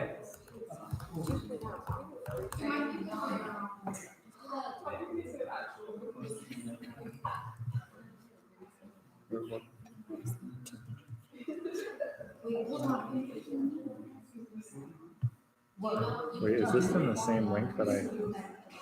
Oh, wait, hold on. Do I? You can do the average without any numbers. You just not go on this floor. I So, saw you know, it until it's right. Oh, she didn't. No. Somebody put a number that doesn't make sense.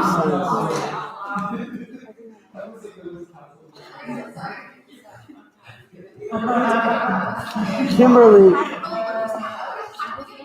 My phone is on bed. Kimberly, That reminder that it's time to go to bed. 30 minutes. Does anyone else need a personal visit to the transfer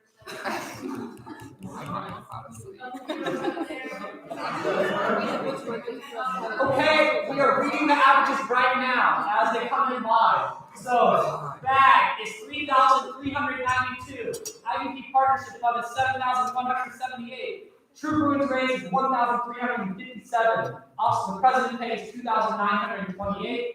Transfer center funding is 8,178. Books for Bruin is 6,571. that's a mistake. Somebody put in one extra zero.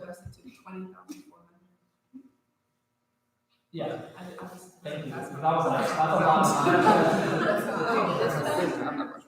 lot of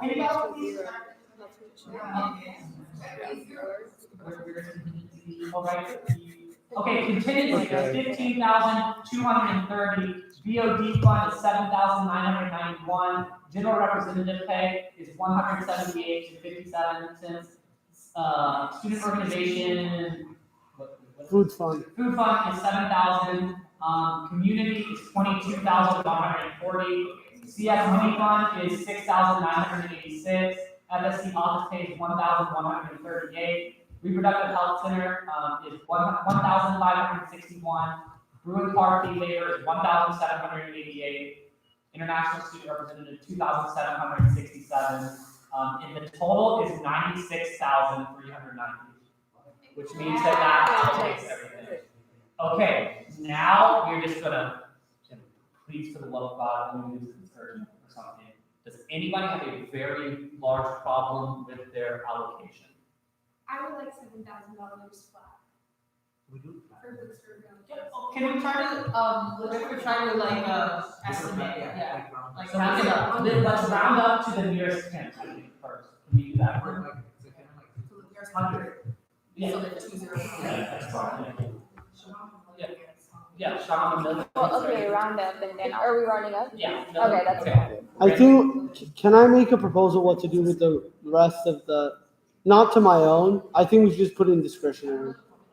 Okay. So we don't have to deal with it, and I'm proposing the remaining, whatever it ends up being after we fix rounding, just goes into discretionary funding. We can figure out what to do with it later. Okay. So we don't have to fight over $2,000 tonight. Wait, what did he say? He wants to move around to discretionary, but I think like fines is basically like a holding account. It'll just stay in surplus. You can't move to discretionary. Oh, you can't allocate it again? Okay. I It'll just thought stay in we could, surplus. I thought we could move money from surplus into discretion. Didn't we do that last time?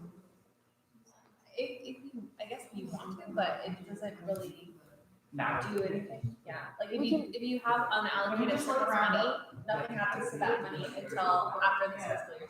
So we just okay. We Yeah. can also just move it into contingency. Yeah. We can, why don't we hold on to the money though, and then we can figure out what to do with it, like, Yeah, I think $2,000 is, I think that Fine. we're all fine giving it. I also think that because contingency is severely underfunded, Yeah. because I think Nadia made clear that she was very not political in her ask, like her amount, that like it was what's necessary. fine. That like I can't make a motion, but I would definitely support a motion to move the remainder into contingency. Motion to move the remainder into contingency? I don't, Let's we wait can to just, see. we can just add that, if everybody's okay with it, we just add it to the proposal and do it on the one vote. We're just going up, like, we're just gonna go up. Oh, by 100? Yeah. Everybody's, oh, I did 10. I think there's not money. Yeah, we'll be fine. We're rounding down.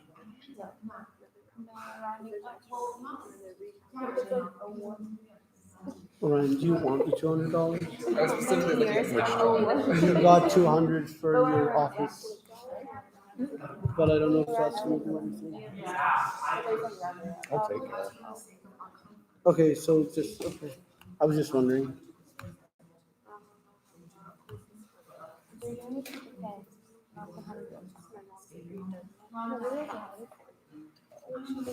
So we have about 25. Oh, they just changed it. Not bad, not bad. That's less than the original averaging for yours alone. That's exact. This is nothing to do with the quality process.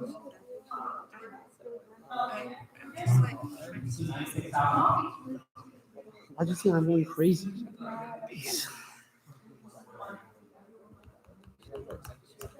Well, this is why I think it would be better just like have the allocation. Okay, so 96,840 is the number.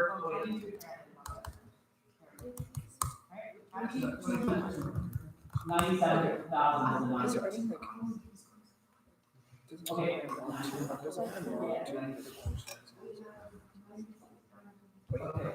96,900. There was a motion to remove the remainder, move the remainder to contingency. Is there a second? I second. Brandon seconds. Okay. All in favor to remove the remainder of the surplus to contingency? Please. Okay. 1, 2, 3, 4, 5, 6, 7. All against. 1, 2, 3, 4, 5, 6. All abstaining. All abstaining. Okay, it's 7 to 6, so the remainder will be 7 to 6. That was like our first divided vote.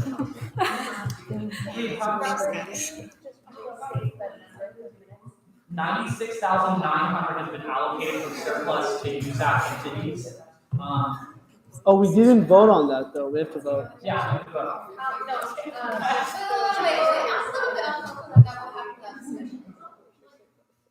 I feel like I'm voting. Okay. No, we already voted on it. It's done. It doesn't matter. We vote. The vote's done. You already voted on it.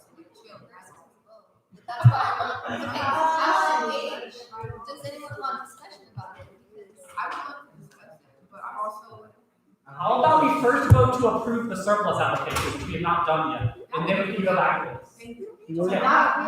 We already voted. We voted to remove the remainder of contingency. We didn't actually vote on the surplus itself. Yeah. Yeah. Somebody needs to. I motion to. Okay, wait. I would like to discuss. No, I want to make a motion. I am discussing.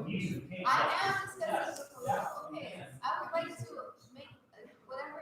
Okay, our maximum is whatever number that was 99,000. I would like to try to find ways to allocate the additional 3,000 to other things.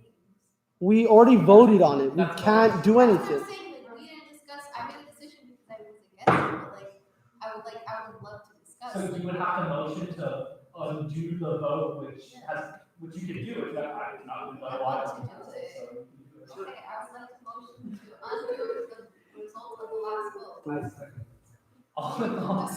All in favor? Why don't we, like, if, I think it's like, if there's, All we're in. not discussing. I'm gonna motion to allocate the 99,000. She instead motion to discuss. Because Okay, we motion. Discuss all of it. No, we already voted on it. You motion. Undo a You can vote. still, So- if you want to We discuss. can't undo a vote. That's illegal. I would want to know Okay, why. so It's like, I'm calling a vote right now. If people feel compelled, if they want to have a discussion about this, raise your hand, you can undo the vote. I want to make a motion to allocate the 99,000, including to contingency. What? To allocate, so putting in a motion including the last $2,000 into contingency. So we already voted on allocating the money, the additional surplus money to contingency. I want to vote on everything, we discussed it, we have the allocations, let's We just need vote. to vote to approve the 96,900 to the surplus allocations they gave. We can have a discussion about that first. Then let's go back to the meeting. Actually, you're right. Yes, Like, yes, everyone's fine with it. yes. And no one said Exactly. the hell you want to do discussing the leftovers, but like, Yes. going back and forth for years, I'm tired. So let's do 96,900. Okay, well, I would not like to put 96,000 because I would like to add 3,000 to the transfer student office. So are you saying like you would prefer that instead of contingency? Already. Okay, you can make a motion to do that. You can make a motion to do We that. already voted. We cannot vote again. That no, you can't. You once you make a vote on something, you can't unvote it. That's not allowed under any rule. Okay, stop. Let's ask Dr. Geller. So, for clarity, was there a motion and a second Yes. to approve these Yes. as they are? So then in order to change it, the person who made the motion would make a motion to reconsider. That gets seconded, you vote on the motion to reconsider. If you have enough votes, then you set this aside and take a new vote. So If you don't get enough votes, it stands. does the person who motioned, are they the only person that can motion to reconsider? Jessica, do you know that piece? No, I can try to. Robert. Yeah, that's complicated Robert's rules right Can't unvote something. I would like, so that's not a question, we have a discussion, because trying to make the rule by discussion.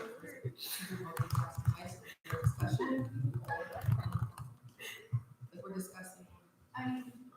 Okay, Brandon. So Well, it does not have to be made by the same person who made the motion. It needs to be made in the same meeting as the initial vote. So you're still in the same meeting. Any of you can make the motion, any can second. And,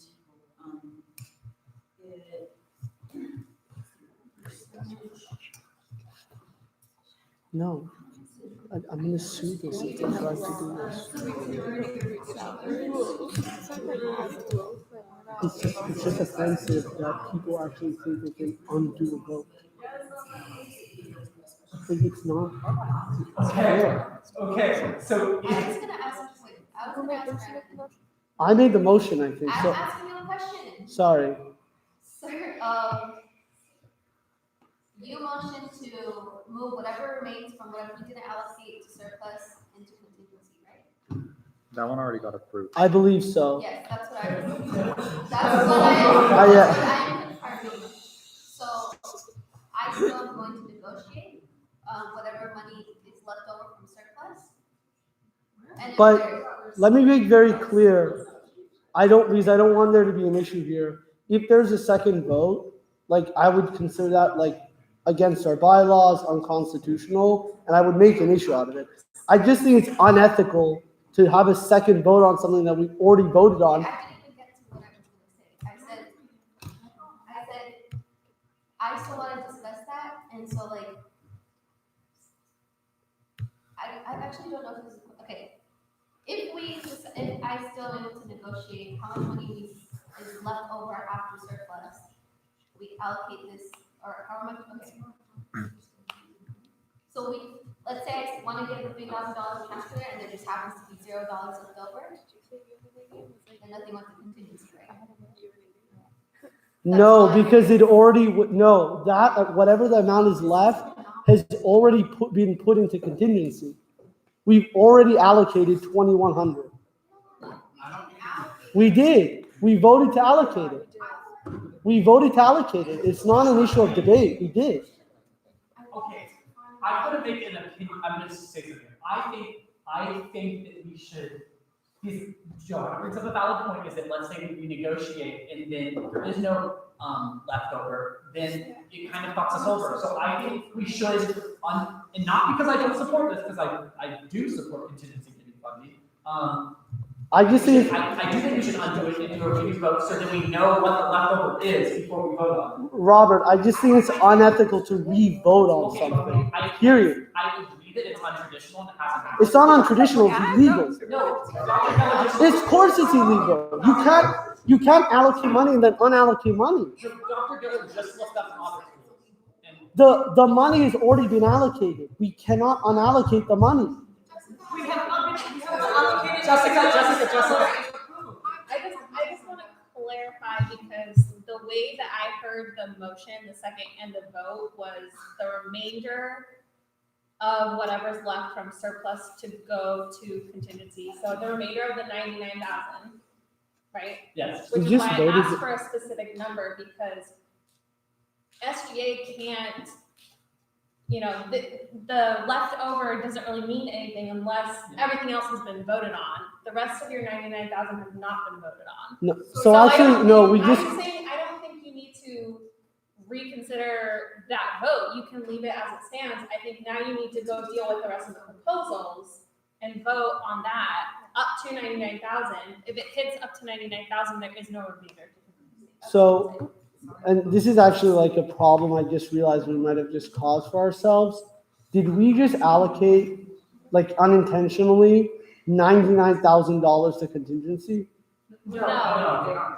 I'm not in favor of that, by the way. I'm just saying, like, did No, we we do did that? it. I think I say that you're thinking too concerned about it. I think we're about to vote on the actual surplus proposal and the leftover will go to contingency. I think you should advocate, or whoever wants to go to contingency, should advocate that it be allocated there directly before the remainder is being calculated. Because that's what we brought over here is a discussion on should be allocated to the transfer center. Advocate if you wanted to go to the contingency before the remainder too. I don't care if it goes to contingency. It's just I want to make sure whatever we voted on, like, that vote is implemented. I don't think we can unvote something. Yes, but we don't know what the remainder is yet, so it doesn't, we don't have a value. Do you Yeah. want, Yeah. Guy to reread the minutes? So I have on the minutes that Orion motioned to move the remainder of surplus to contingency and Brandon seconds.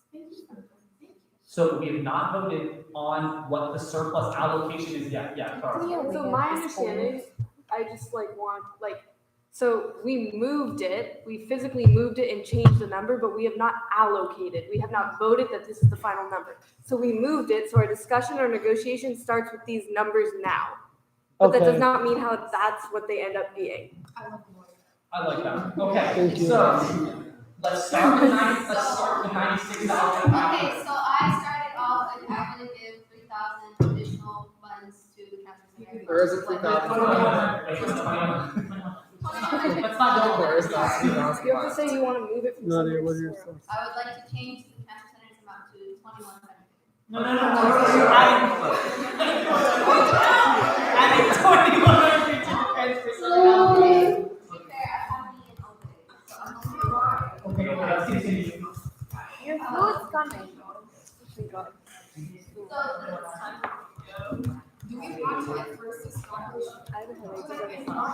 think ask the question, like, if we No, first is it- explore, is it like, hard? you can do about the market, they currently out there, I do look to start, Yes. not, Let's ignore start them, there. and like, change to their proposals.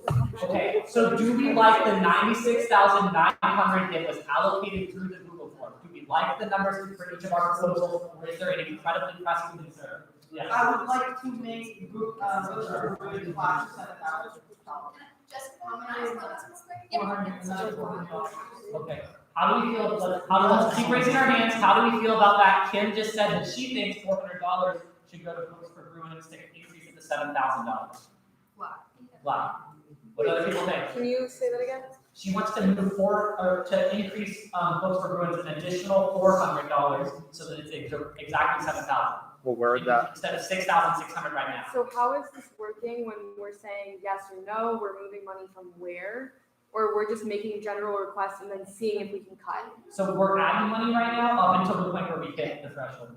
wait, but we already hit the threshold. There's $2,100 that are left. Wait, but we moved that number to the spot for, because No, we didn't. We voted to allocate the remainder to contingency. So if they negotiate all of it, they can have nothing. Unless you advocate for 21. part of the contingency. But Oh, does that make sense? right. I personally think that if we want to, we could say we allocated the time amount. Okay, what do we think about this proposal? Taxing them. We need to like really stop side conversations and like really listen so we don't have to clarify every 5 minutes. So what do people think about moving an additional $400 to increase books for Bruins from $6,600 to $700,000? That's $1,000, yeah. Let's do it. Do we like it? Yes. I'd rather Should we make a move. motion? I motion to move $400 from the remaining surplus funds to books for roads. I second. All in favor? 1, 2, 3, 4, 5, 6, 7, 8, 9, 10, 11. All abstaining? All against? 1. Tara, are you voting? Oh, I vote, I don't know, I'm gonna vote no. Okay, 11 to, yeah. I will second motion. Okay, 11 to 0, or 11 to 2 to 0, the motion passes, and $400 is given to folks for Bruins as an addition. How much is left over now? $1,700. Continue. I motion to put $700 of the $1,700 into the transfer center and $1,000 into contingency. That will be two Yeah, let's separate. do 2 separate, let's do 2 separate to start with 1. So I motion to put $700 more into the transfer center. Okay? Isabel, I should probably tell Isabel that motion too. I have a feeling she'll be excited. Yeah, can we do 800 flat? Bring this to add that nice. That's fine. I motion to move $800 to the transfer center fund. Is there a second? I second. Okay, last 2 seconds. All in favor? 1, 2, 3, 4, 5, 6, 7, 8, 9, 10, 11, 12. All against? All abstaining? Yeah, okay. By a motion of 12 to 0 to 0, the motion passes and you did increase transfer student center funds by 8 to 9. Yeah. I motion. $900. Millen. I motion to add 200 to the Bruin card fee waivers fund. Wait, but Brandon already said. Last seconds, all in favor? 1, 2, 3, 4, 5, 6, 7, 8, 9, 10, 11. All against? 1. Okay, by a motion of 11 to 1 to 0, the motion passes and $200 is given to the Bruin Park fee waivers fund. I motion. Sorry. There is $700. Motion to remove $700 to contingency. I second. Brandon seconds. To move the $700 to contingency. The last $700. Can we take a pause? Well, we already Well, there's a motioned and motion, so we're second. gonna have to vote on the motion. Should we vote on it later? Yeah. Yeah, we're just going too fast and we're talking over each other and at this point, I don't even know what happened. So you can vote no on this and make a motion later too. Okay. We voted on it. Do I just keep it? We motioned, we should vote.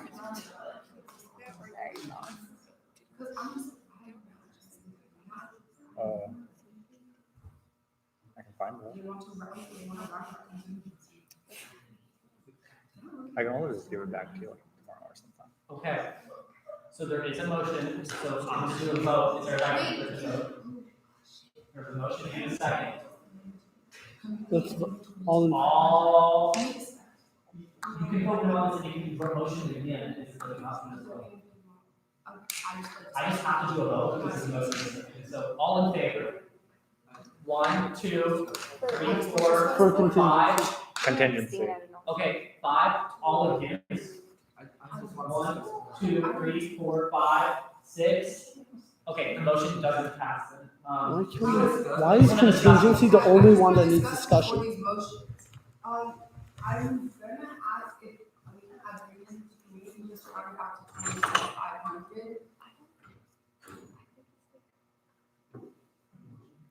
I want, Before you motion, does anybody else? Does anyone else? like, just, can everyone say, like, if they still have things that they want to add before we just, like, throw out a bunch of motions and don't know what's coming next? Maybe you could compromise this with your community and the rest of the contingency. If that's all that everybody talks about.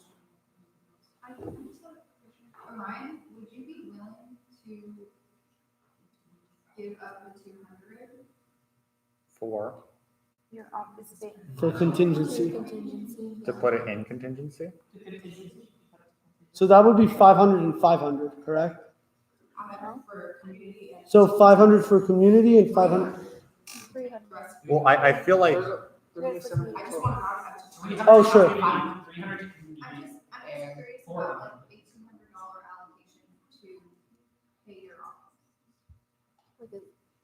Would you use that, or do you want to? I mean, I would use it, yes, of course, but the issue here is that I originally wanted to put everything I had into contingency, and you didn't give me. We're giving you that option. We'll move the 200 into contingency directly.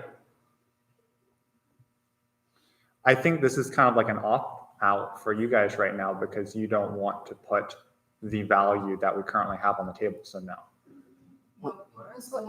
Orion. He said no. Oh, we were gonna add on the 200, so 300 is gonna go, from my impression of what was currently being discussed, is 300 to communities, the 400 left over to contingency, and the 200, if you want from your office. It's your decision.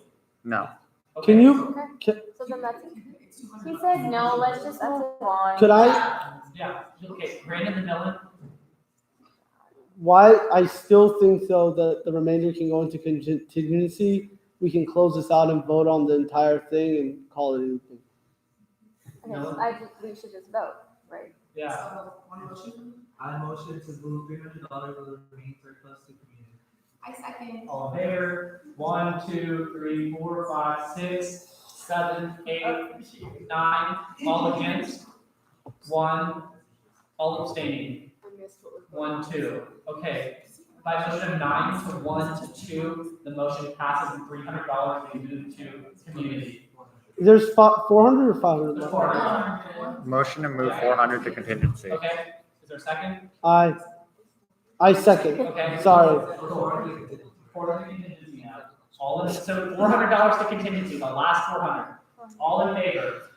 1, 2, 3, 4, 5, 6, 7, 8, 9, 10, 11, 12.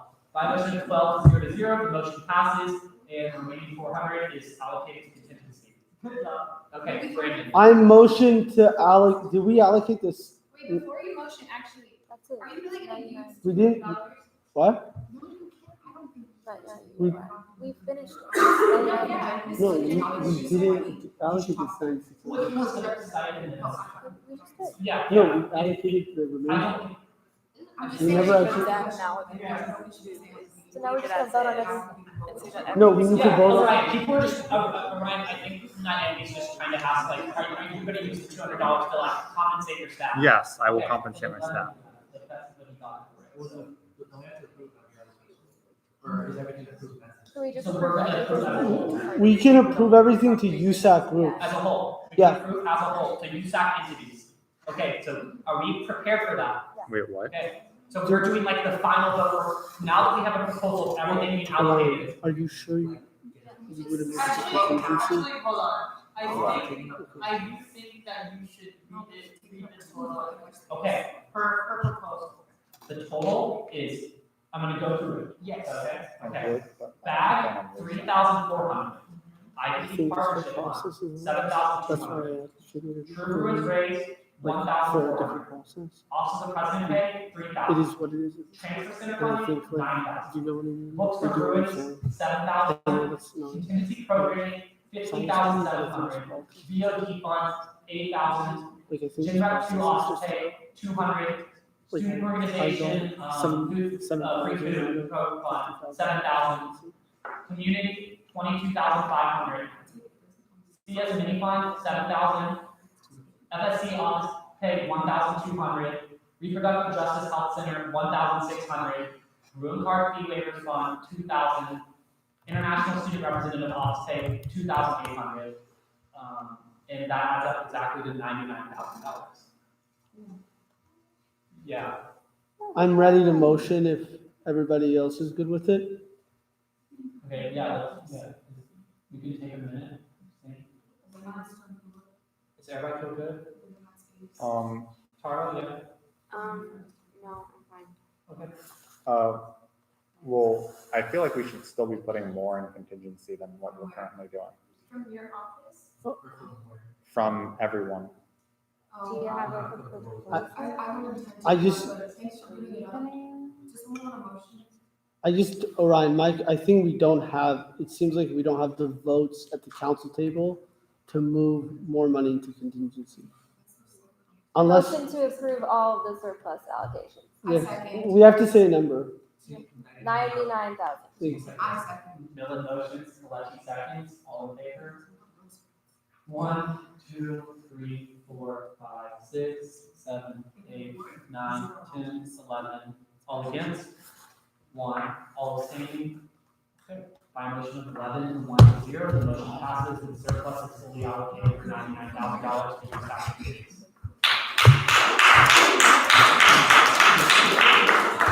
Okay, we're going to take just a 5-minute recess.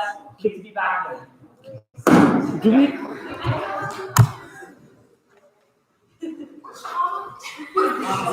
It's 1 a.m. now, you guys. We got 4 fast and 18 minutes. It's gonna take them a minute.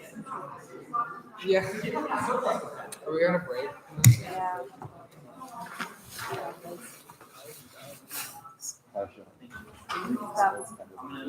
You're the FSC, right? Yeah, I know it. Nice to meet you. I work with Jay last year. Why? Cool. I did graphic design. It was important, but, Everything is very important. Also, the graphic design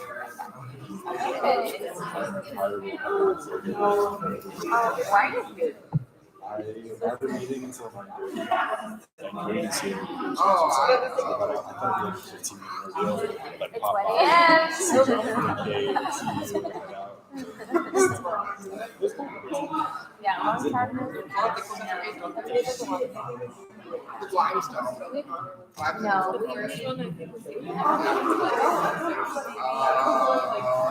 Yeah. I think it's fun. I'm not optimistic.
Shama for doing that. Did Dr. Geller? She left? Dr. Geller left. She has a appointment at 9 a.m.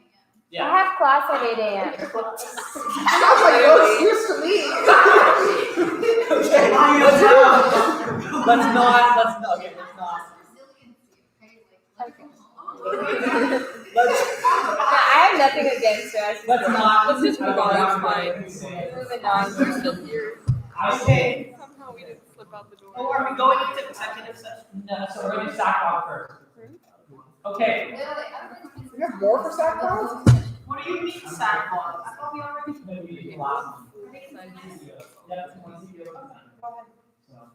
Okay, I'm reconvening at 12:55 a.m. 12:55 a.m. That's a joke. Is that funny? Yes. What did you say? It's gonna be like some I've heard I'm ending videos. Okay, Joanna, has been recognized. I wish Brandon had stayed. Because I would want him to hear this and then probably would mention afterwards, it's just like, I feel like today was really hectic just because no one wanted to do this, and we all were very passionate about what we wanted to say, but in the future, like, I just feel like there's a lot of power dynamics going on in this space, and certain people, it's easier for them to be heard over others, and I just want to make sure that even when we argue, like, we're cognizant of that and like are still trying to listen to each other instead of just like automatically going off. And I wanted Brad to be here because it just made me really uncomfortable that he would roll up and I haven't even finished what I'm talking about. And it's just like, I'm not down to sit here and argue with a man. I think it's just like extremely disrespectful because I'm trying to listen to everything that he's saying and trying to understand. And he's just like rushing through things and plowing through things. And it's just like really uncomfortable. So I feel like we came here to discuss and address and allocate surplus, and however much we disagree or whatever, it should have just been like with a lot more like patience and just like understanding that everyone wanted to be heard and everyone wanted to get through this. Thank you. Other comments before we move on? Yeah. I'm just gonna echo that, like, that's important. I'm sorry that we feel that way, but I see why you feel that way. I guess it was like, I feel like, yeah, we did a good job and it's over, but I definitely felt that, like, impatience was just, like, really not fair, because I don't think people should have been disrespectful or just, like, acting the type of way because certain people wanted to slow down thoroughly. Like, this is a lot of access and, like, a lot of money, so I think when people are like, can we slow down and make sure that we're spending this, like, in a meaningful manner, like, don't start sighing and be like, oh my god, all this stuff, we were elected to be here, like, we all have class, everyone else has class. I think it's just like, this is our job and it's important to remember that and not rush through things just because we want to leave, because like, that's what we do. So, just like, in the future, I'll be disappointed. Anything else? Okay. We don't have quorum right now, so I'm gonna just go into the appointment and then just wait for you to sit down until they come back. So there are four appointments to SAC for the governors. Lily appointed the first, which is Jimmy as the Apple representative. The other three are selected by USAC from the CRC, the SIOC, and CPO, and generally come from the supposed space. So we selected a student, Anthony Garcia, who's from the supposed space, who's willing to serve. I know that our council members on council would like know the person, and also I've spoken with Bria and my other appointments, and thought that he would be a good fit for the community. A lot of them. Yeah, professional project proyectos. ¿Ah? ¿Qué son los proyectos? Yeah, it's like it's an access project kind of. Focuses on like writing and that, like, it's kind of like social, like in social justice perspective. And he basically works with immigrants, if I'm not mistaken. I don't know him that well, but I know like he's done that work, and I think it's important to have someone that like does a lot of that access work with like folks from marginalized communities having like being on the community. Yeah. complete our staff board of governors appointments. I haven't looked at USAC this year to like start getting GSA re-engaged in this because they haven't been sending appointments in prior years. So that's something you see on the lookout for. So we can, Wait, so why is this one controversial? this one isn't controversial. I just didn't have an appointment. Like I was deciding between two appointments at the beginning of council meeting. Wait, so there was the 4 people that got that are getting appointed. 3 people have been appointed. 3 people have been appointed, and the 3 that have been appointed were from which bodies was it? So again? the at-large representative, which is just Jimmy, can be appointed from anywhere from USAC. So we chose Jimmy because Jimmy was vice chair at SAC Board of Governors. They have to be like related to USAC or? No. Okay, so that one's anyone, and then the next 2. Come from the Student Initiated Outreach Committee and the Campus Retention Committee. And what So about the we last? selected 2 students that one of which served on the Campus Retention Committee, which is Zulika Bravo, and then the other that serves on the Student Initiated Outreach Committee, which is Brianna Aguilar. Okay, and then what about the last person? Comes from CPO, so from the SAPOSA space, the CPO Student Association. Anthony Garcia is a part of SAPOSA and then we're working on the projects under MOS.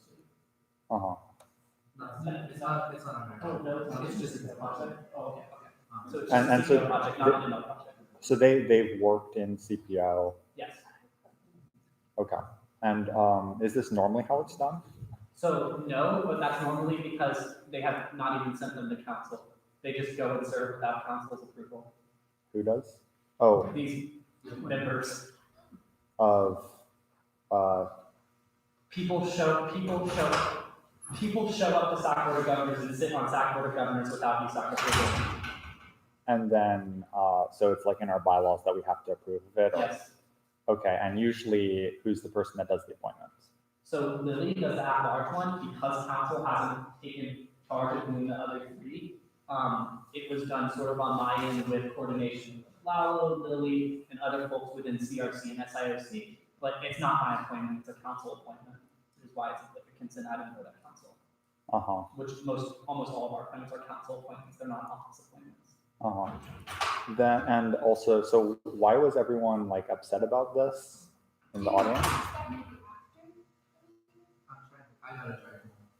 Well, I'm just thinking because if they're upset at it, it seems like there's probably some reason. So. And I think that's a larger conversation that we had during hours and hours to unpack, and it's not fruitful to have right now. I'm happy to have that conversation. Is it possible we could just like adjourn right now then and then? I'm the only person who can adjourn, and I don't feel comfortable adjourning, especially when we have a really important topic we need to talk about in the executive session still. And especially because I'm not willing to withhold an appointment to a committee that is already delayed by 6 months in its work. So I've waited half a year for these appointments to be done. I've given like the courtesy to these committees and to like these entities to send me an appointment. They failed to do so. I emailed in July, I emailed in August, I emailed in September. Lily personally outreached on multiple different fronts for this. There was no communication. So like at this point, I'm not gonna further delay the work of like SAC Board of Governors by like waiting for something to happen when I already have all that. Yeah, Reggie. I think it's important to keep in mind that we perhaps shouldn't delay something just because we're not caught up on it. We get the agenda before we get here, and so we do have time to like learn about this beforehand. Lalo said that he's willing to speak to you. So I mean, we can totally learn about it later, but I think this is already a really good appointment, and it's like a disservice to people to delay it because we don't know whether you didn't take it upon yourself to learn about it. Well, the thing is that the information that was provided didn't show me anything about the amount of disapproval from like the general public. I mean, we can't. Also, like we don't know what the disapproval looks like before council, so people can show up and protest anything for that matter. And I think that like we have to use our best judgment to vote for or against appointments. I personally think I personally have interacted with SAC Board of Governors since I was a freshman. I'm very confident these appointments will do a good job. The people I've spoken to have also, like within these spaces, think that these appointments will do a good job. And I'm glad to talk to you about potential concerns that people have too, like after council as well. And did you talk with like the people that were supposed to be sending in the appointments? So. Like in person? So first of all, it's not my duty to inform them of their duties. They should be informed of their duties. Second of all, it's not their duty, it's USAC's duty. They were never supposed to send appointments. It's in the charter, which was passed by the Spark referendum, that USAC appoints the committee members. And so this has just been tradition, or? Yes. It's the tradition that violates the charter of SAC Board of Governors.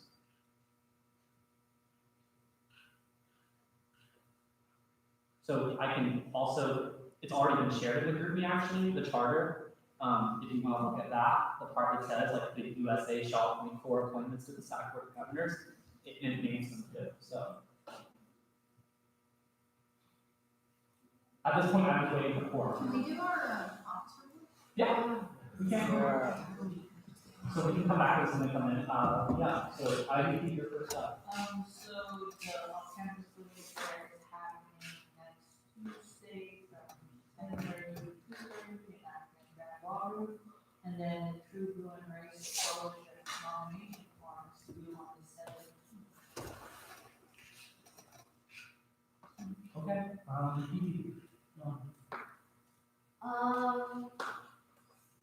Bruinsville is doing stuff.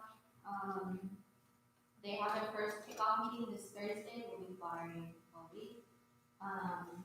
Please come out if you're interested in registering other people to vote.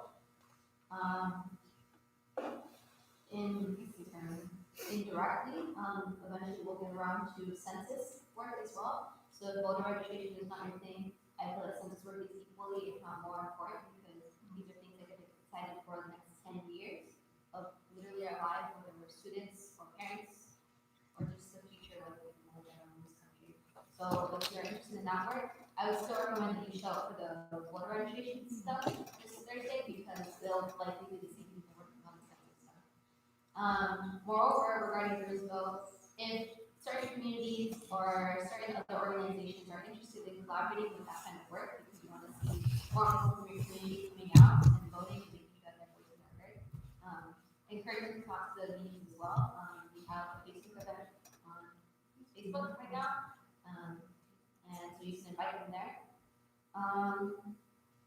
UCSA meeting was this weekend. I wasn't there. I was at the proxy.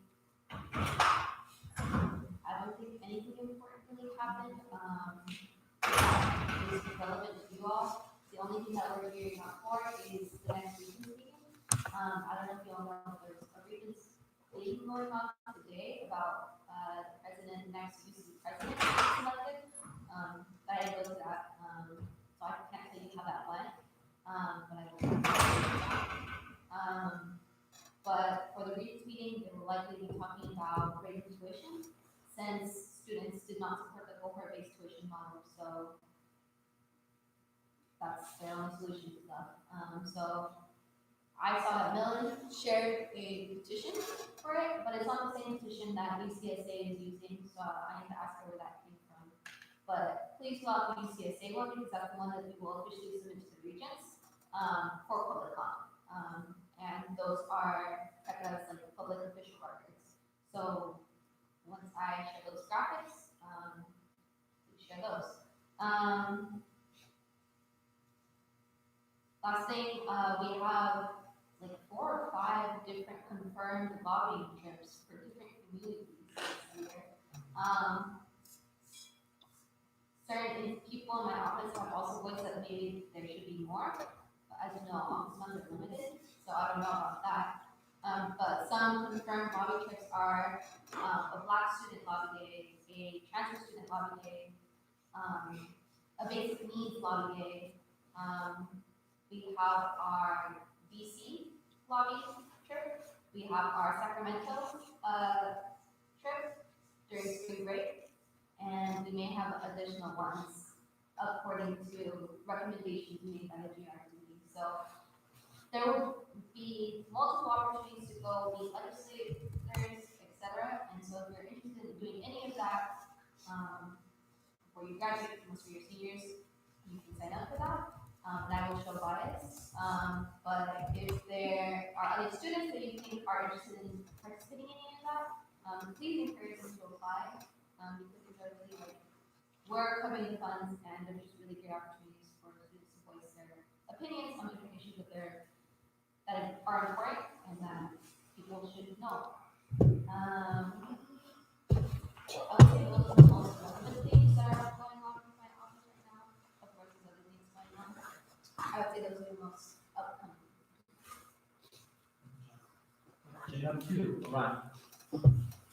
I think I kind of already gave my update regarding the bus stuff, so I think that's all. I can just strike mine.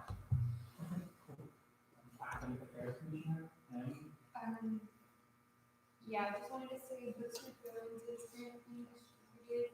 The iPads are also being distributed too. There currently is no more available supply. We've exhausted all of our resources for this quarter, and yeah, that's it for that.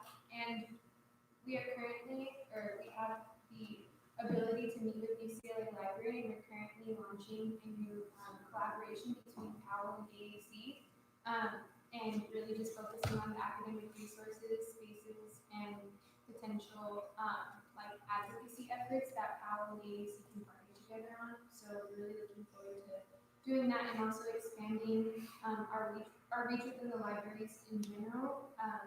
At the end of the quarter, we're planning on doing a study space series that kind of broadcasts and highlights the different study spaces on campus that are often underused, and also like the low-key spots that people don't really know about either. So we're currently in the process of working with the library on that too. There's one last thing. This is something that actually we had found out during the meeting too that had gotten approved. So Night Owl is now going to be, they basically bought laptop racks for people to essentially use their brewing card to open up the like lockers that they rented. So now students aren't really gonna have to, well, they're still gonna have the process of being able to rent out laptops, but now that they can be used for the duration of Night Owl. And that was also thanks to our advocacy efforts. And YRL is opening, or they're launching our pilot program that we had suggested, whereas before we only had the window of 9 to 10 p.m. to rent a library laptop. You now have, I believe it's a 2-hour earlier gap, but I'm going to check with them from time to time. So we're super excited, and we're really excited to see how it works, if it works, if it's necessary, and possibly expanding. So that's it for me. Okay, we'll wait a second so we can distribute this. Okay, cool, yeah, we can keep going then. Jonathan, why don't you okay with that? Yeah, that's fine. Mine's quick. Office hours next week, 8 to 9 p.m. Karkoff staterooms, Wednesday. Please come. I always have food. Nonprofit networking night is week 4 Wednesday. I believe 6 to 9. Not sure on the time, but it's in Covell. It's in the every year, the Career Center and Volunteer Center. We bring a bunch of nonprofits. It's a great way for students to learn more about different nonprofits in the area, get involved, volunteer, meet new people. We also bring alumni back. So it's a good time. So mark your calendar for that. It's on Wednesday 4. Last thing I have is my meeting with Robert and Lalo and Vice Chancellor Gordon. I thought went well. It's a good first step and to do some of the things to create some institutional change for service on this campus. So where I'm at, good night. Not really, but work from home. Okay, it's, next is, transfer. Next week is Transfer Pride Week. Yeah. So there's gonna actually be like a bunch of events pretty much every single day. Most of the time around the Transfer Center. My office is going to be having 2 events, right? One with IBP on Tuesday. Wednesday is in the Reader patio. There will be tacos there. And then there is another event also on the hill. There's also food there. I'm sorry, I'm so tired and I can't think. There's 2, my office is having 2 events next week. Both of them will be having tacos on consecutive days. So it's either on Tuesday or on Thursday. No, it's on consecutive days. So one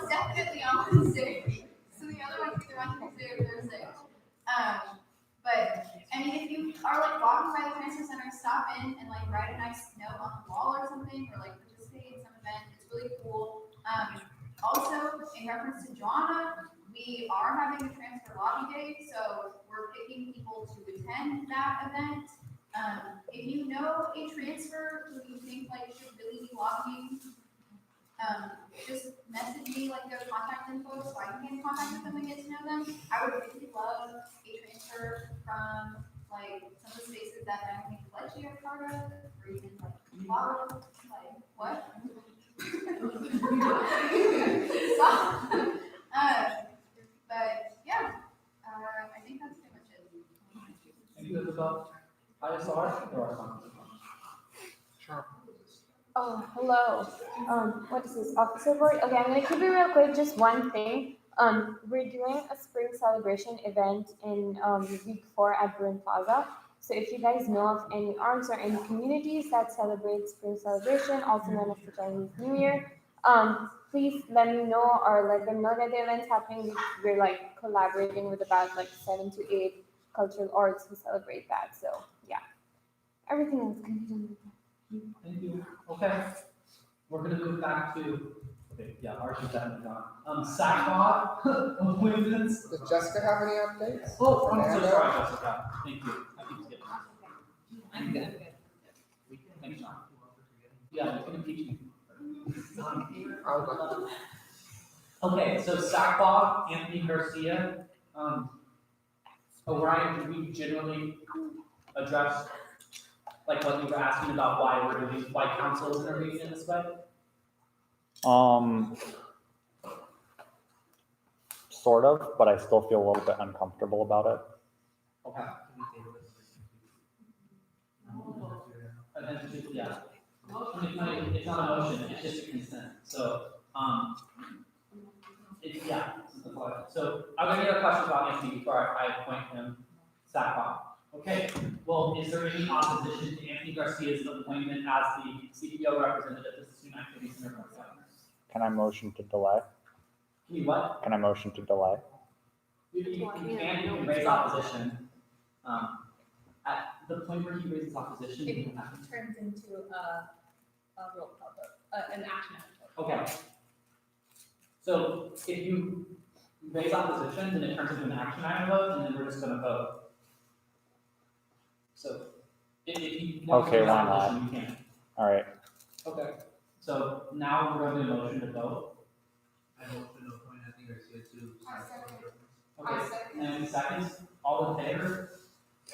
1, 2, 3, 4, 5, 6, 7, 8, 9, 10. All against? 1. All abstaining. There's no vote. So by motion of 10 to 1 to 0, Anthony Garcia is appointed to SAC Board of Governors. Okay. So we're done with SACBOG now. Thank God. Okay.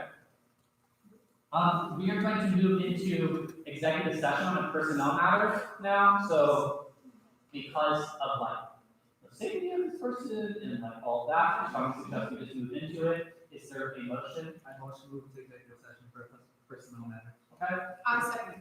All in favor?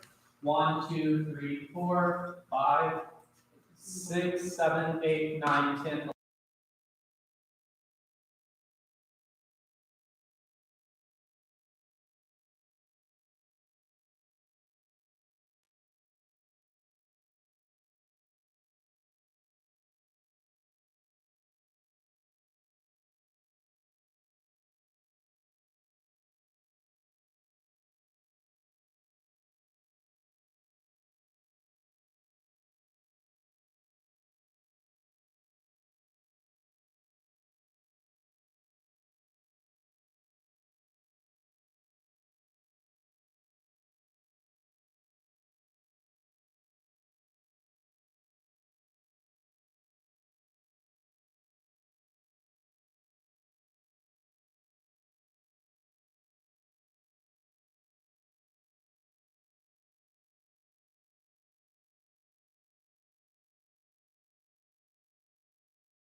Okay, so, we have just concluded the executive session and we took an action item vote to allocate $5,000 from our discretionary fund to the undocumented student programs for their programming. That's all that's discussed in executive session. Okay, with that, is there anything left? Okay, then I'm going to adjourn at 1:23 a.m. Okay, how do we feel about, I think that good and welfare after these types of meetings is a good thing, but